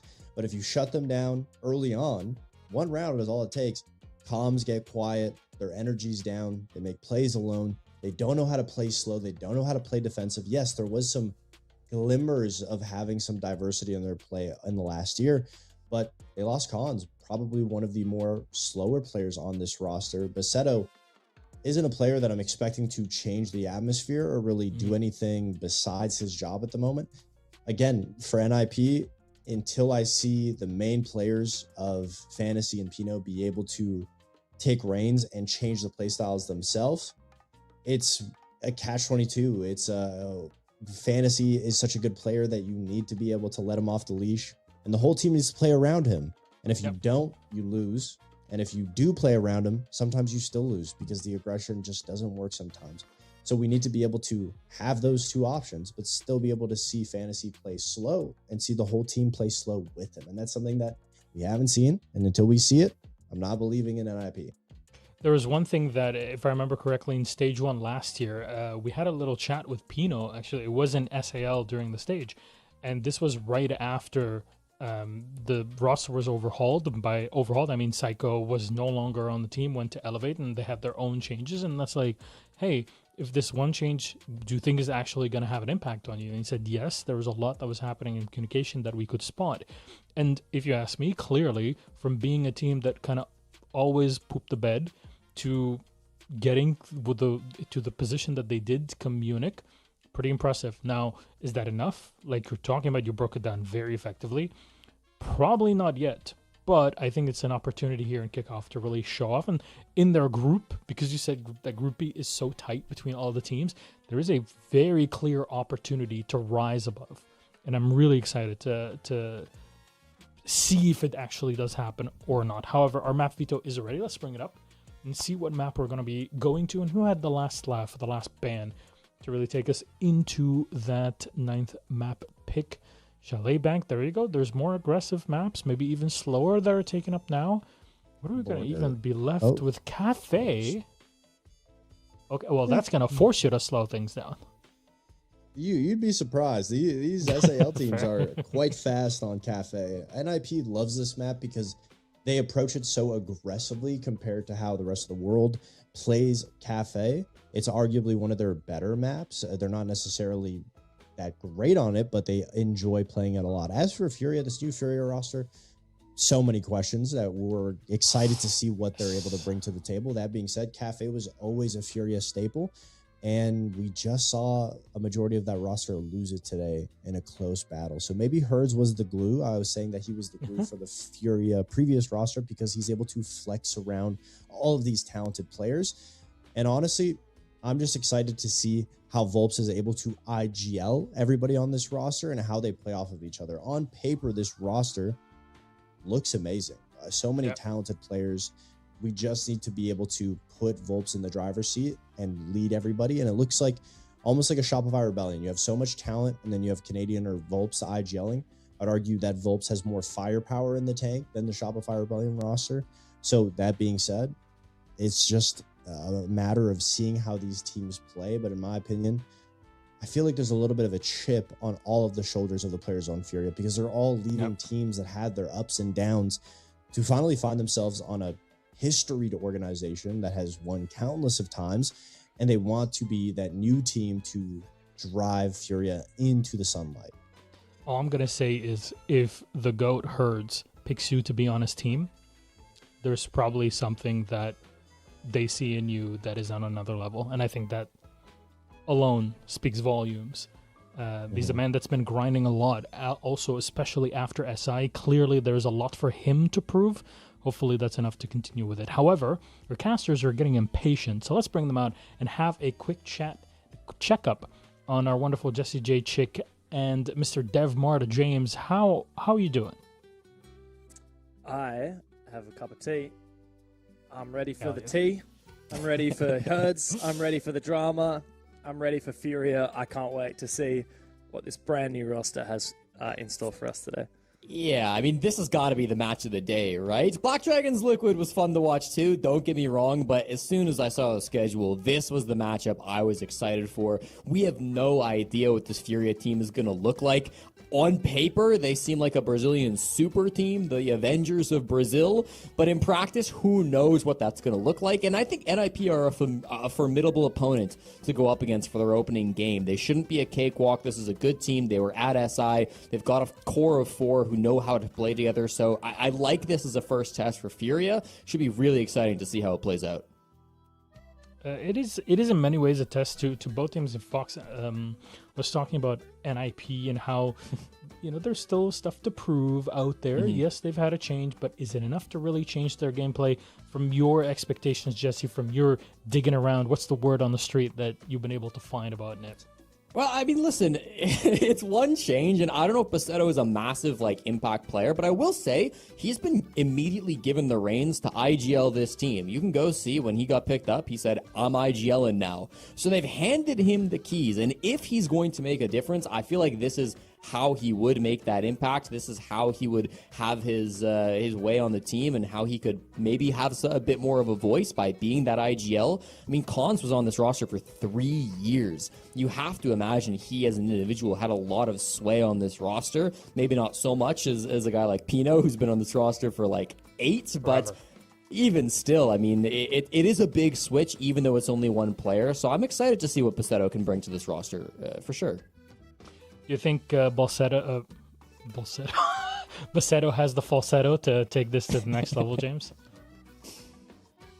I was gonna do some falsetto. No, I can't do that. It's too cringe.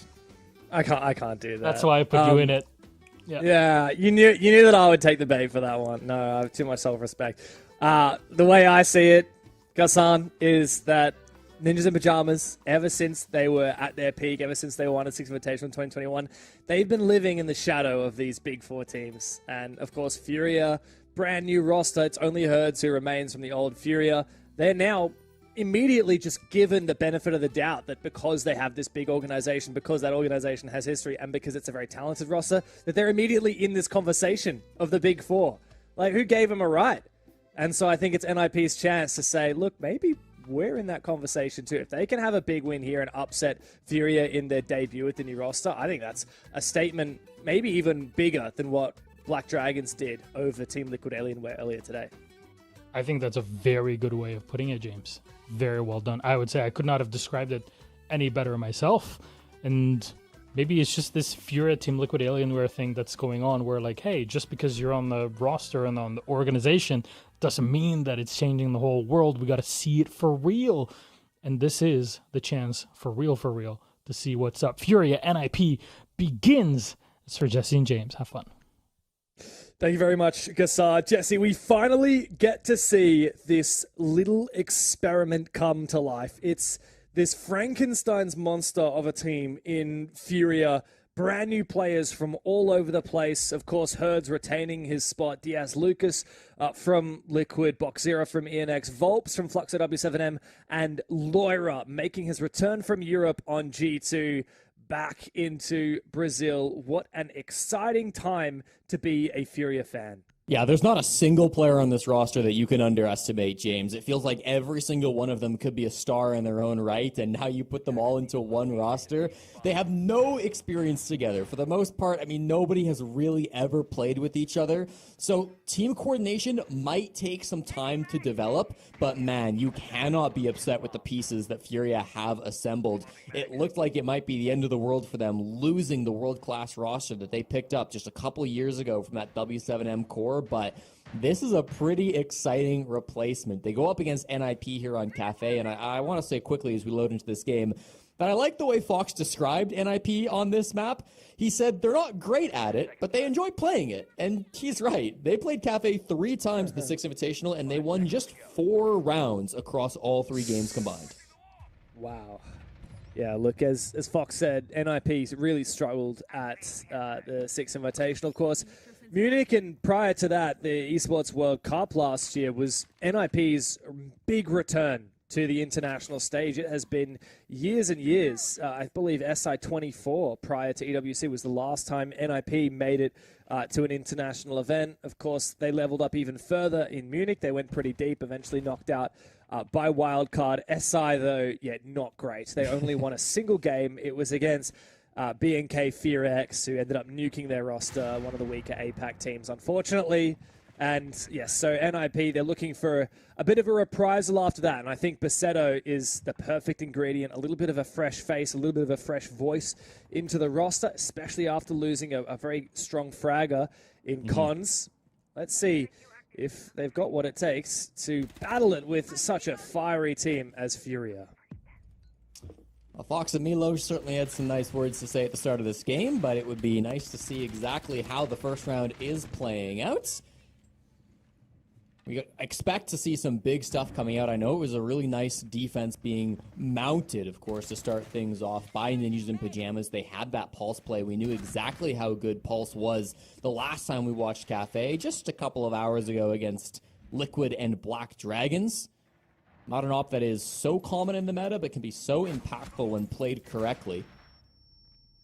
I actually do have the clean feed on my second monitor, so I can tell you what is happening right now. It's been a bit of a back and forth round, and from what I can see, Furia are really being kept at bay well by NIP holding on to mining, but it does come back into a 2v2. It's Wizard and Basetto on the defense against Box Zero and Diaz, and now we're back with the full feed. Fantasy still on the floor, and a chance for Furia to lock it in after confirming that kill. Big one for Boxera. Basetto all the way back with the Reaper, likely bringing the shotgun as a primary, Wizard the opposite, bringing the shotgun as a secondary. The two of them, Diaz, bringing the shotgun secondary, opens up a line of sight. He's hoping to take this 1v1, and he does get it. Goodbye to the Mozzie. And Diaz to close the round. Big from Furia on the attacking side. Despite having a 2 versus 4, they find every single kill. Well, a beautiful little 2v2 to come there at the end. I wish I could see a little bit more to tell you about the early round, but I have to say Diaz was hitting some brilliant shots to be able to close that one out for Furia to start on the attack. And Diaz has always been one of those players that you can rely on when things get hairy. In the late round, he's often been called one of the most clutch players in the world. I think we're seeing a little bit more of that. Not technically a clutch, but always available to play for that late round. 68% cost through the last 365 days. That's the highest of any player here in the South America League, so we can expect some big things to come out from him. The consistency has always been a big part of his game, and to start off with a little 3K, I mean, that is more than you could ask for. And we saw the reaction in the face cameras as well, especially on Loira. Great to see energy out of these Furia guys. Of course, they're known to be a fiery bunch. Volps, he loves to get lippy in the old chat. Every time we watch Fluxo, W7M, and SI, it was this guy, it doesn't matter if he's 1 and 7, and it's the rest of the team doing a lot of the heavy lifting on the kills. He's still in the old chat. He's still trying to tilt his opponent. And yeah, I expect to see similar energy out of Furia. Yeah, I mean, this Furia roster, they have the ability to talk smack, even though they are a brand new team. I think just the pedigree on this team speaks for itself. 43 S-tier events, over 17 seasons of competitive experience, 1.3 million in estimated prize winnings, and experience across 4 different regions. I mean, this is really a roster that has been around the globe. Of course, they've all played in South America, but you've got Loira, who's just come back from playing in Europe. You've got Diaz, who spent the majority of his career in North America. And Boxzera, technically, I'm going to count this as a 4th region, played in the Hispanic LATAM League for exactly 1 stage in 2020, I believe it was 2024. So I'm counting that as 4 regions of experience on this Furia side. I love that. That's awesome. That's very cool. Very, very nice. We're into a little bit of a technical pause at the moment. I'm sure we'll be back before you know it. I heard a lot of people say that Boxzera was a very promising up-and-coming talent, but I haven't necessarily seen that myself in his former matches. Is that something are you a bit more familiar than me with Boxzera, or is he a bit of a new kid on the block to you as well? Yeah, well, I mean, we got to see him play throughout the SAL last season. He wasn't on a top team, was playing for ENX, and certainly had his moments, I think, in that season, but just not really being on a top-level team. He struggled. That was, of course, under the leadership of Sexy Cake throughout the first stage and finding a little bit of success throughout the season there. We got to see moments of him, but I do still think the best is yet to come for Boxzera. He's a guy that has been hyped up way more than I think even what we've seen through his rookie season on ENX. And now to see him come out on one of these top teams, it shows a lot how much confidence Furia and these players have in him to step up and be that big game player. There was a great content piece at SI, and I'm sure you know the one I'm thinking of, James, where they went around and they asked a bunch of pro players, who is the rookie of the year this season? Who's the best new player to come into the scene? And basically everyone said Stompin', right? I mean, Stompin' was kind of the obvious answer that a lot of people gave. But a couple people, including Herds, put down Boxzera as their rookie of the year. He was the 2nd most common name to be said in that content piece. So even though he wasn't making it to big high-level events, even though he didn't get to play for a top-level org, there was a lot of praise for this guy floating around the BR scene, and I think we're starting to see that now that he's on Furia. Definitely. I hope we get to see a couple of big rounds from him. We're back into the game, Jesse, and it's another attacking opportunity for Furia here. NIP going to this top floor. Now, we talked about this a lot in the Team Liquid Alienware versus Black Dragons match earlier today on Cafe. This top floor is, well, it can be a bit of a fickle thing. It's quite a challenging defense at the top level because teams can be so good at exposing these positions as an attacking side. So I'm curious what NIP are going to be cooking, how aggressive they'll be playing on this defense. I like Herds bringing out the Ram here. It's obviously not going to do much for the soft destruction, but the way Herds plays, this is going to be likely enabling him to jump through one of these windows to have a fast push in, and here he comes. Exactly. Never mind. And honestly, I never thought that would be a good Perfectly play. read. Play from Hertz. Yeah, you never thought that would be good, right? Oh boy. Perfectly counted. NIP reading this aggression from Furia. Just amazing to see the way that teams get creative with these gadgets. Of course, RAM was never intended to be used to enable a hop breach, but the change, a few seasons ago, a few patches ago, where you can do the repelling animation even if the window is closed, and it's just up to you to make sure the window is open by the time you get to it. Oof, nice shot, threading the needle for Volps. 2v3 is very winnable. We saw Furia win a 2v4 last round, so don't count them out. Anything's possible. Yeah, this would be a ridiculous comeback on the round for them to be able to pull this one back. Their positions are known. They've even got pings on the side of NIP, but... Oh, what can you do when he's shooting like that? Oh! Volps for 4. It's Passetto now in a 1v2. This was a 4 versus 2, and Volps cooks up an ace. Back in action, furious as ever. And he's having a laugh. What a debut for this roster and for Volps. Back on Furia. It only took 2 rounds, but James, this roster is something special. This Furia team is so fun to watch, just 2 rounds deep. What an ace to come out from Volps to be the star player of his team, even when the entry went so bad. You know, they got a Nitro cell immediately. Fantasy playing the Azami and Piano gets 2K. It's a 2K right off the rip. We're writing it off. We're saying it's over. GG, good night. NIP tie us at 1, but no. Of course, Volps has something to say about it. Didn't even see full heads. I mean, how does he see these players? He must have seen a pixel or two for the vast majority of these kills, threading the needle, frag after frag, headshot after headshot. It will be a 6-1 stat line to start Cafe. A massive statement to come out from the Furia captain. And to go from a 2v4 to a 2v0 is insane. Yeah. Volps, what a moment. Grim, obviously such a great utility operator, but util didn't come into it at all. It was just pure talent from Volps. 2 rounds deep, and on the attacking side, no less, Cafe tends to skew defensive favored. And we get a chance to see the Furia faces. Man, it's great to see Laura back in Brazil, isn't it? Yeah, it's so good to see Laura joining up with this team. No offense to the Europeans or to the G2 fans out there, but I think Laura belongs down here in South America. He is so good. To be held back by Alamau is a fate worse than death, so we welcome him back to SA. Wow. It's a joke. I love Carl. that. I love Carl. Yeah, sure you do. Everyone does, to his face.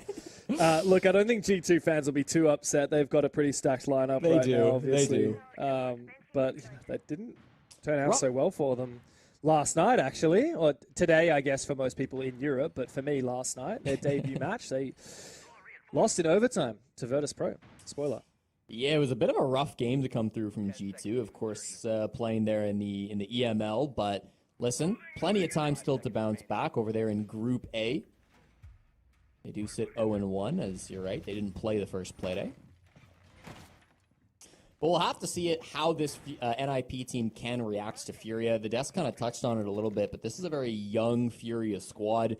Boxera, the youngest player in the league. Volps, the youngest IGL in the league. They have been playing explosive, and they have been playing fast. NIP needs to find some way to put on the brakes, and they will do so by going to the bottom floor on Cafe, what is statistically the slowest map, or the slowest bomb site, I should say, in our competitive pool, because the top-down clears do take oh so long.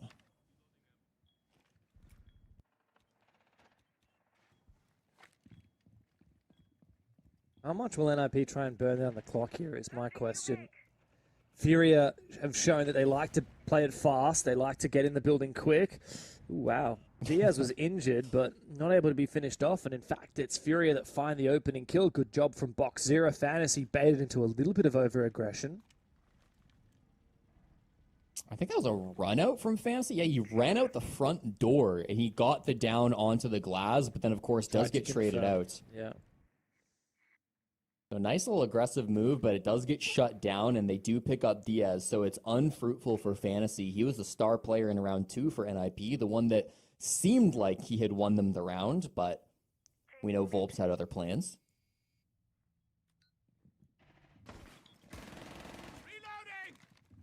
Ooh, wow. That's a crazy. very aggressive play from Hertz. He's just going straight in. Is caught off guard by Hates, but I think Hates is now going to be out of position as the rest of Furia start to collapse. Pino will be found, but Wizard on the bomb side. Stalwart as ever for NIP. Volps and Diaz both low on HP, but Hates is taken down. And likely to be finished off in a brief moment. Wizard, though, he's cooking up so much for NIP, holding down the fort despite Furia getting aggressive.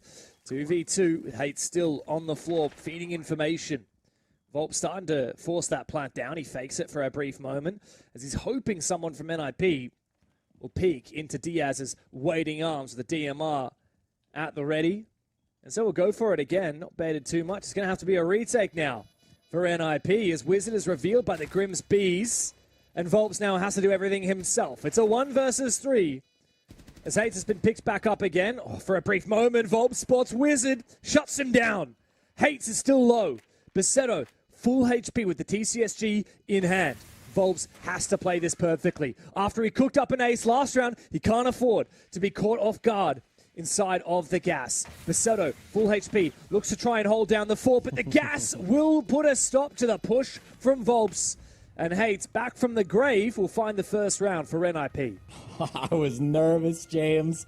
I was shaking. Hates was low HP. We had Besetto sticking to defuse. I mean, that was a scary moment.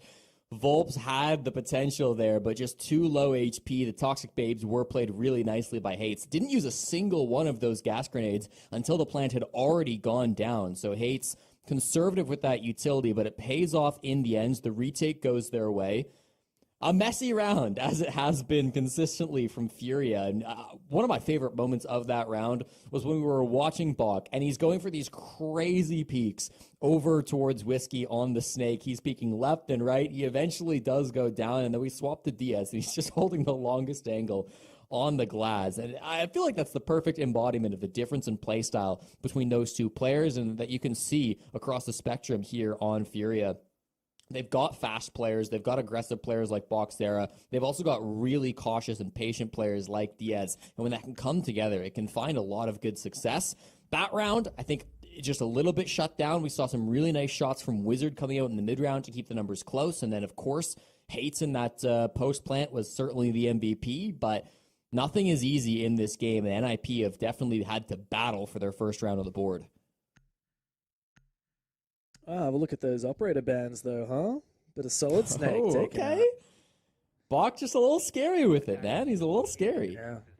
It's funny. There's a clip circulating from earlier today on Twitter. Thank you to our good friend Fettuccini from North America. Makes a lot of content, that man does. Obviously, Team Liquid Alienware and Black Dragons played on this map just earlier today. And we saw it was Maya from T-Law using the Solid Snake on the cocktail repel for basically any bomb site that's not cocktail. And if he repels below that kind of second floor, so he's kind of in line with the first floor, he will have full information on anyone on the white stairs or anyone that's near pillars, and then he repels up a little bit. He has full info on anyone on cocktail. Once you know that's clear, you can simply repel on inside and begin your roam clear. It just expedites the process, reduces the need for as much droning. And that's really the name of the game for Solid Snake. It's expediting. It's making things faster. And so, yeah, very powerful, especially on positions where you just know, like, how you can use the gadget to its best ability, because it comes down so much to the architecture of a map, how big the rooms are, and where the most common spots are that you would need to drone. Definitely a creative operator, one of the most fun ops that we've had enter into Rainbow Six Siege, but we won't see it for the next 3 rounds, of course. Bot going to have to change his operator up a little bit. He's going to bring out the Lion this time around, so a different op to get you some information. Loira finds the opening frag onto Hates, and it might have been another aggressive move there, James, to start things off for Furia. Yeah, Hates to see it. All right, bro. All right. I figured you're not working with Parker today. I'm going to have to get some bad humor in there just to make you feel right at home. Thanks. Thanks. I didn't miss it. Look at this. Loira's also already hacked the cameras as well, so he's just checking out all of where those vault cams are and seeing what info he might be able to feed to his team. Now, the Doki call will ring on out. Loira is deep inside the building. So much info here for Furia. And the audio cues might actually be able to net him a kill. He spots out Wizard and quickly shuts him down. What a beautiful start to the round for Furia. 2 players in the lead. Basetto already taking a bit of damage as well. And with Amonte to rally behind, this round is pretty much unlosable. Yeah, I mean, he's going to have to go for a plant, likely just default in through Cigar. You could maybe get like a Nitro or something below, but of course the only Nitro is being held by Basetto, and he is inside of Laundry. It'll be Loira's job to stop that denial, and that's why Loira's sitting still. He doesn't need to join his team top floor. He needs to deny this C4, but he loses the gunfight. That opens the door for Basetto. Yeah, Basetto still has that C4 in pocket. I do wonder here, Furia, if they need to perhaps overwhelm the bomb site. Fantasy, ill-timed aggression. He needed to try and buy time for Basetto downstairs and force out a plant, but instead he opens up a gap for Furia now on the objective. And Pino, completely obliterated by Volps. The ego challenge, and Box Zero will finish off Basetto as he tries to come back up the stairs. It's another big attack round for Furia. Just as convincing as we've seen from them thus far. A 3-1 lead. They're just so good at working these early picks, James. It feels like they've got a great read as to where these players are at. We watched Loira in the mid-round go down below the bomb site, find a really cool angle to take down a Wizard, where maybe he's not being expected from. Hates at the same time, was trying to play over towards the red stairs, but gets a little aggressive on the mid-floor and loses the gunfight on the window. Once it's a 2-man lead for Furia, they just have such good control, especially with Diaz on that Glass, Volps on that Monty. Sure, maybe they don't have Bach and Volps running around and getting frags like they sometimes do, but instead, it's a slow and steady push-up. Even when something doesn't go to plan, even when they lose the gunfight down to the bottom floor, it's fine, because you've got an angle being held by Diaz to shut down Fantasy, and that top floor clear just goes oh so perfectly for them to push through on the Monty. Furia looked like a well-put-together team. There were questions about this roster. There were wonders of if they're going to be as coordinated or as put together as some of the other established teams in the SAL, but to me, that doesn't look like a problem at all. Of course, it'll be a bigger test in their next matchup against Team Liquid Alienware. The guys who lost to Black Dragons? Those guys? True, yes, those guys.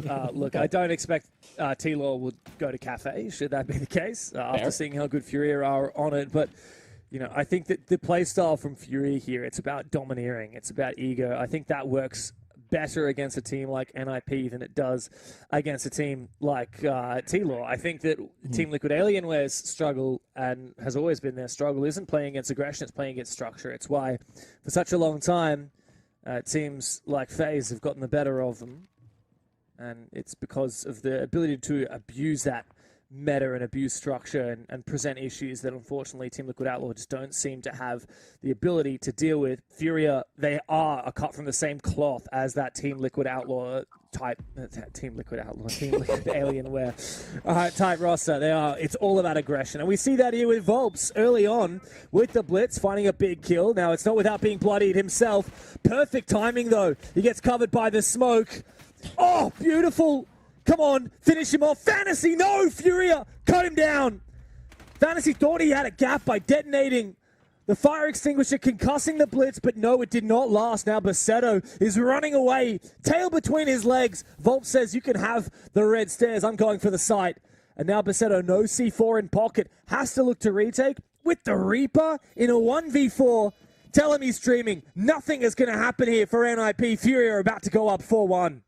It's breakneck pace, James. It just seems like Furia know exactly where they want to go, and it is near flawless. Loira finds the final frag, puts the nail in the coffin. There was no hope on the pulse with the Reaper. It's just a clean push to the top floor, and how do you stop a push like that? I mean, the blitz is in, getting aggressive in your face. He gets an opening frag and then runs straight towards Fantasy. Fantasy got his one. He kind of did his job, but then is in a nightmare situation, battling up against the blitz. I really liked the fire extinguisher tech. Felt like he had a bit of an opportunity there, but couldn't find the angle, and Herds is in there a little bit faster to find that kill.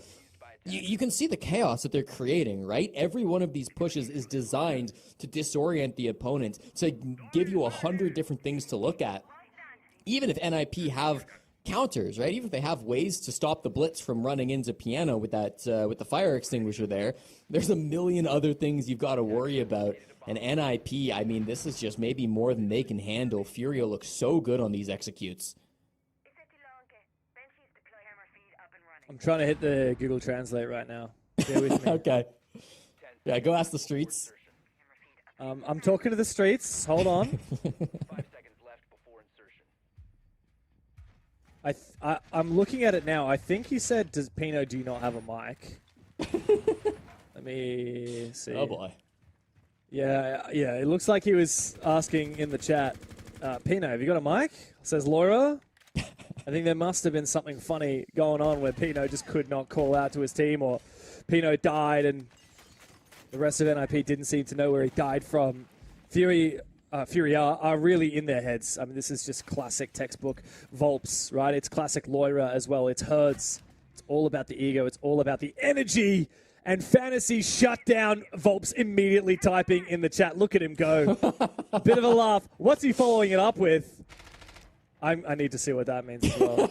He took his time typing it out, okay? It's clearly something important. They have broken the mental, but not all hope is lost. Laura gets traded out, so Wizard gets on the board. They've managed to equalize this at 4 apiece. And Herds, who was sitting at 0 kills before the previous rounds, despite the typing that he's been doing, is playing on some of these windows just alongside his teammate of Bach to hopefully bait out some kills, bait the Nitro instead. No refrags coming up. Do we have a translation? Oh my god, I'm so close. Wait. Holding. What do you think, crazy? Okay. Wait. What do you think, dude? All right, there you go. I think it's better when Maria does it. Yeah, look, I'm sorry. I'm on the Duolingo Portuguese at the moment, actually, no joke. Are you? I'm doing my best. Clearly it's not helping much. I got a bit of ways to go. As do Furia, if they're going to finish this one off with Herds dropping like that. I don't know what he was looking at, to be honest. It seemed to be tunnel visioning a little bit on Cocktail, not realizing Wizard was still at large at the top of White Stairs, not realizing now that Basetto was peeking out from inside of the bomb site. Volps has fallen. Nice shot for Diaz. Hates goes down. A lot of low HP players here on NIP, so while it's just Boxera and Diaz left, I certainly wouldn't count him out, especially not with Boxera landing shots like that. Another swing to come through from Wizard. He finds it 3K on the round. Winnable for Diaz, but low HP. No diffuser to speak of. Pino is also low, and he might be able to isolate this one. Is the wall unreinforced? A spray through the wall, or even a nade, might be able to finish him off. The nade might flush him out of that corner. Wall bang! Straight into the head. 1v1. Wizard has 3 kills this round, and the Ella needs desperately to give NIP a second round on the board. But Diaz, he's firing hot, but not hot enough for Wizard, who cooks him and finally brings NIP their second round to close up what was a pretty devastating half. Gustavo Gomez, better known as Wizard, dragging his team through that round, and it's going to force that halftime to come through here 4-2, staying alive. But man, what a half that was. You said something in the midst of that, and it's only Buck and Diaz left alive. Some of the scariest words I've heard in my casting career, because goddamn, they almost got that done. Good round start to finish, though, from Wizard. Multi-kill coming out there. Keeps NIP competitive in this contest, but even still, James, only 2 successful defenses on Cafe. That's generally not enough. I mean, we'll see what their attacks look like. Maybe they're demons offensively on this map, but we're really going to need to see a big turn of pace from them, I think, through round 7 to 12. In what universe is 2 rounds of defense enough on Cafe? At 6 Invitational, Jesse, we had 57% of rounds won on Cafe were won by that defensive side. It's one of the most defensive favored maps in the pool, 3rd, just behind Consulate and Fortress. At least that was the stats from the 6 Invitational. Of course, things have changed a little bit, but there's no real way to spin this and not be pretty scared for NIP in the second half. And I think that's reflected in the faces as well. Just look at Pino, front and center. Yeah. It doesn't look like he's having a fun time. And Fantasy has been shut down demonstrably so. Furia, quite the contrast on their cams. Again, the playing facility that they've got, the support staff behind them, the social media team ready to jump in and take footage. The fact that they're sitting next to each other in the facility and they can turn and look each other in the eye when they're making team comms. I mean, it's such a massive advantage. And Yeah, the mental game is a huge part of it as well.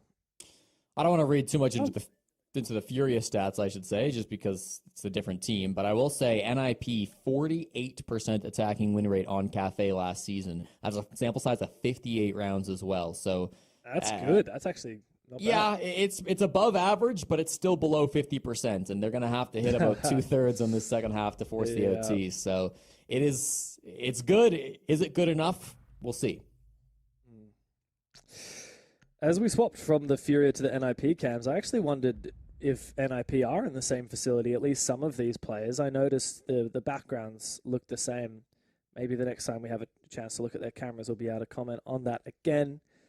But yeah, for now, it's into the second half and through the operator veto, Solid Snake once again getting banned out. And here's another one, a bit of a classic for Cafe, Jesse, the Azami Castle combo. I love that. You get rid of a lot of the core architect operators in Cafe, and it makes it suddenly so much harder to hide behind this bulletproof barriers from obviously the Azami or the barricades from the castle, and immediately you're so much more exposed on that defensive side.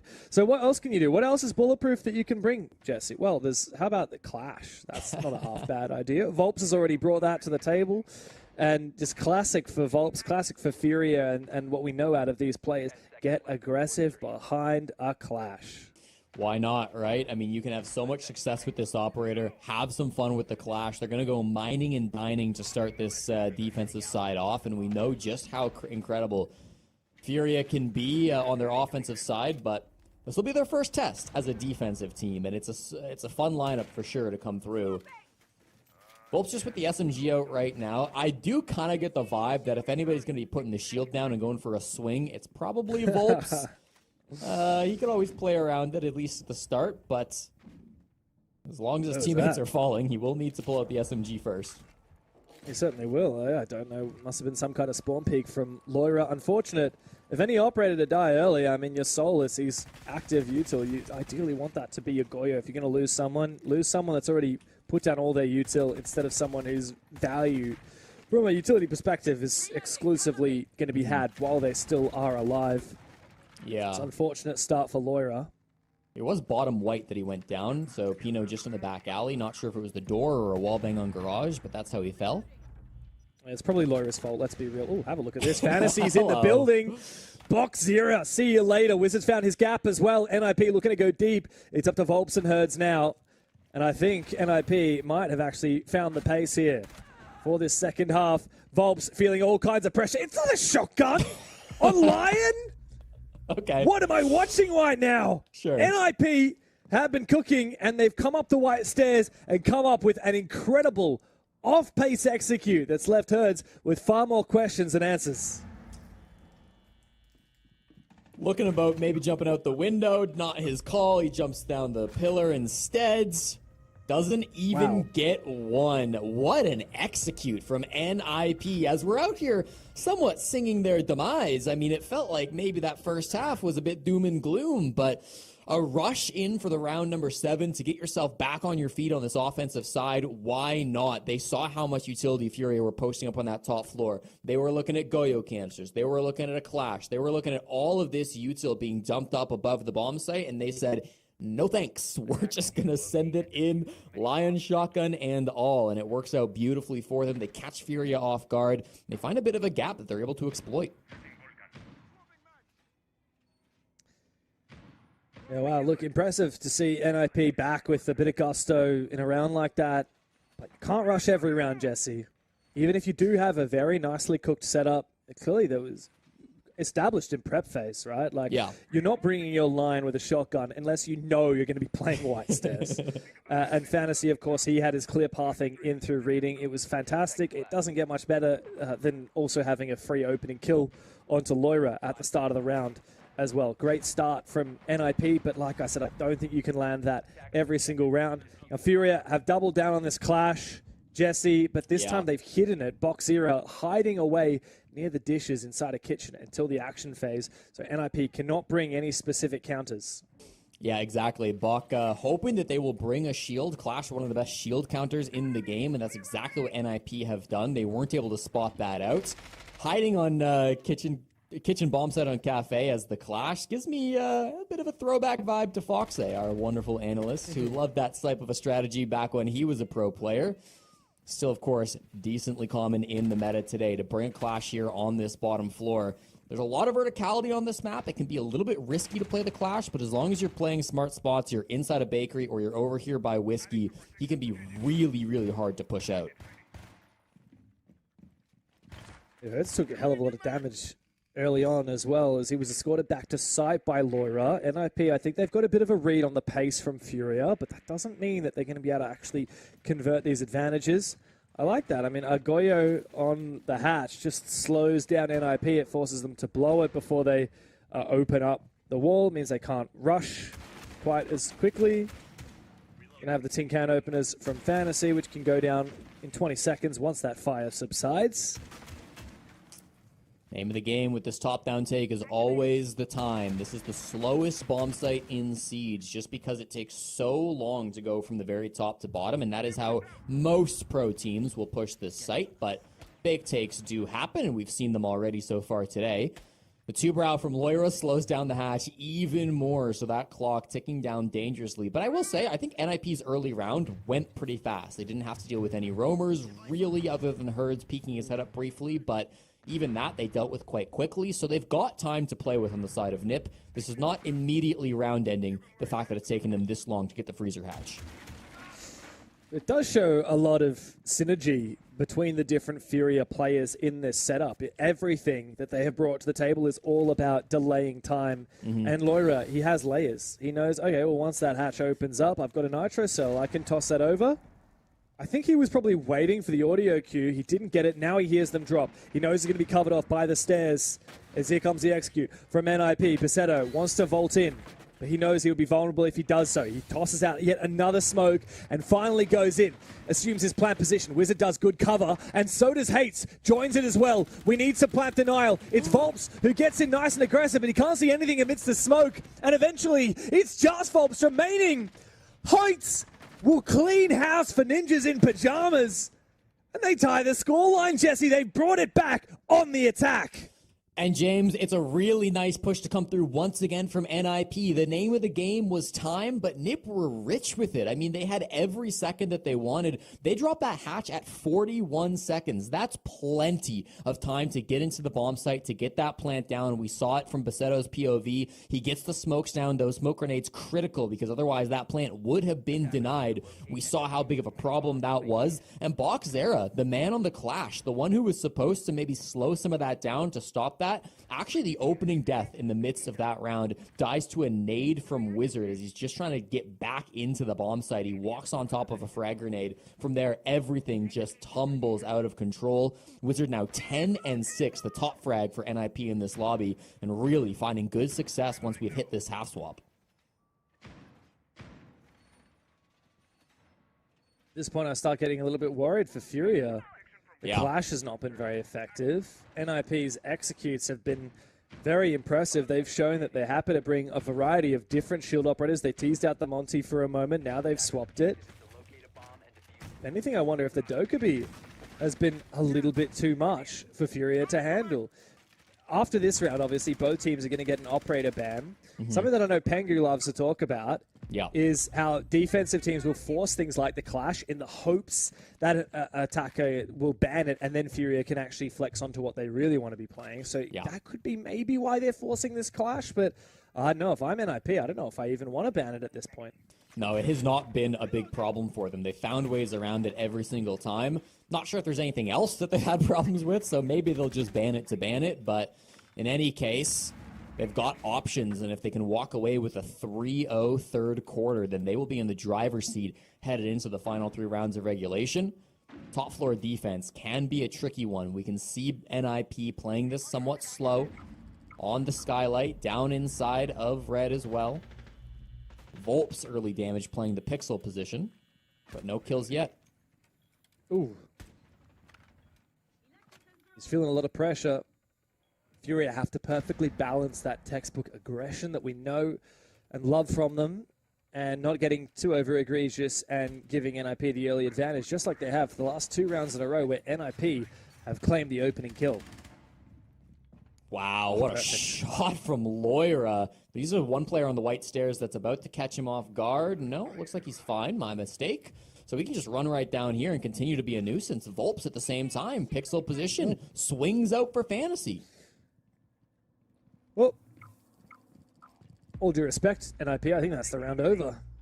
Minute 15 now left, 3v5, attacking into a clash onto this bomb site.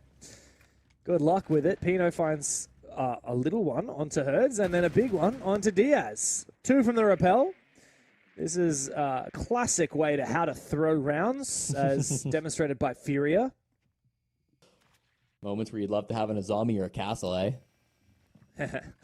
Not too wrong. Just these outside positions that have been so deadly. The job's not done from NIP. We're back into realistic range, but the clash is going to be annoying, and the time is continuing to tick down. 40 seconds on the clock. This is where they executed from in the last round. Let's do this, you tosses. NIP still looking to gain a little bit of info. Clearing out some of these Surya gates from the Aruni. That clash is still going to be difficult. Another Aruni gate still open. That's going to soak up a lot of the flashbangs from Pasetto. Wizard needs to find a big opening, but no, he's shut down. Spotted. Pino, though, finds his third of the round. This could be the opening for NIP, but Pasetto needs to come in and join the fray. But Loira and Boxera together finally get back onto the scoreboard for Furia and take the lead once again over NIP. Good to rein things in there. And I mean, this can sometimes be the worry with a young team. And Furia are still a young team. They've got a lot of experience, but you've got guys like Bach, you've got guys like even frankly Herds, who, not maybe a young man, but one who can play kind of aggressive, kind of, you could use the word brainless if you'd like, just because they can play so hyper aggro. And sometimes things get a little bit out of hand, but in the end, they're able to calm things down. They don't overextend. It's actually Boxera, the youngest player in the SAL, who is the calm one in that moment, who doesn't start running around and who's able to get those last couple of kills to close things out cleanly for Furia, give themselves the lead once again now on Cafe. Pino just no help in round 9 as he's forced to get all 5 kills. He gets 3 of them instead. And it is just not quite enough to continue the train for Nip. Still, they're not staring down match point as of yet. There's a little bit of breathing room here for Furia and for NIP both.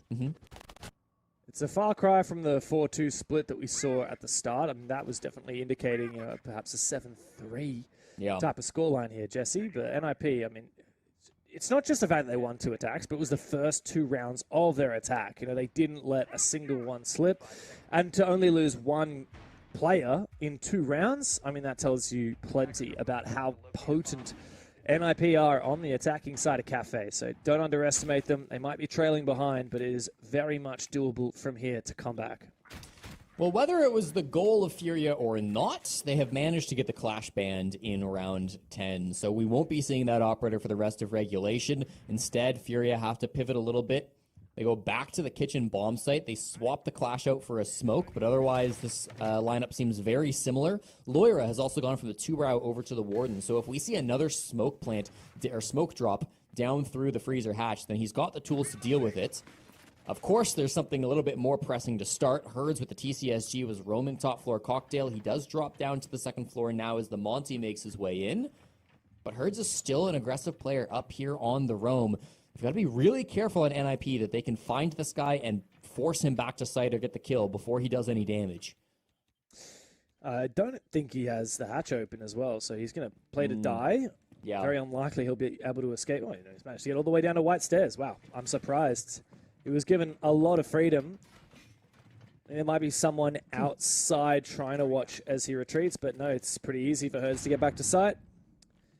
And now it's all about the time and the clock for NIP. Like you said previously, it was all about the Goyo and the 2-brow to burn time coming down this hatch. This time, it's the Goyo, but the smoke instead of that 2-brow. And then when eventually we do see the execute, like you said, that Warden will be able to peer through the smokes.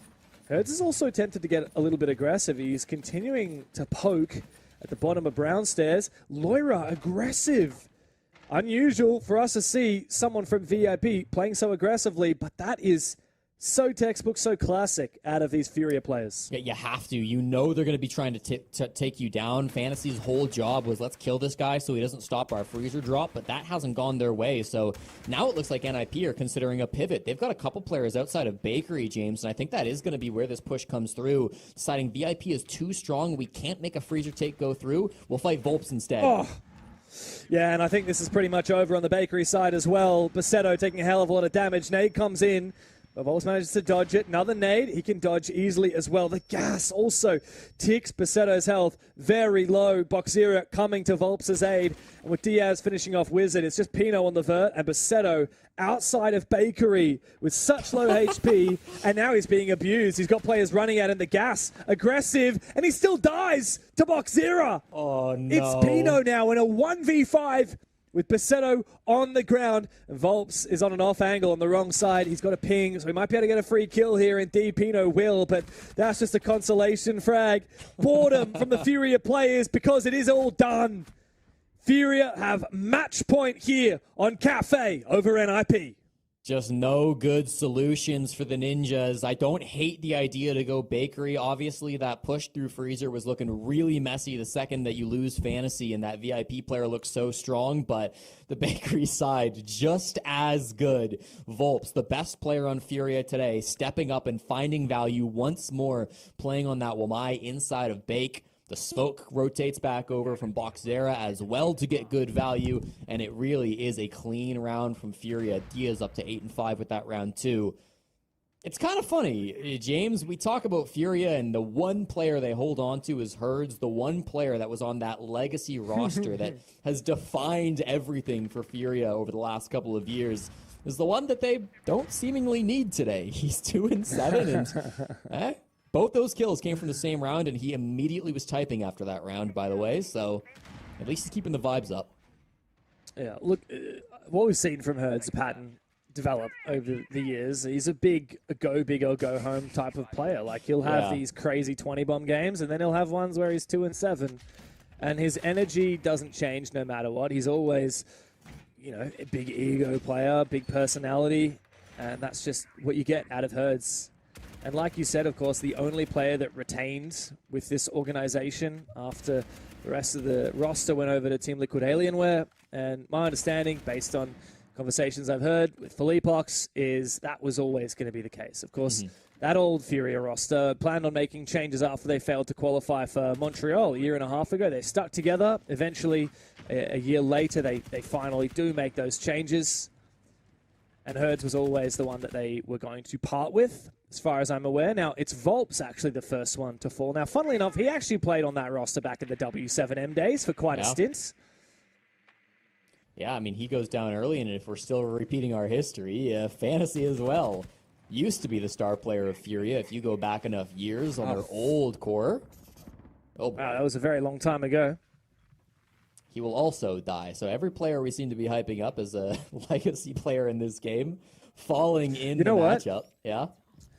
It's just reminding me of something. So SI 2021, NIP were champions. Pino played for that team. Fantasy played for Furia and came third place. And that was the best ever result out of that specific Furia roster. I mean, still the best result from Furia at an SI, no? Yes. Wow. That's crazy to think. The old Furia had a better performance than the new Furia in SI. Wow, that's crazy. Yeah, because they got top 6 at this one. They did get thirds. They tied it in 2025. That's right. They got third in Boston, too. That's right, yeah. Well, after the calamity of those opening exchanges, there's no question who's in favored. Of course, losing that Monty and losing Fantasy early is a pretty detrimental blow for NIP. And look at the way Furia are playing now. They have such an advantage. They don't need to get over-aggressive. They're just being so patient. Very uncharacteristic of these Furia players, but it's the smart move here. Make NIP make the first move. Information being gained by the defenders. You can hear the Banshees scream. Wizard just has to face check these angles, clearing them one at a time. There is a player holding his doorway. I believe that's going to be Herds just inside of Fireplace. And it will be. Yeah, that's a crucial mistake here. Right next to the bomb site, Wizard needs to be careful. Hates and Pino now have to pick up the pieces of what is a very tattered round. All up to Hates now. Finds a quick 2. Almost a third as well onto Diaz. Stranded inside a train. Him and Loira are separated. It's up to Hates to stave off defeat, to find a big clutch and keep NIP in the game. But it's not going to be easy. He's got no diffuser and he's being watched. Loira shuts him down. On his return to Brazil, he gives a gift to Furia. And this massive roster makes a stellar debut with a ripper match over NIP. Well, that is a fun way to start your season and start a new chapter for Furia. One that didn't find the success they were looking for with the old core, but this new core seems like something special. They take down the Ninjas in Pajamas here on Cafe. It's a strong game. Nip, I think, looked pretty decent today, too. I mean, this was a very tough game for them. They had no information going into it. Furia played a very crazy game, and they still managed to walk away with a good couple of rounds. They forced this one deep, even if they didn't get all the way in the end. So, nice showing to come out from Ninjas, but Furia today, what a statement to come from them. I'd tell you what, after we've seen the Rostermania pan out in Brazil, Furia win their opening game against NIP. Team Liquid Alienware lose their opening game against Black Dragons, and things get even more saucy. The tea is spilling, and for Herds, this is going to be a very sweet victory. I want to know what Fox has to say about NIP, because I actually think they played pretty well. So, Gassan and Fox, please break it down for us. Ask for Davide's opinion. I know you don't care about mine. It's fine. Davide, it was beautiful to witness Furia just go through things beautifully through this. Genuinely, it feels like, yes, of course, there's a big change and there's disparity from where we were at SI and now, but for a kickoff game, not too bad. Yeah, for a first game, a win is a win at the end of the day, so Furia is going to be able to take that home. But yeah, still some growing pains, and that's natural when it comes to a brand new team. And for Herds, not really much has changed. You know, he's just doing his job and he's surrounded by amazing players. And I think that was the biggest question for everyone was, yeah, Dev made a great point. Oh, we're just assuming Furia is going to be one of those teams that's in the top, even though they're a brand new roster. But from what we saw, do I think Nip played good? Yeah, I think they played better. I think them trying to grow and learn different types of play styles on a map like Cafe 2, which is one of their favorite maps. Absolutely. I think that's a good step in the right direction. For Furia, I wouldn't say that they got tested. Again, I think the only team that can test them in this bracket is going to be Fluxo. I can't wait for them to be able to see that. That being said, for Furia, hopefully they only get stronger from that point with more time to be able to build together, because again, it is a completely brand new roster, but a lot of good tools to be able to grow and go forward from here. Absolutely. Good showing overall from Furia. Some things to look back at from this very first play day. Again, it takes, I would say, maybe this is my opinion on what is fair. Like, you would need to wait for the first week of kickoff to start actually giving like more informed opinions on teams, if that makes sense to you, Fox. Because like the first day is just the first day, right? And in our case, there's 3 play days in a week. You have to wait until the weekend now, so there's a chance to really fix things up. And the real test is on the weekend because you're playing then back to back, right? So that's kind of the real test of, can you actually pull it off in kickoff? And once that's done, then you're like, okay, going into Tuesday, we'll have a better opinion of what can we expect. Who's really kind of the winners and losers of the transfer period? What did we really get out of it? We've had enough games and maps and variety to kind of decide on all of that, and all the roster changes and position changes and yada, yada, yada. There's just a lot in SAL, genuinely.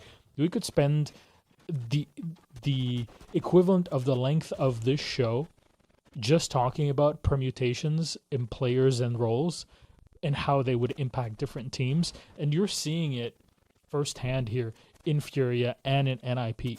Maybe, I guess, not as prominent example in NIP, just because it's the one role change. But Furia, just kind of a mishmash of so many different kinds and types of players all together, all around someone who's grinded quite a bit over the past bit in Herds. You got Loira coming over from EML, now competing here, and all the fallout that he's had with G2 and Alamo and all of that. Like, there's just a lot to pull you towards being a Furia viewer, if not a fan. That's what I was going to say completely. It's nice to see everybody on the roster of Furia finding success. I know it's just one game, but it's nice to see all of them coming alive. You know, besides Volps, I would say, and Herds, the rest of the players on the team haven't had, you know, the easiest of paths. Liquid hasn't really looked too good in the past when Diaz was on it. G2 didn't look great when Loira was on it, despite Loira playing amazing. And Boxera finally on a roster of such a high caliber where he can now have his skills displayed and tested. And to see each one of those three individuals alongside Volps as well, leading the charge on every team that he's on and IGLing, which is such a huge task to consistently be able to do. It's nice to see all of those players find themselves on this roster and just be able to continue getting better and better. That's the best part about it, is, you know, constantly growing in the ecosystem of the SAL, going from a T2 to a T1, and then from T1, you're going from small changes to reach a team that can eventually lift that hammer. And for Herds, I mean, he's lifted the hammer a bunch, and wow, how happy must he be knowing that he was able to have a tournament winning team in the prior Furia, and now he's been able to surround himself again with 4 other amazing players that have that potential. Now it's all about the little small details. If they can get it all together, have good timings together, and time together is all they need. As for Nip, I mean, I think the same issue is still on Pino, still on Fantasy. It's still on their shoulders. Are they going to be, they can win a game, they can lose their team a game. Will they be able to change? The rest of the players on the team played very good. Basetto played very good. So again, same issues, different day. And we'll probably need a couple different days, like we mentioned, to accurately gauge how the team is doing. And that we'll have to wait for the weekend. However, before we talk about that, we have to bring out our interview, and it's none other than DS Lucas. Hello, DS. Thank you very much for joining us. Can you hear us? All good? Yes. Wonderful. DS, first of all, congratulations. I wanted to ask you mainly about how has it been for you and your teammates now all coming together under one banner in Furia, because you're all coming in from so many different backgrounds and teams and experience to mesh together. How has that been in preparation for Kickoff? It's been hard and fun at the same time. Everyone, like you said, everyone's from a different base, but bringing in a lot of it, like experience from different teams together and making our own little thing has been pretty fun. Hard, but very, what's been the toughest thing? I think playstyles. Everyone had different playstyles, and it's like hard to choose. I feel like every map, because you have things from G2, Liquid, Furia, W7M, and there's so many like good things to choose from, and I feel like that's the hardest thing. Yeah, to dive deeper into that with all of these ideas for, I guess, the viewer at home, what does it look like being with team players from all different teams? How is that direction guided? How do you guys figure out what to do, how to play the strategies? Is there one main person that's leading the charge like Volps? Is it a team effort of who likes what? Trial and error? For the viewer at home, let us know. I think it's a team thing. I mean, most of the things are ran through by Reduct and Volps, but every player here has a big opinion, you know. But mainly Reduct and Volps. They filter out the good stuff and the bad stuff. Amazing. And for you individually, going from, you know, obviously NA to Liquid to now finding yourself on this team, all of those changes that you made were into a pursuit of being able to win a tournament, right? So do you finally feel like this decision is the right one? Do you feel like those decisions were the right ones in the time? What do you think? For sure. I feel like I'm at the right place. I've been through a lot throughout my career, and I think I'm finally where I deserve to be. On a good team with good players, good org, good everything. I deserve to be here. Very good. Can't wait to see you then with the rest of the squad. You guys were playing Fluxo W7M on the next playdate, if I'm not mistaken, and that seems like a very cool match to witness and watch here from the group. So anything you'd like to say to Fluxo W7M ahead of it?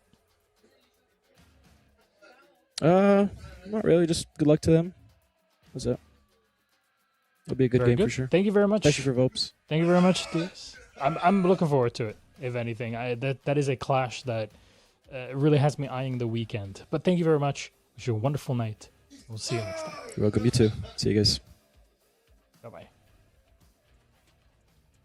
There we go. Good to hear that, I guess, the honesty from Diaz in this, where, hey, it is fun because it is a challenge, but at the same time, there's the difficulties of you have different play styles, and if I were to say different egos that are also kind of mushing all together in the same space, that definitely takes a while to iron out together. And kind of want to ask about your opinion on this, Fox, because you've been through so many teams and different play styles and all. How have you kind of learned to adapt? And also from being a pro player to moving over to this job that you do right now, that, you know, there's a lot of different things to modulate as a person in those spaces.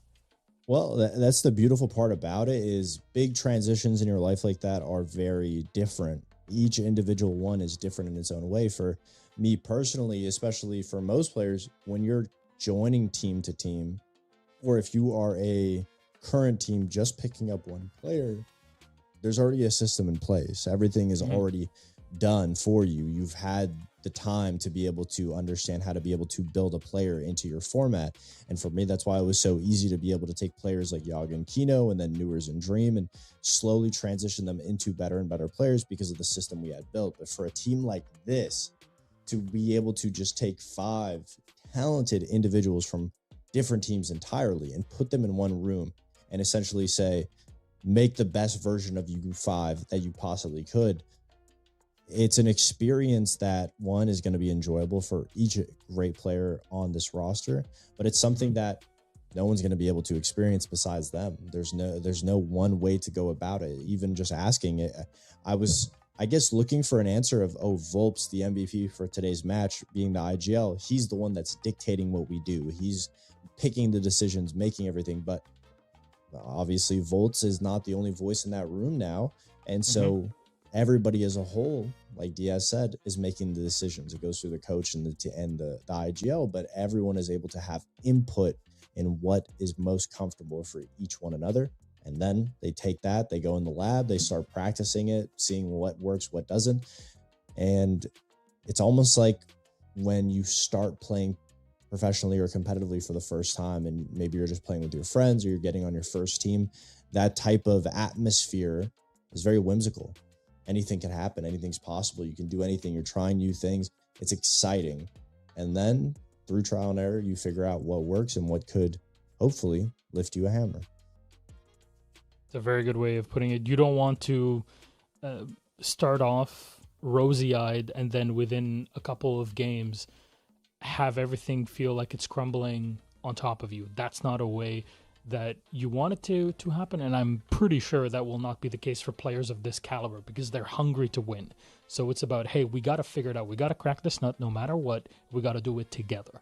And if that's kind of the orientation that they have all between them, then I would love to be a fly on the wall to just kind of listen in and see how things are being worked in those scrims, in the preparation that they're doing together and during matches, because that's just the beauty of watching some of the best to ever do it play your favorite game.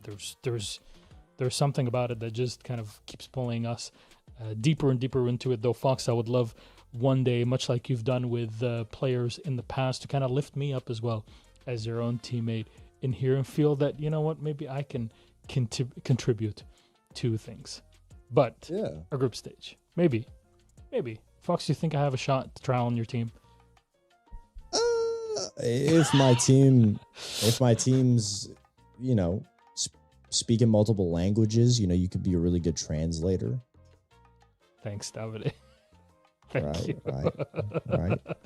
Though I think your French will handle it, no problem. Anyways, for today, it's FaZe Clan that are top in the charts in group A, Black Dragons at 2 points, Liquid Alienware at one point through a match that left us at a loss for words, Fox. A lot to be desired from Team Liquid, a team that we expected the core of Furia. We expected them to still be that same core, but Black Dragons really came to play. And even though Liquid didn't necessarily look at peak performance, Black Dragons had a hell of a game. And as we were saying at the start of the day, I'd rather be in Group A because FaZe is going to win, Liquid's going to win, but then you have a chance against the other teams, whereas Group B is very back and forth, but seemed like it flip-flopped. Anybody is able to win out of all of these teams, but in Group A, we saw it here today. The only real decisive match today was FaZe versus Los and Fluxo W7M versus Loud. All of the other underdog teams really did put up a fight. I didn't think we were going to be seeing, let alone an upset, but close matches as we did with NIP. So it was really well played from these underdog teams. Everybody is slowly progressing. Very much so. We saw this from Fluxo Furia, not that we're saying them as underdogs, but at least putting up the numbers that we expect them to in this case. Speaking of which, their runs do not end as Fluxo are playing NIP. That is on Saturday. Just a reminder for everybody out there, SAL will always be on Tuesday, Saturday, and Sunday. On Tuesdays, it's happening after EML, so we're starting later than what you're used to. It's about, a 4-hour difference to what people are used to at a start time.